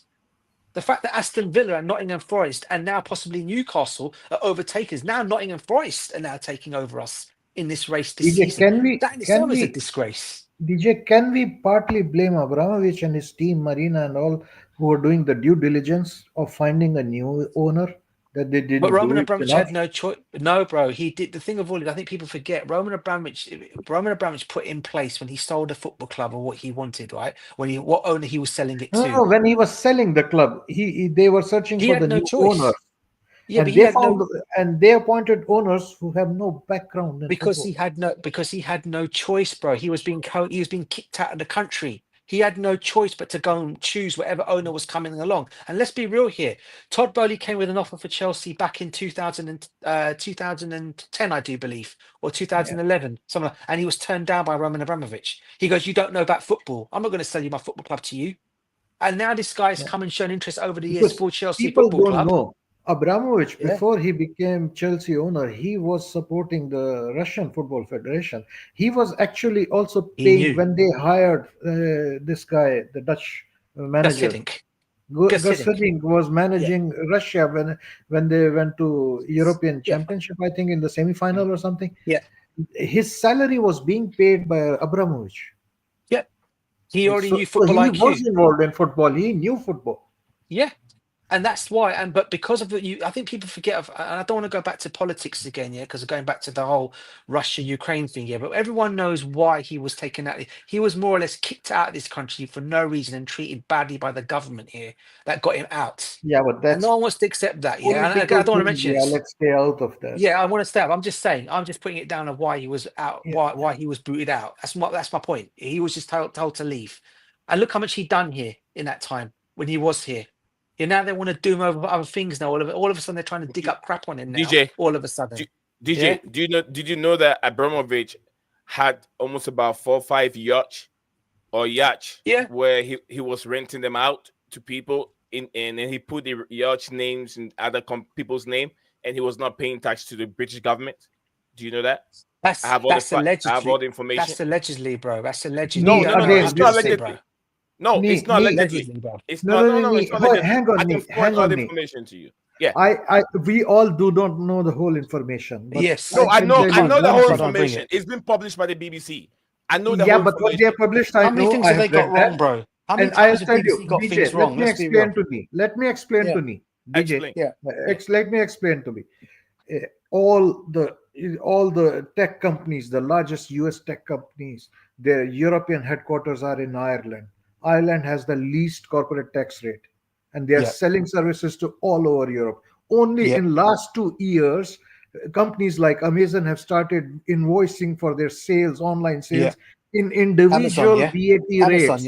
Amazon, you're talking about individual VAT rates. Before that, they were all doing based on Ireland or based on Germany or wherever they were. So they were doing something wrong. But it is a complex thing. And if you are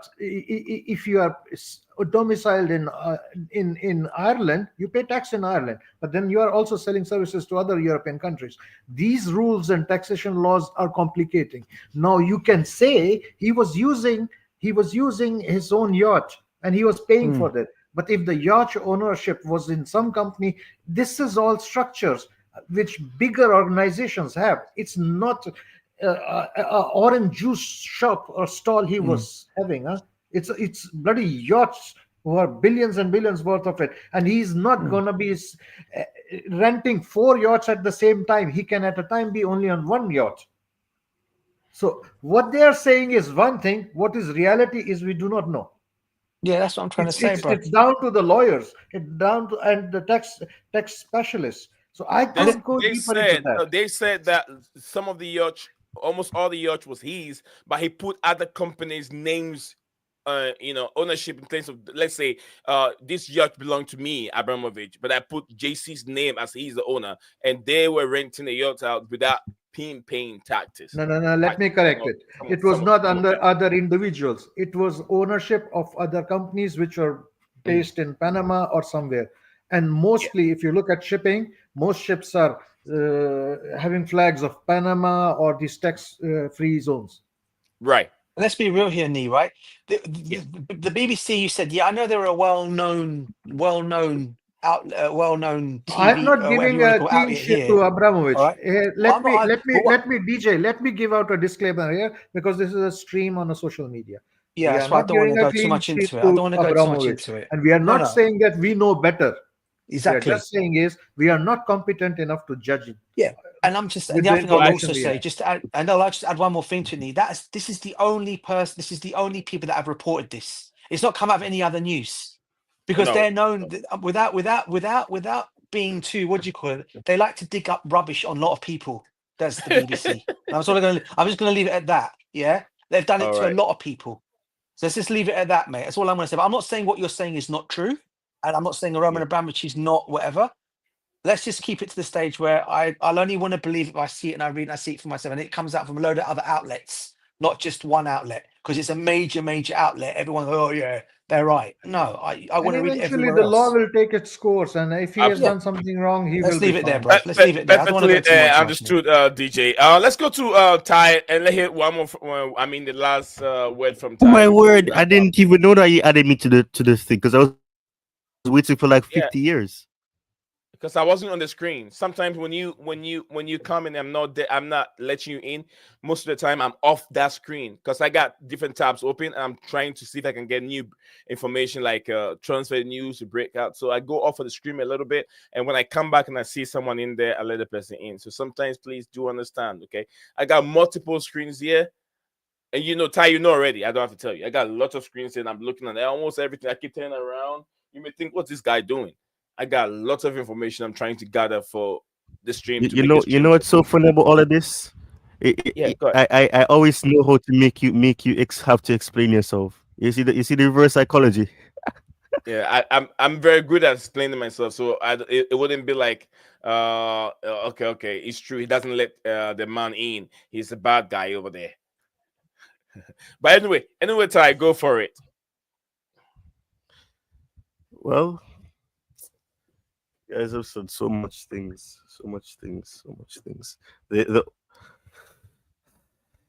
It's just it's just funny, you know. It's just so funny to just see you guys just constantly talk about the ownership and all of this and what's gonna happen, what could happen. What the standards of the club should be, but you know, it goes back to what was said.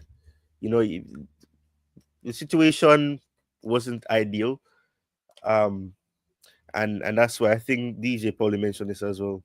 The whole anti-Glazers clause, because it's very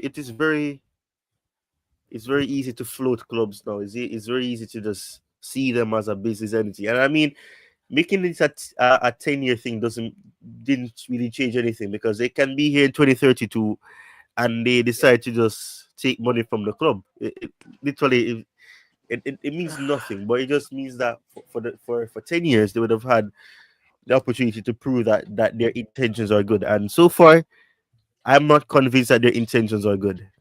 So I don't know what's gonna happen there, but for sure, I'm starting to wonder if their intentions are actually good or if it's going to benefit the club.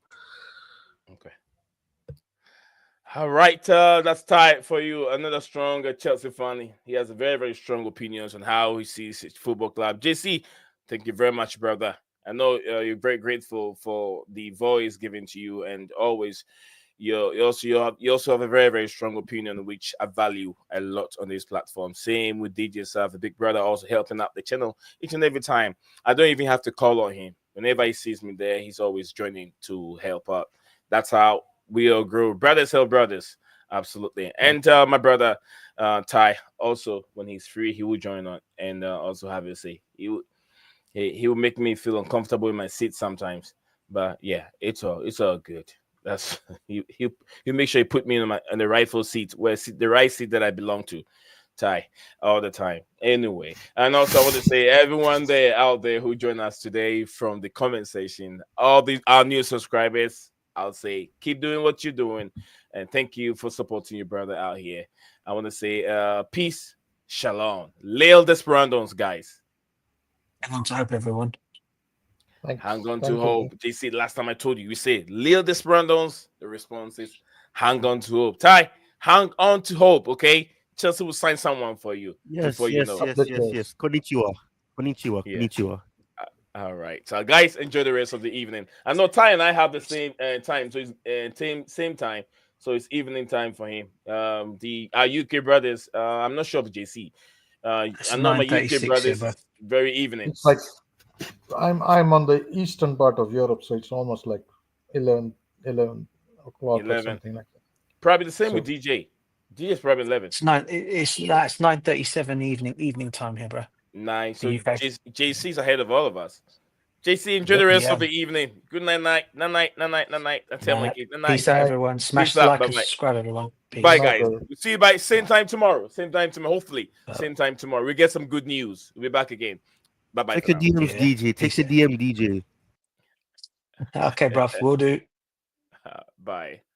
You are a winner. Stand tall, be proud. In the face of doubt, you shout it loud. Feel the strength, let it in. With every step, you're gonna win. You are a winner, feel no pain.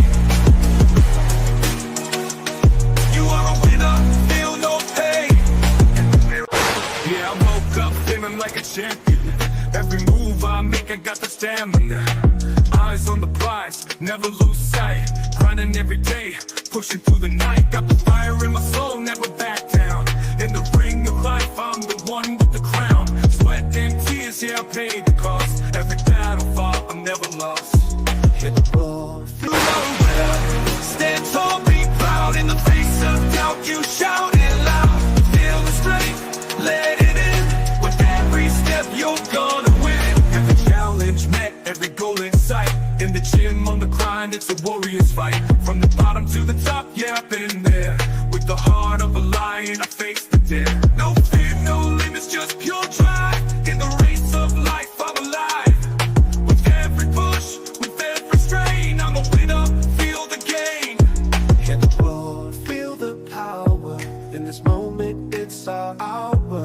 Rise above, break the chain. You're a winner, feel no pain. You are a winner, stand tall, be proud. In the face of doubt, you shout it loud. Feel the strength, let it in. With every step, you're gonna win. In this moment, own your name. You are a winner in this game. You are a winner, stand tall, be proud. In the face of doubt, you shout it loud. Feel the strength, let it in. With every step, you're gonna win.